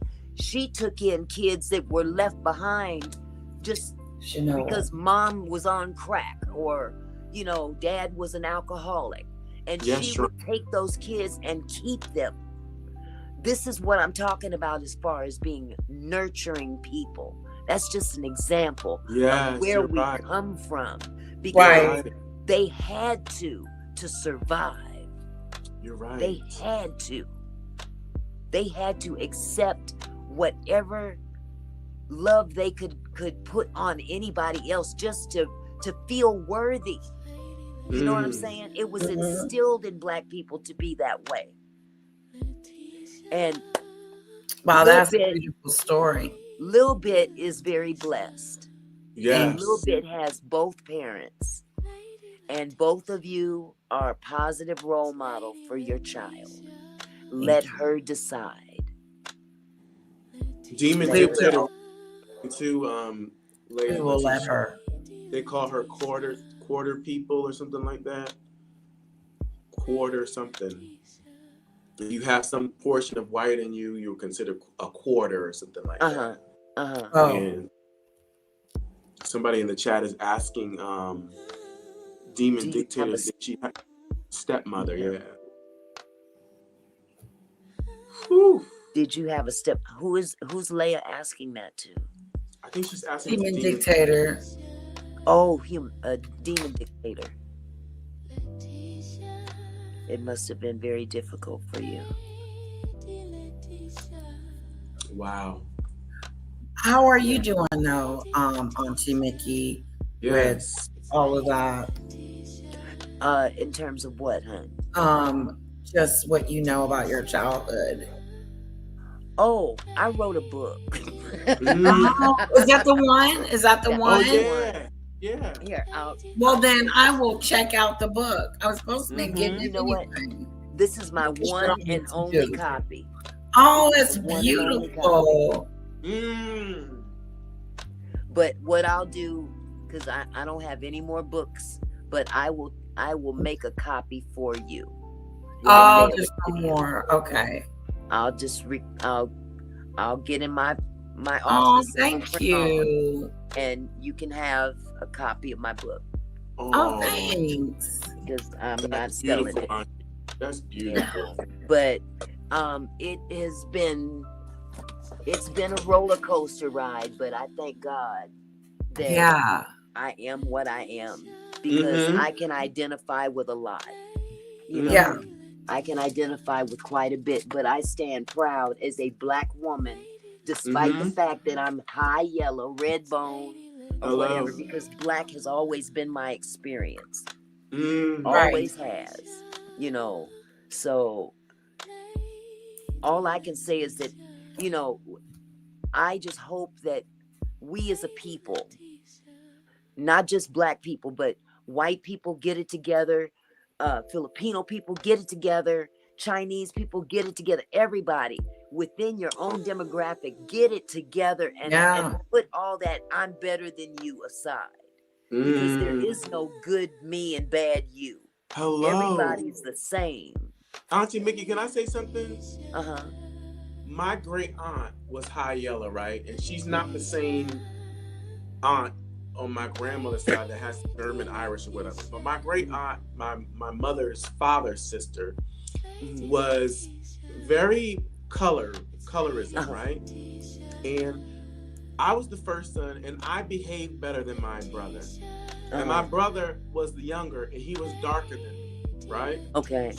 And my great aunt, because she didn't like my father because of his own personality and characteristics, but she also made fun of my brother because he looked like my father, he was darker.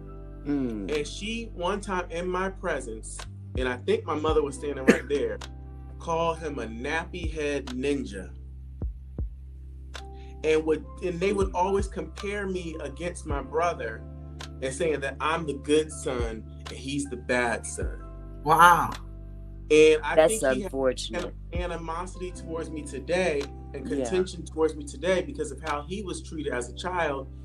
And it wasn't my fault. No.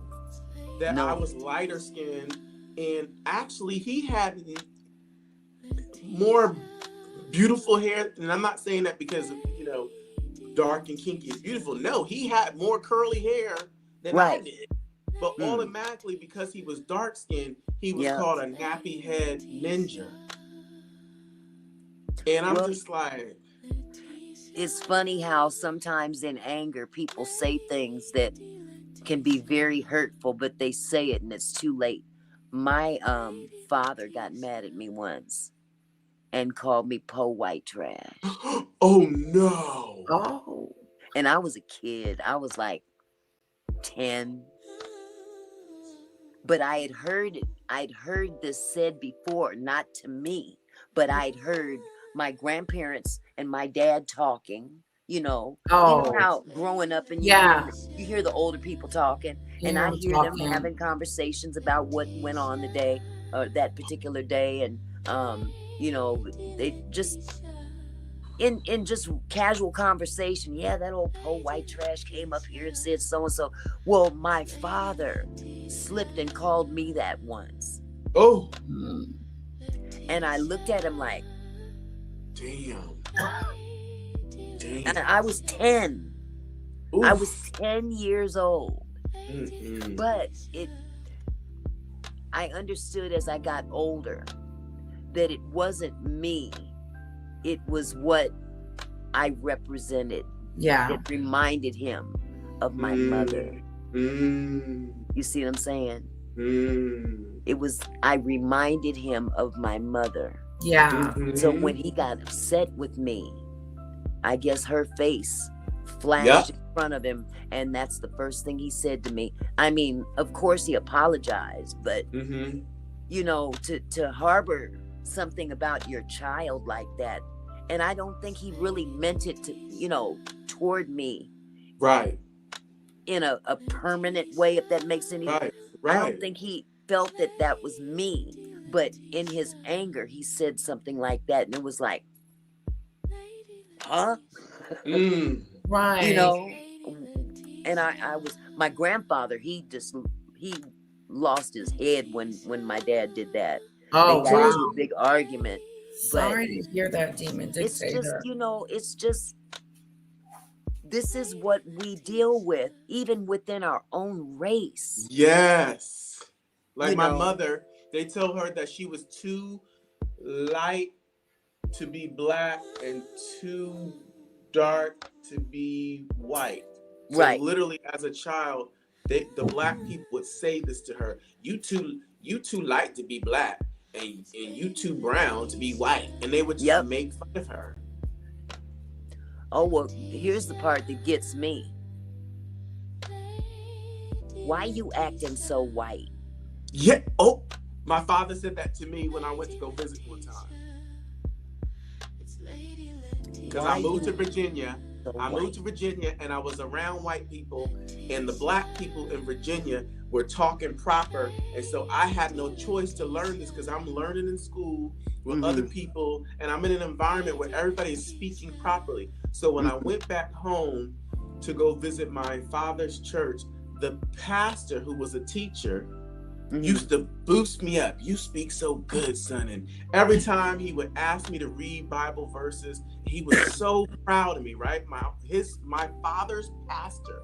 And then my father says to me at a men's breakfast in front of everybody at a table, stop talking like that.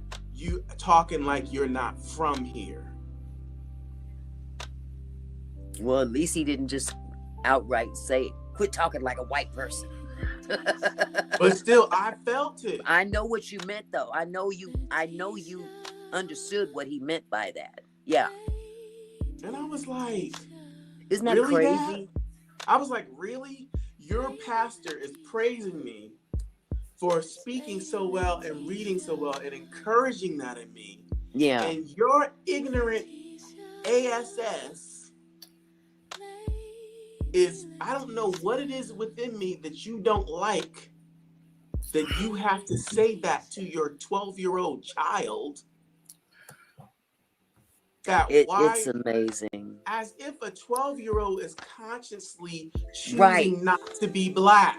Right. It's not like you're saying, I'm going to pretend that I'm not what I am. And I don't think that's what you were trying to do. You were living the way you were conditioned to live. This is the environment that you lived in, and you adapted that same environment within yourself. Yes. And same thing with me. Yeah, oh, Mickey, she's a white girl who wants to be black. Oof. You a wannabe. Now this is Ooh. growing up in the hood because I was the only one. Because it's jealousy. Only one. Oh, jealousy. wow. So they were It's jealous of jealousy. you. So even fathers can be jealous of their own sons. Exactly. Oh, you got that part right. Oh, wait. That's a whole nother podcast. That's a whole nother book right there. That's a whole nother book. I could go grab my husband right now and y'all could have a conversation all night long about that one. Ooh. It's amazing. You know, and also my brother and my father, because they both have issues with my mother, and I remind them of my mother and I remind them of her side of the family, it's like they have this contention for me that's unspoken. You know, sometimes it has been spoken, like, you just like your mother. Or you never gonna have nobody. You're never gonna be happy because you're never gonna be able to love somebody because I you're can't just stand that. you're just a cold person like your mother. I bet And you my make them brother eat those doesn't- words every day. Yeah, my brother, he has something against my mother.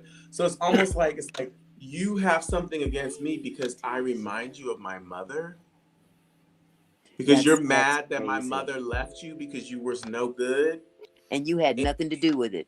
And I had nothing to do with that. That was you that decided to go cheat on my mother. Bingo. That was you that decided not to work a job and take care of your family. That was not my Bingo. mother. Bingo. Purdue, be nice. I don't know if we need to ban him or just time him out. What is Purdue talking about? I don't even know what Humphrey Bogart means. Humphrey Bogart. Why the blacks always need to let us know they aren't white. I don't know what that comment was about. But okay, Purdue, unless you understand what we're talking about, shut up.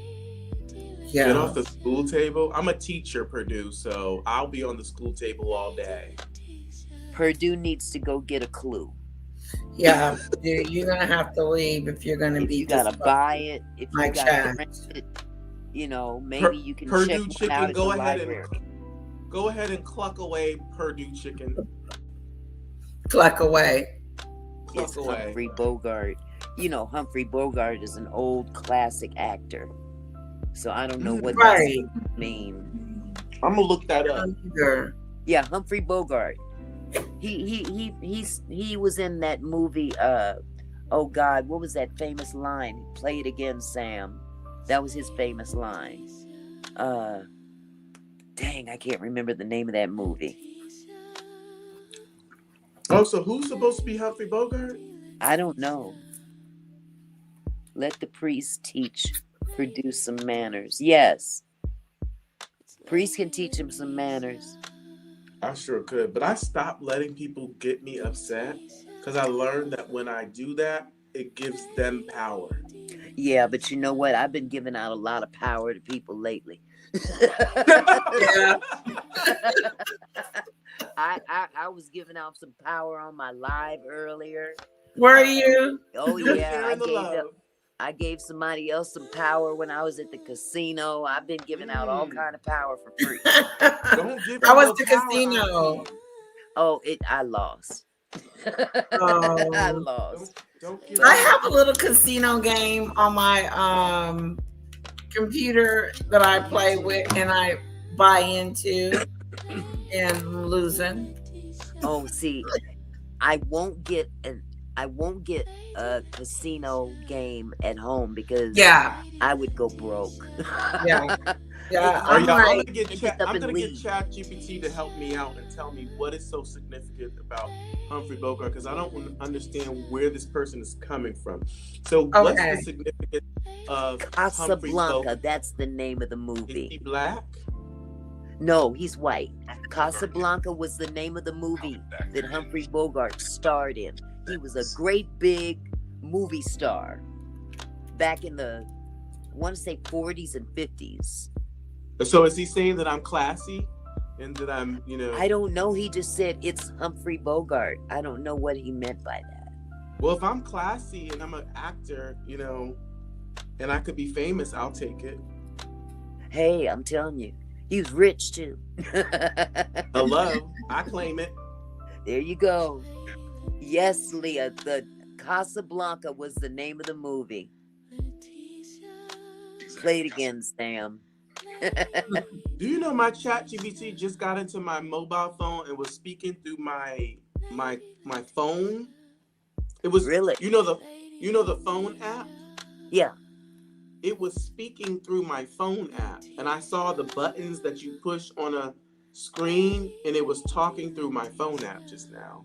Wow.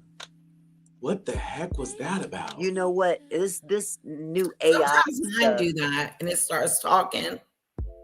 Yeah, but it was talking through the phone app. Right. Mine has done that before. Like, it's almost like I ask a question and then I'll answer it. But it was the phone. Yeah, mine, the phone app. The phone app. Okay. Yeah, Okay, mine's done that. I'm like, I'm not even talking to you. Yeah, I say that to you, Alexa, all the time when I'm talking to someone on the phone, and Alexa will break in. I'm like, "Hef, I'm not talking to you." Right. Yes. She just talked back to me. I don't want your help, Alexa. My stepmom. Oh, what's she gonna say? My stepmom says that she would be talking about something, and next thing you know, she would get an advertisement on her phone about that thing she was talking about. I swear. Isn't that creepy? Very creepy. That's creepy as all get up. So whatever you're talking about next to your phone, it's recording every single thing you say. I doubt it. I don't doubt it one bit, because that's happened to me several times. Talking about your personal business, you think your personal life, whatever it is. Well, you know that it's advised that you put tape on your computer screen, like where your camera is. Put tape over that when you're not using it if it's open. Same thing with your television. Ooh. Same thing with your television. Your TV has a camera in it. I heard that. You should cover it because people can hack into your personal devices and watch you sleep. Yes. Yes. My TV's right there. Wow. Can you imagine boy, I tell you, I bet they be seeing all kind of crazy stuff They going be on. seeing it go down. They be seeing it go down, Auntie Vicky. I would keep them entertained. That's for sure. Ooh wee. The hell? That would be wake up one day and see yourself on TV. Yeah. Get down with the get down. I would crawl up and down. Woo! Girl, you. I'd be That like, would baby, get me off of the internet. Baby, we famous. Baby, come here. We're famous. Look. I wouldn't be able to do that, Auntie. Oh my God. I would be mortified. Oh my God. I would die. I really would. And I'm sure there is something out there probably about me somewhere that I don't even know about. I'm sure there's something about all of us out there. Because, the government is able to see a lot more than we know. Right. And look, Auntie Mickey, and tell you to shut up. And if you keep talking, I'm going to release this. Yeah. They're bad out there. Oh, I've gotten phone calls.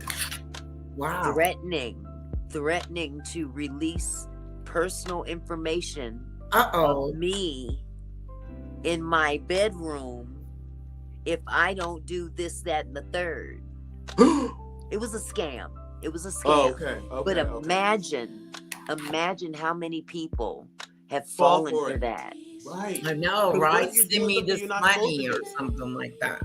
And imagine someone really having that information for real, and you just brush it off like you just tripping. Right. And then all of a sudden, you look up one day and somebody's sending you a text message of a video of you doing something. Yeah. An intimate moment in your own room. Ooh. You know what I mean? Yeah. this technology is very scary. Big Brother is very scary. That would scare when you me. think about it. Yeah. But I got a couple of phone calls like that. The first time it freaked me out. Yeah. The second time I knew it was a scam. Yeah, because remember, Lady Letitia, somebody had revenge porn or something like that. And supposedly, you know, that video that was out was put out there to revenge against someone that was doing too much. They needed to kind of be shut up and shut down and whatever. But I'm not condoning it. But this person needed to go somewhere and sat down, and they found themselves out there. But they created this video now. They created this video, and they had the video, and it got leaked. That video. Yeah. No way. The Push It Out video. Yeah, the Push It Out video. How did the Push It Out video get out into the public? Because I think that person was doing that kind of stuff for money, like recording it for money. Oh. Like, you know, like OnlyFans type of thing. Yeah. And the video got found by somebody and was put out there. So if you're going to go out there and make that for money, right? Then A video.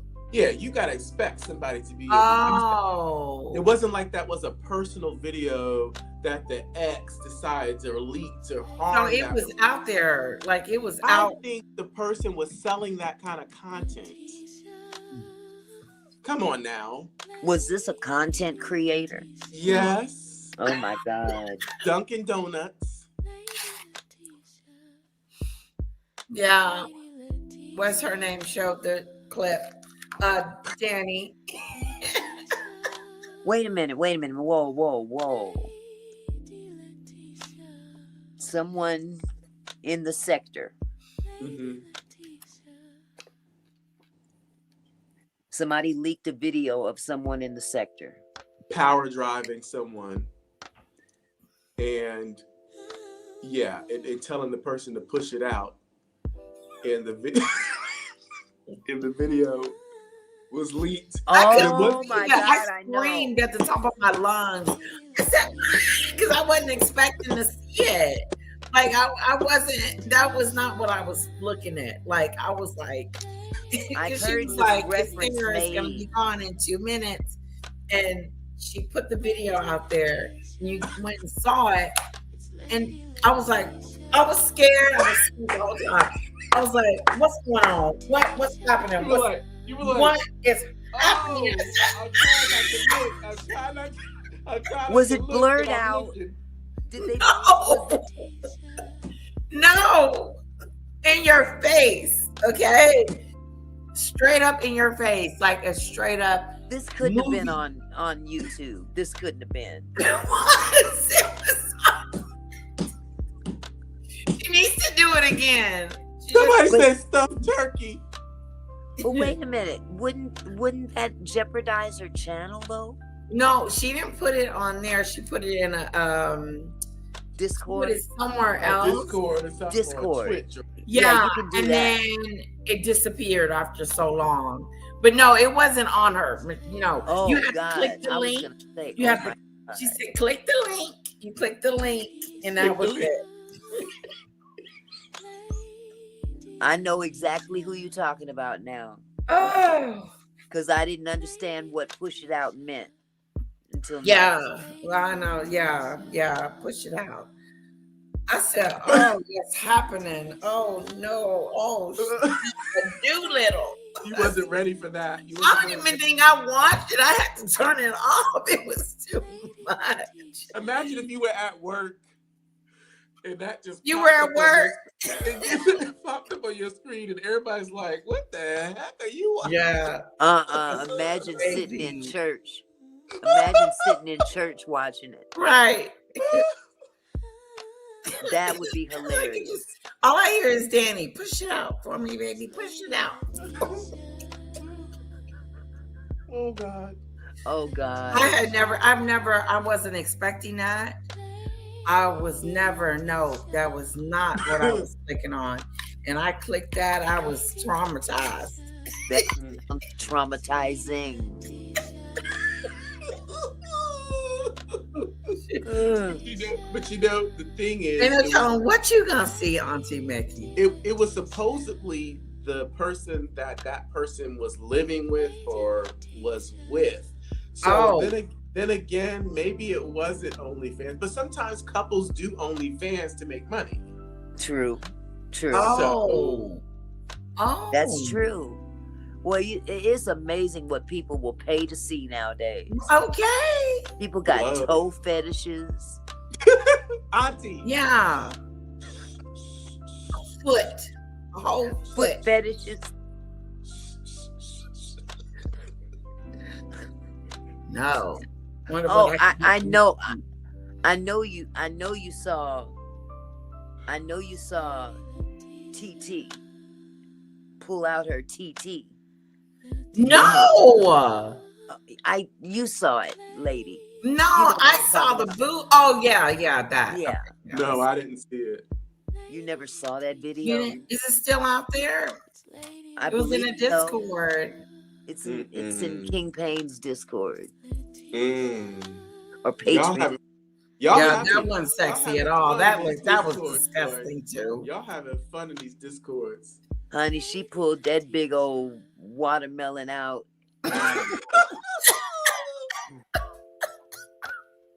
It looked like she was gonna take a bite out of crime, but my God, just picked it up and you gotta be careful what you do on this internet, girl. Was she self-serving? Yes. Yeah. Yeah. And sadly, she didn't have to reach very hard. She could just bring it up to her. Yeah, it fit right in, didn't it? It just, hey. That's bad when you can suck on your own titty. I mean, that's bad. When you can suck on your own titty. That's pretty bad. Yeah. Yeah, when you don't need nobody to do it, you didn't. Yeah, just pick it up and lift it. Look, Auntie. So no foot videos, huh? No foot. No, honey, not, and especially with these ugly feet. The internet don't nobody want to see these. It is. It is forever. Serene said, "Boom, chicka, bow, bow." Bam, chicka, bang, bang. Yeah, I was telling him about how she went in there and got that gun and started waving it and honey. Can you imagine how bad that could have went? Yes. That could have went bad quickly. What if she had to stop that girl or something stupid? Or better yet, you don't know who was in the house. If they would have seen that, they could have come out with the same energy. Right. You know. You should see that. I mean, when you dealing with the hood, you right gotta be prepared. Hood girl. Yeah. Yep. Uh-huh. Sometimes that hood mentality She's can the get you hood. in trouble. Everybody else on the block peaceful. She didn't came in there with herself and hooded it up. Wow. On Section 8. Wow. I'm running this because I'm gonna come in there and come get her benefits. Now, while she sitting Look, there thinking guys, she's this reminds me of get in the car. What's get in the car.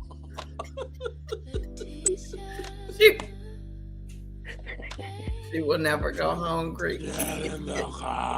Ooh, she will never go hungry. No, she won't. Well, she might. Who knows?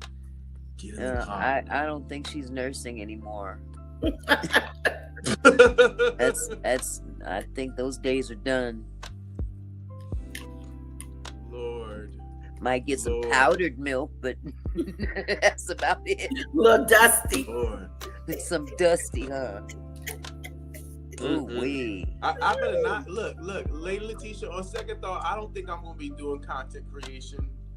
Because I think if I get big, somebody gonna put something out there about me. Yeah, you gotta be careful.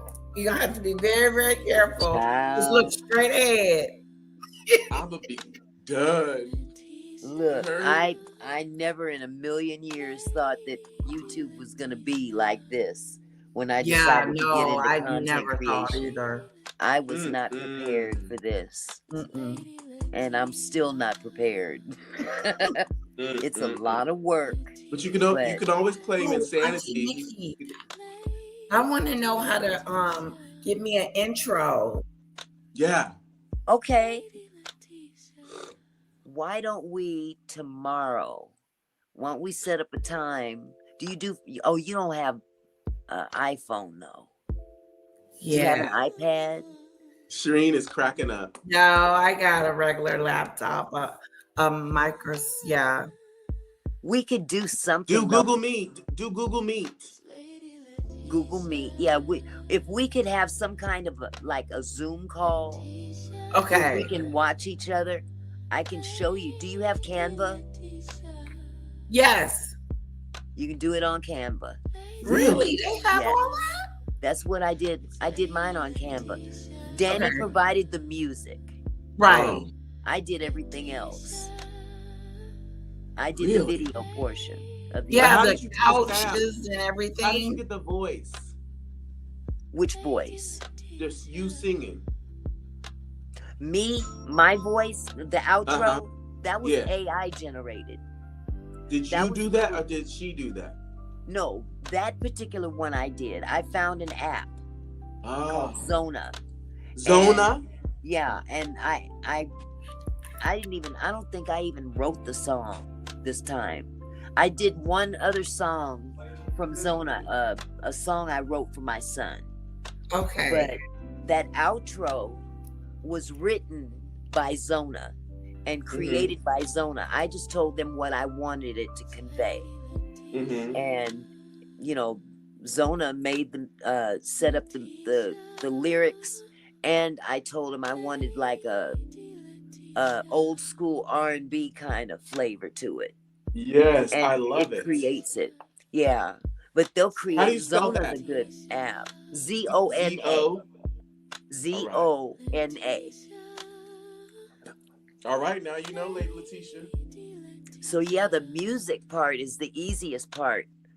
And again, if Danny hadn't done that for me, I mean, I had done something like that before, but she did such a wonderful job. That just inspired me to get my butt in gear and do some of this stuff. Really nice.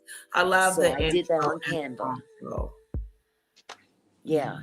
So we can whip something up for you for your outro or even an intro. The intro, and I can end it with it too. Yeah, you can do both. But it's on Canvas. Start there. Canva. You can use. They have templates that you can use for outros and intros. Oh, I didn't know that. Yeah. Okay. For YouTube specifically, just say YouTube outro video. And they'll pull up a whole bunch of different templates, and you just pick a template, and if you like the design of it, it's actually a little video. Run for a few seconds, and then you can splice them all together if you use different ones. And you can change the lettering because each template has lettering like welcome or they just have the templates. You can replace the lettering on there, and then you inserted it into StreamYard. Yes.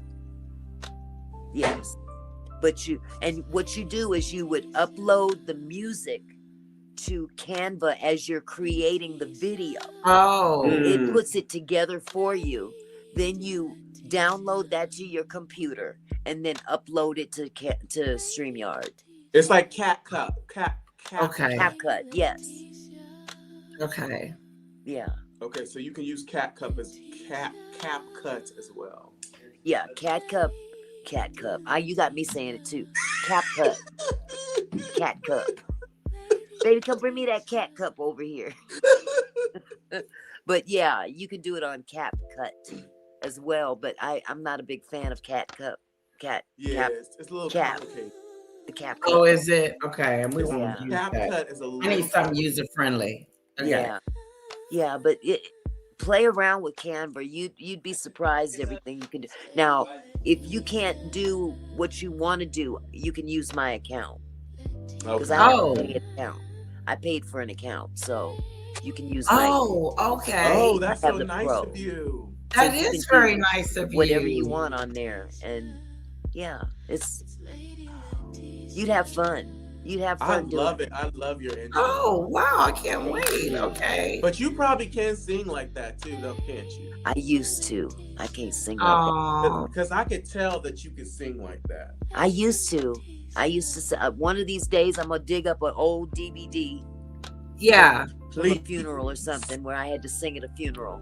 Oh, play it wow. for you. Show them what the first lady can do. Show them what the first lady can do. That's going to be pretty cool. Yeah. So yeah, it's been a long time, but every now and then I'll break out on the live stream. But I certainly sound like a dude for real. I got a real deep voice and. Well, Dionne Warwick. Remember Dionne Warwick? She started off with an angelic light voice, and then by the time older, And it now she has changed. a But you know raspy- why my voice is like this, right? No. My voice is like this from smoking. Oh, but Dionne Warwick too. Yeah, I destroyed my voice. I really Dionne did. smokes too, and Whitney Houston was smoking too. No, and that broke my heart. That broke my heart because she had a one-of-a-kind voice. Yeah, she did. No one else could touch her. Whew. No one else could touch Whitney. But she didn't protect that. She didn't. No. And see, Because me and Whitney's stories are kind of similar in terms of things that we did that we regretted later. Because just like the C-Rack, I've gone that route too. Okay, You know, okay. Cigarettes, I did that route too. So, Okay. I can understand kind of, what she was dealing with, but it's a blessing that she didn't completely lose her voice. I completely lost my voice. And isn't I it mean, amazing literally. how even though she did compromise her voice, you could still hear how good she was, even Absolutely. though. Yes. Like, how does she sing so well? Like when she did, I didn't know my own strength. Yeah. Yeah. And That the other girl was, song she sang, she was a phenomenon. She She was, sung a song with Kim Burrell, and I was like, wait a minute, she sounds good. Yeah. Beautiful voice. And that's with her voice being, compromised. Oh my goodness, wow. It was still Well, good. some of our best artists in that industry came from the 80s, 90s era. When you think of Michael Jackson, Prince, Whitney Houston, Luther Vandross, I mean, some of the voices that came out of that small frame of time is crazy to me. Crazy. And the level of artistry that they all possess, it was above and beyond what others, in their same area were doing. Yes. Look at Michael. I mean, nobody could touch Michael. Even No. Prince. Michael and Prince were actually pitted against each other in the industry. Were they? But the thing is, They were that two different people. very two different people, but the level of brilliance that each of them had Yeah. was Yeah. individually different from the other. Prince Yeah. could play every doggone instrument you could Prince put in front remind of me him. of Batman, and Michael reminds me of Batman, and he's Robin. Prince is Robin. Prince is Robin. Oh, Yeah. Well, Prince was brilliant too in that his ability, he taught himself how to play all those instruments. Unbelievable. Can you believe that? Wow, To be yeah. able to sit there and teach yourself how to play the piano, how to play the guitar. He knew music. I mean, my God. And then, he studied dance through looking at James Brown. If you saw some okay. moves, he got that off of James Brown. Same thing with Michael. They studied James Brown. What? Dance. Yes. They watched James Brown. Have you ever seen the audition tape of the Jackson 5 when they auditioned for Motown? No. If you ever get a chance, go on YouTube or Google it. Mm-hmm. Google Jackson 5 Motown audition. Okay. That video right there is the very video of them when they auditioned to go to Motown. And I mean, to watch little Michael mimic James Brown in the dance and everything. As a matter of fact, the song that they auditioned with was "I Feel Good" by James Brown. I think I remember. I remember his little legs moving, Michael Jackson. Yep. And Prince, he was, like I said, he was phenomenal in his area. Right. Whitney her instrument was her voice. Yeah. She didn't need anything else. Yeah. You know what? Danny should have a singing contest. Oh. Yeah. That would be fun. Yeah. Mm-hmm. Yeah, there's a lot of talent out here on YouTube. Mm-hmm. There's a lot of talent. But I like that idea. The impersonation. Yeah. I like that. Oh, it's fun. When they do it Sunday, I'm going to get on and do King Payne. Ooh. Oh, are they doing it Sunday? Yes. They're doing another one Sunday. Like this video, like this video, like this video. Hello. Like this video, like this video. Gather round. We're getting into a. Oh, you got it. Oh yes, the content critters are in there. the house. Feature. Somebody said they was trying to access their camera. Respectfully, said that they were trying to access their camera. I guess they were trying to show you who they were when they were trying to come in or whatever. Who said something? So you know that somebody tried to come up on your live, and they said that they were trying to access their camera, but they couldn't. That's why. Oh, that must have been who was in the back chat. Do they want to come back up? Studio. I don't know, but I just saw that. Okay, whoever was trying to access their camera that want to come back up, you're more than welcome. I see it in the back chat. It was I didn't see it until now. It says I'm trying to access my camera and they couldn't. Okay, well, come on up. Wow.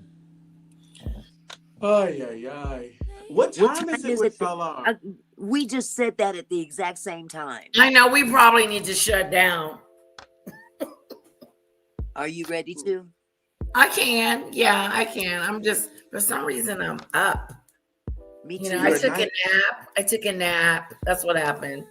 I took a nap and I'm up, but I can easily fall asleep. Well, that's good. Yeah. I guess she's kicking us out. No, I'm not. Hello, you ain't Meg. gotta go home, but you gotta. We gotta go home. Now I don't care where you go, but you can't stay here.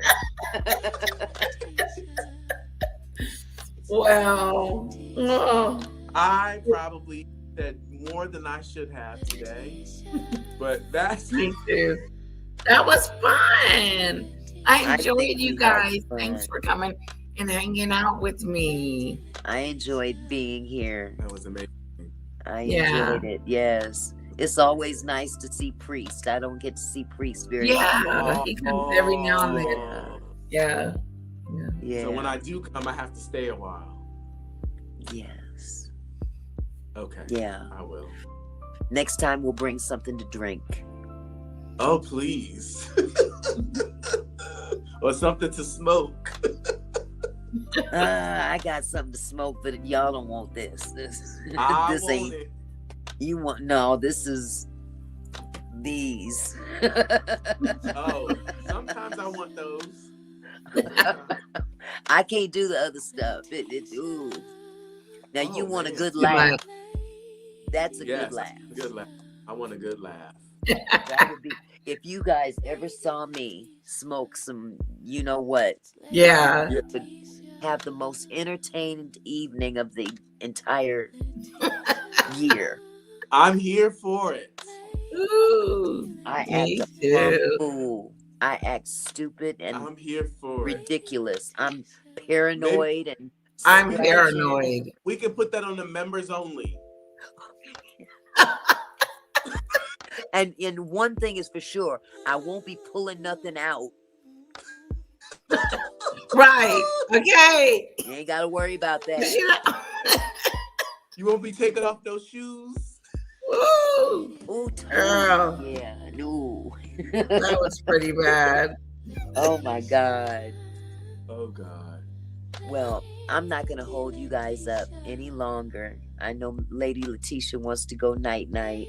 Thank you for What time sharing is your story with us. Oh, Yes, anytime. thank you, I don't have a Mickey. problem with that at all. You know, I'm transparent as all get up. I'm see-through. It was so good. I had Not so literally. much Not just literally, fun. right, Auntie? Not just literally.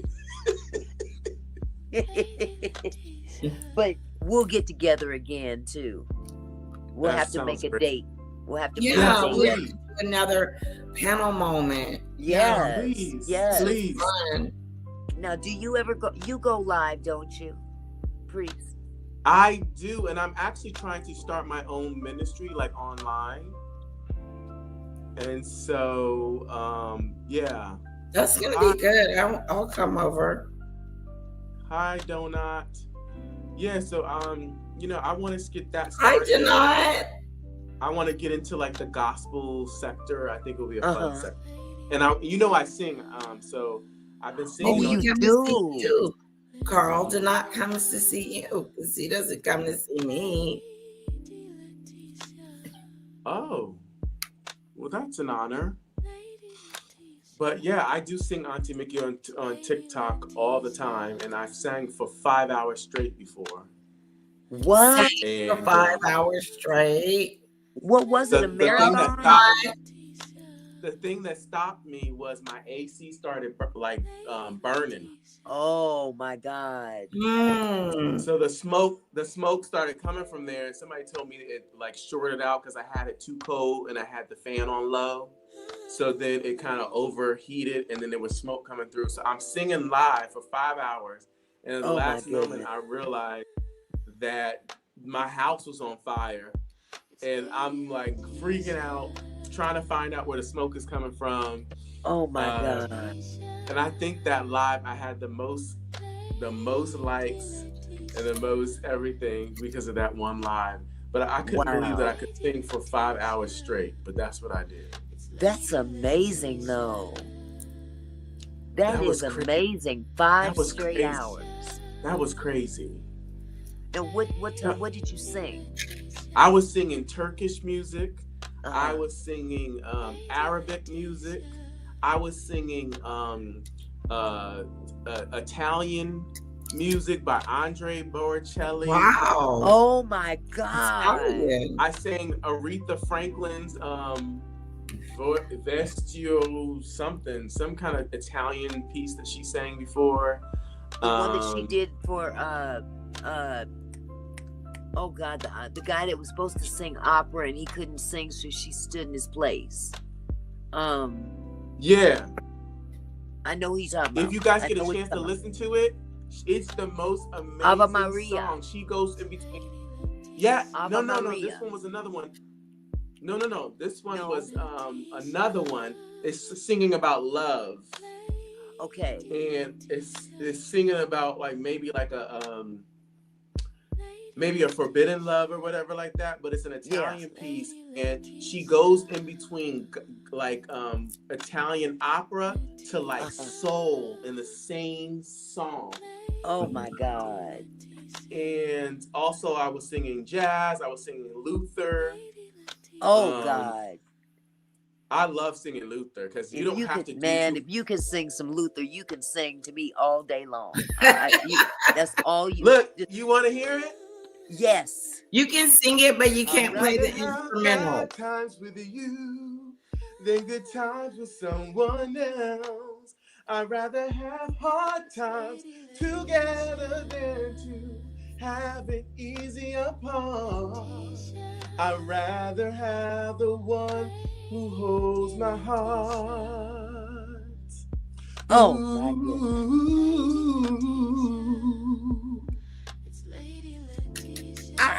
Very good. That was nice.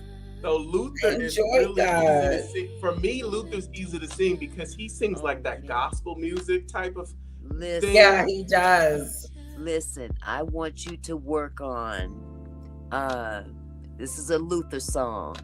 Okay. Let me think real quick. I'm so geriatric. No worries. Oh my God. What in the world? Oh, the song by Aretha Franklin is Nessun Dorma. Oh, okay. You've heard of it? I have. Nessun, Nessun Dorma. And I think it's something about sleeping or something. But anyway. My grandfather used to be into opera and you know, think music, Italian music. Yeah, it's beautiful. Okay, It's I gotta beautiful. tell you this song. Okay, I'm I gonna should practice be ashamed for of you. myself. Okay. I like that one, Dance with My Father. My That's a favorite beautiful Luther one. song is Excuse Me, Miss. What's your What's your name? name? Where are you Oh, from? my Where can I come? favorite. Can I take you Oh out my God, tonight? Luther. Okay. Let's see. Okay. One of them. Don't you remember you told me you loved me, baby? Oh. That one, but that's not my favorite one by Luther. Let me give you my favorite one. That I one have will to be hear you. hard. That was a hard one. Ooh. Do you know Here and Now? Yes. Okay. Here and Now would be a good one. But Okay. my favorite one by Luther. Let me pull it up. This is going to drive me nuts if I don't figure it out. It's okay. It's like that for me too. I know songs and I forget So the title. amazing. Oh, I love that one. Oh, Been God. good to me. Mm-hmm. What a wonderful day. So amazing to be loved. Yeah. Follow you to the moon and the stars above. Yeah. I'll Yeah. go. Yes. So Yes. Love me No, some they don't Luther. make music like that anymore. No, they don't. Unfortunately. And I think even I think Beyonce sang So Amazing to Be Loved. She did? I think she did. I know she sang one Luther song. God, what was it? I gotta plug my iPad in. And Mariah Carey sang a Stevie Wonder song on BET. And I was like, Mariah, I didn't know you could get down that low, baby. Really? I She didn't went know. down Listen there, to her, huh? Listen to her Luther Vandross song that she dedicated to him on the BET Awards. And when I tell you, the song is called You and I. And she goes so low. Wow. And you're like, Mariah, how did you get that low register like that? And so I remember you saying like how your voice is kind of low now. Oh, it Mariah is can hit definitely. the low- I can hit She down. can hit those low notes. Really? Yeah, she can hit those. Shoot, Yes. I'm Go a listen to it I'm a as soon- tenor now. Are you? Yeah, I'm a Look, tenor. my aunt I'm was a almost soprano, baritone. and now, yeah, my aunt was a soprano, and now she's like, I'm an alto now. I'm an alto. I used to be alto, and now I'm Yeah, tenor, I'm alto. on my way to baritone. So I take it that you guys have I sung wanted to be tropical. soprano. Okay. I wanted to be, but I couldn't. But they say alto's the best. But listen, y'all, they say alto is the best voice, actually. That you know, people like Brandy, who's an alto. Most of the singers, the good singers, are altos. Well, did we just freeze? That's what I was. That's what I was. Yeah. But, So you can sing like you can sound like Dionne Warwick. So go ahead and sing some Dionne Warwick. What do they call standards? Oh and my sing us some goodness. Dionne Warwick. You look like Dionne Warwick a little bit. Oh, oh, really? Version. When you went to the side, you have a profile. Hello, Tropical Live. Like Dionne Hello, Warwick. Dee. Oh my goodness. Well, I'm gonna put in my personal request in advance. Next time I see you, I want to hear you sing "So Amazing" by Luther Vandross. I will. And That's I gonna will be be awesome. forever in your debt. But look, I already sang it because on TikTok I go into a girl's karaoke, and we sung one day, and I actually sang "So Amazing" to Be Loved, and it was so fun. Because I like when he goes woo, like when he goes all the way up, and I just really got into that. Man, Wow. Luther Vandross is something else. Yeah, Yes, that he song is was. a good song. Yeah, I Man. like that one. You gotta And be you know something who else else? when a Japanese artist or whatever from a different country does a figure skating performance on an Olympic stage and puts on Luther Vandross and performs to Luther Vandross. Man, that's saying something, ain't it? That's saying a whole lot. That That's music, saying something right there. that person, that artist, that's a figure skater can relate and really feel that song and wants to bring a song like Luther to the Olympic stage and perform an Olympic routine with Luther Vandross in the background. Ice skating routine. Yes, ice skating, figure skating routine. I think it was a short program, and it was Luther Vandross, and I was like, "Wow, Luther got an impact on That people." was nice. Yes, yes. Like that. Steve Perry from Journey. Steve Perry? Steve Perry from Journey. He was the lead singer to Journey. Okay. I'm gonna look him up too.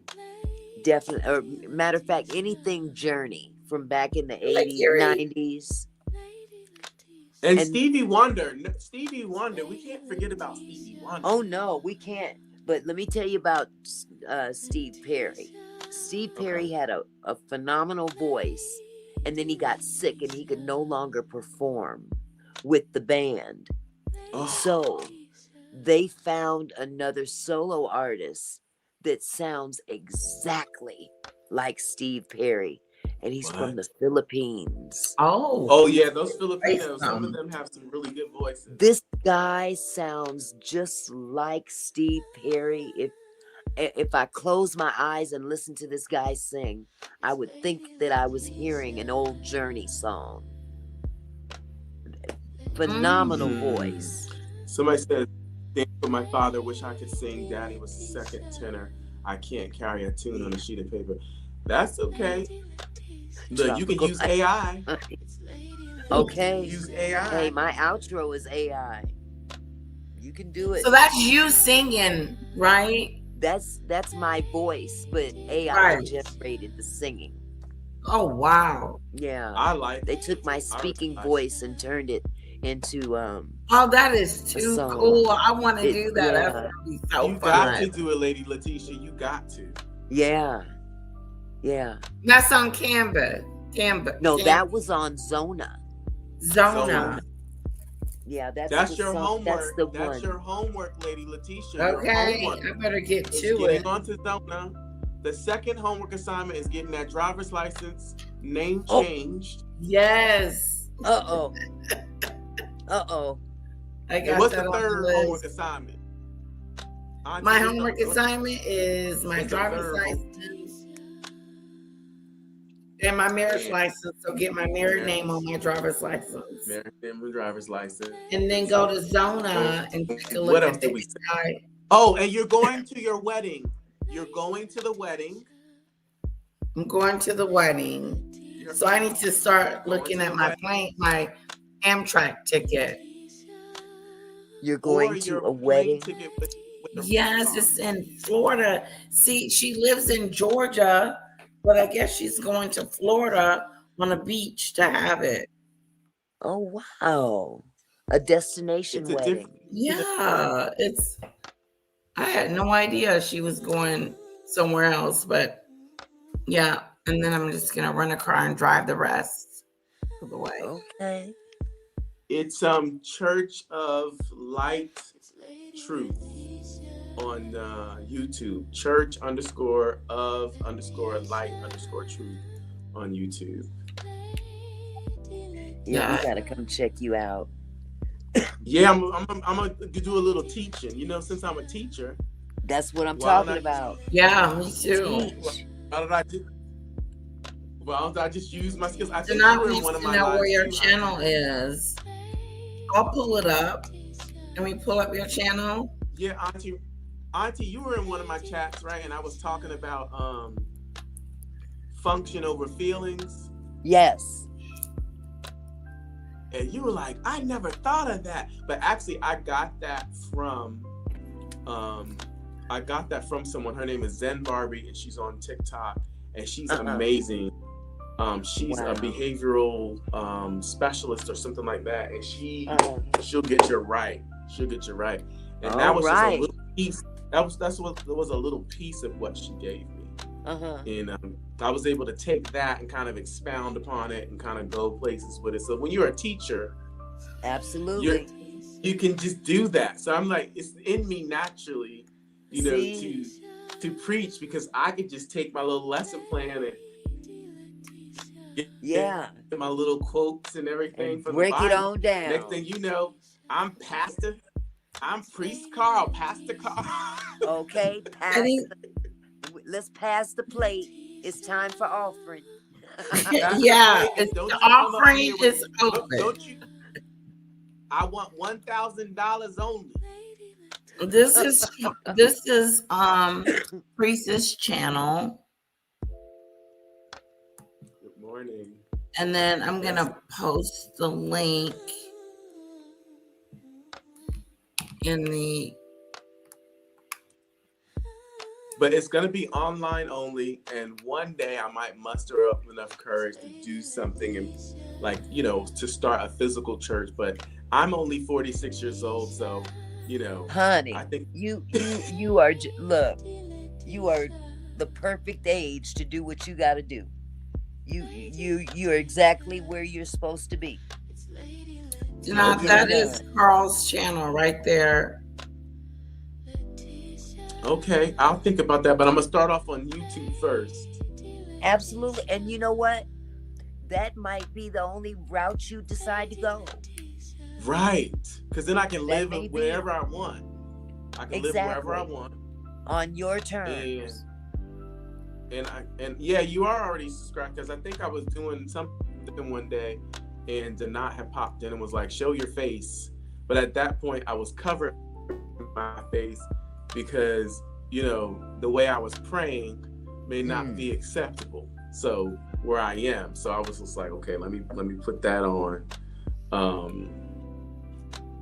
But I've decided to basically merge what I was originally practicing and take some of the teachings of Jesus Christ and kind of merge that together. And I'm finding that I'm loving it. And it's really going to be something amazing. So it's called the Church of Light and Truth. The Church of Light and Truth. I love Church of Light and Truth. And basically it's like spreading the light of God and the truth and gospel of Jesus Christ. There you have it. That is Boom. awesome. I can't wait. I love Boom. it. I love it. Boom. I'm on notification. But now, right now, I can't move the way I used to move. Now, when I go in, Now you gotta be conservative and yeah. Oh. Yeah, I gotta bring it down. I can't be clowning around and It wasn't that rowdy anyway. But you know what? Yeah, I can't go too far. Be yourself. Yes. Be True. yourself. Doesn't True. matter, because trust me, the church is right here. Hello. That's where And the that's church what the people is. are looking for. They're looking for somebody who is We honest are. and truthful and genuine. I really You don't am. have- I am. You If I don't have find to be someone I can listen to and Yeah. see something wrong. Somebody that's Okay. down to earth, ain't Mhm. putting on no airs, no facade, ain't trying to rip you off or trying to Ooh. one up other people and compete. It's all about teaching the truth, because that's the bottom line. And guess the what? truth. Guess what happened to me? So one day I was in church, and the pastor at the time, Dr. Gilmore, was Uh-huh. there, and she was looking at me, right? And she kept saying, "That young man right there, he's been watching my eyes the whole sermon." Huh. She said, "I know when someone's paying attention and concentrating." Wow. And she was, he is so in tune with what I'm saying. And I was so embarrassed. I was like, why is she doing this? Why is she embarrassing me in But front of all she this? saw something in you. And guess what she did? She What? came out of the pulpit, walked all the way up to the second pew where I was, moved, scooted on in, and put her hand on my chest and said, "Don't be afraid to stand out on God." See? Oh, faith. And She told put that me, on you. told me that I was going to be a pastor or, a pastor one day. Yeah. And I was 23 years old, and I was like, what is she talking about? And that's exactly how God works. I can see it. He goes to people that are the least expected.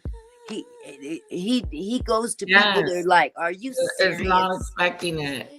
Are Yeah. you serious? Really?" I was like, what? And the fact that I was Christian, right, and then I became Muslim, I kept thinking to myself, well, how is that true, what she said, if I'm Muslim now? Religion is man-made. Ah, yes. Religion is just man-made. Spirituality is God-made. Yes. And every single sign, every single message that I've been receiving is that you have a voice that the world is ready to listen to. Yeah. And you need to not be afraid and just go ahead and speak your voice. But I'm just like, can I do this? Can I do this? Absolutely. That's me. Absolutely. Oh, can And I do not it? be Can I do it? wrapped Can I up do it? and not be wrapped up of the stigma of religion. That's Yeah. the problem Yeah. right now. God is not concerned about your religion. He just wants to know, do you follow me? Right. Whew. Do you follow me? Mm. He says, I am the way, the truth, and the light. And the light. Not Christianity is the way of the way, the truth, and the light. Not Islam, not Catholicism, not Lutheran. No religion is the way, the truth, and the light. God is. I'm going to send you, if you give me your email in the chat box, in the private chat, I will send you my my doctrine. I've got it all mapped out, but it ain't totally finished. But I've got a song. I've got a prayer that the church will sing. I've got a whole, what do you call those things? Like doctrines. I forgot what you call it, but it's a whole map of like what the whole church is about and what we believe and what the tenets are. And it's got it all. Okay. Well, It's hey, got- I can give it to you. You got a pen? Yeah, yeah. Okay, write this down. Okay. Mickey, Mickey. Mouse. No. Jones, Jones, Uh-huh. Ray, Uh-huh. at hotmail.com. Okay, I'm gonna send it to you, and you know, I want you to look give me forward to some. it. I want you to give me some advice and some ways to make it better or whatever. Absolutely. And Anything you need. Anything you you need. can be a mentor for me. I would love that. I would Okay. love that. Okay, I'm ready for it. Oh my god, this is exciting. I'm excited for you. And on TikTok, I'm in Me touch. too. with- I'm excited too. I'm in touch with a minister on TikTok who actually plays like 5 or 6 instruments. Oh wow. And he writes music, and he writes secular music as well. So we have a get together on TikTok where everybody comes in and they start, you know, helping him write a song, or we just sing songs. And I told him the other day, I'm going to stop singing so much secular and I'm going to start singing, you know, spiritual music. He said, I said, do you think people want to hear that? He was like, I think so. Absolutely. Want to hear spiritual Yeah, music. we do. I'm like, okay, Absolutely. TikTok, get ready. I'm about to sing some CC Winans. Okay. Huh. Take me to the king. Take me to Pamela the Mann. beautiful. I love that song. Some Smokey Norfolk. Take me to the king. Don't Don't get get me me started. started, because once I start singing, y'all ain't gonna get me to stop. Okay. I'm gonna have to send you my playlist. The other song I liked the other day that was really touching me, and the pastor named Siobhan Smith. She's got a Cyber Church Mondays on YouTube. Her name is Siobhan Smith, and the song is called "Turn It Around for Me." Oh. And turning around for me. And the way she sang it, I think it was on her Facebook page. Man, I was feeling that thing yesterday. Wow. Turning it around for me. Turning it around for me. That is the name of the song. That's and the way she sung it just like really touched me. And I was like, man, I gotta sing that song. I gotta sing that song. But if you look on my my YouTube page and you see all the things that I post, I'm sure I've posted one of her lives before. Her name is Pastor Siobhan Smith, or late Siobhan Smith Worldwide. And she has a doctorate degree in divinity, and she's getting awards all over the place. What? She was given an honorary doctorate by an organization, and then Kirk Franklin showed up to her church about 2 weeks ago. Oh, wow. She's got a Life Center church in Texas. It's called the Life Center, and it's in Texas, and she was discouraged about... Where in Texas? I don't know, but the Life Center Church in Texas, and when I tell you she's amazing, she's really amazing. And she does a Cyber Church Mondays on YouTube. So if you want to check her out first and hear her, her prayers are out of this world. When she starts praying, her prayers, you'll be crying. Wow, we need to get with her. You'll be in tears when you listen to her pray. And her children are anointed. You know, they have their own podcast. Oh, wow. Her ex-husband is a bishop for a church in Virginia and DC, like Northern Virginia and Southern Virginia. So really, her husband is really anointed as well. He has his own fashion line where he does suits. That's right up my husband's alley right there. They just be doing the daggone thing. Like, they're all into content creation. They're all into sharing the word, you know, teaching the word of God. And I'm just inspired. I've just been really inspired. Oh, and, you know, good. Auntie Mickey, my favorite singer right now is Kiera Sheard Kelly. One of the Is that Karen, one of the Clark sisters? Dr. Karen Clark Sheard's daughter is Her named daughter. Kiera. Yes. And her daughter is amazing. That whole family. But nobody can touch Karen. Nobody can touch No. Dr. Karen, No. okay? Because Dr. Karen, even Kiera be looking at her mom like, Mama, how do you do that? I went to see him in concert. Oh, wow. Went to see. Matter of fact, I was down there in Fort Worth, Texas. What? At the what's the name of that? It's not an arena. It's like a a place where you go to concerts. It's Yeah, not a Coliseum. Maybe a Oh, Coliseum. Yeah. It starts with an F, I think. Wait.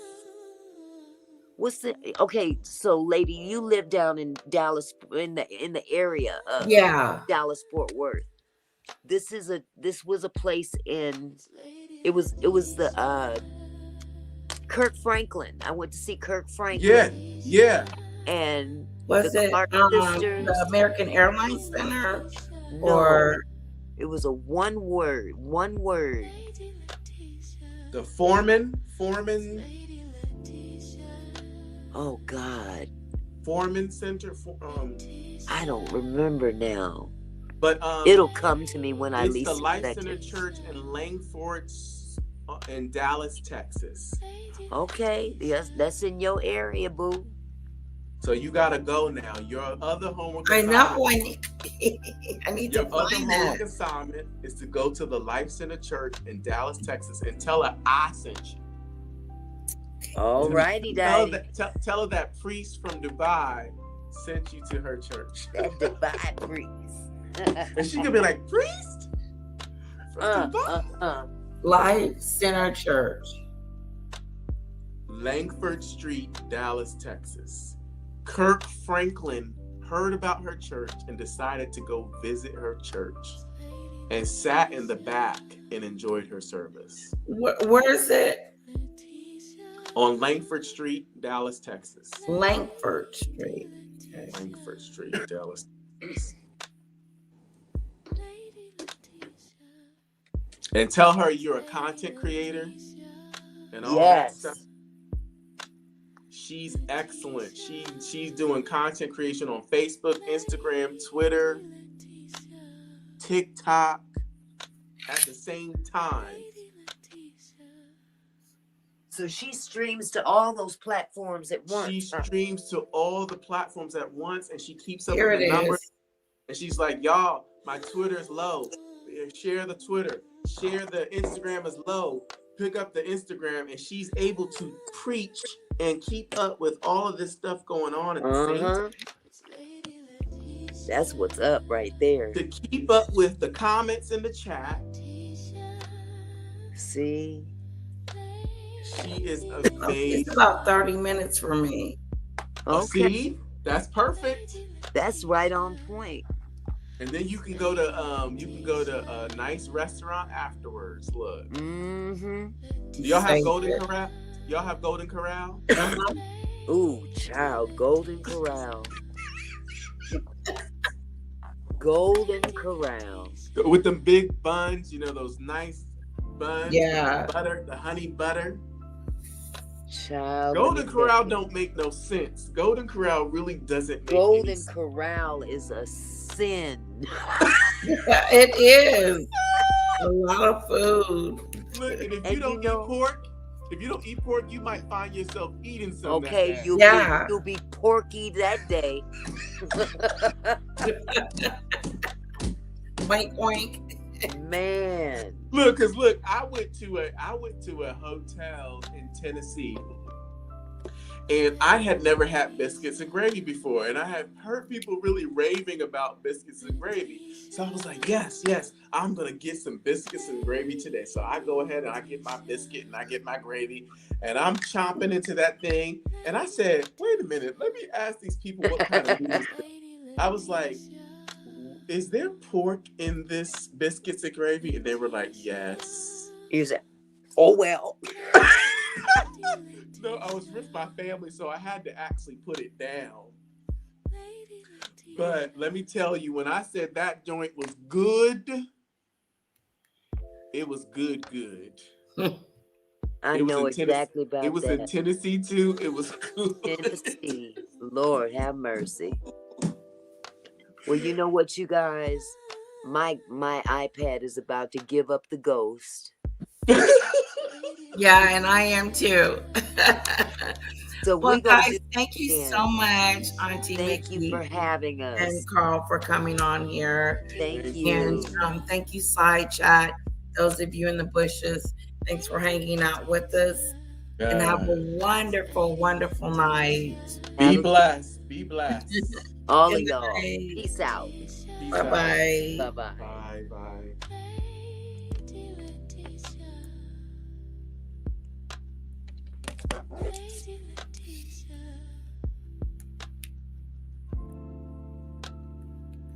All right, guys, let's go to bed. Bye, Maxim. Bye, Serene. Bye, Dee. Bye, lovely people. Mwah.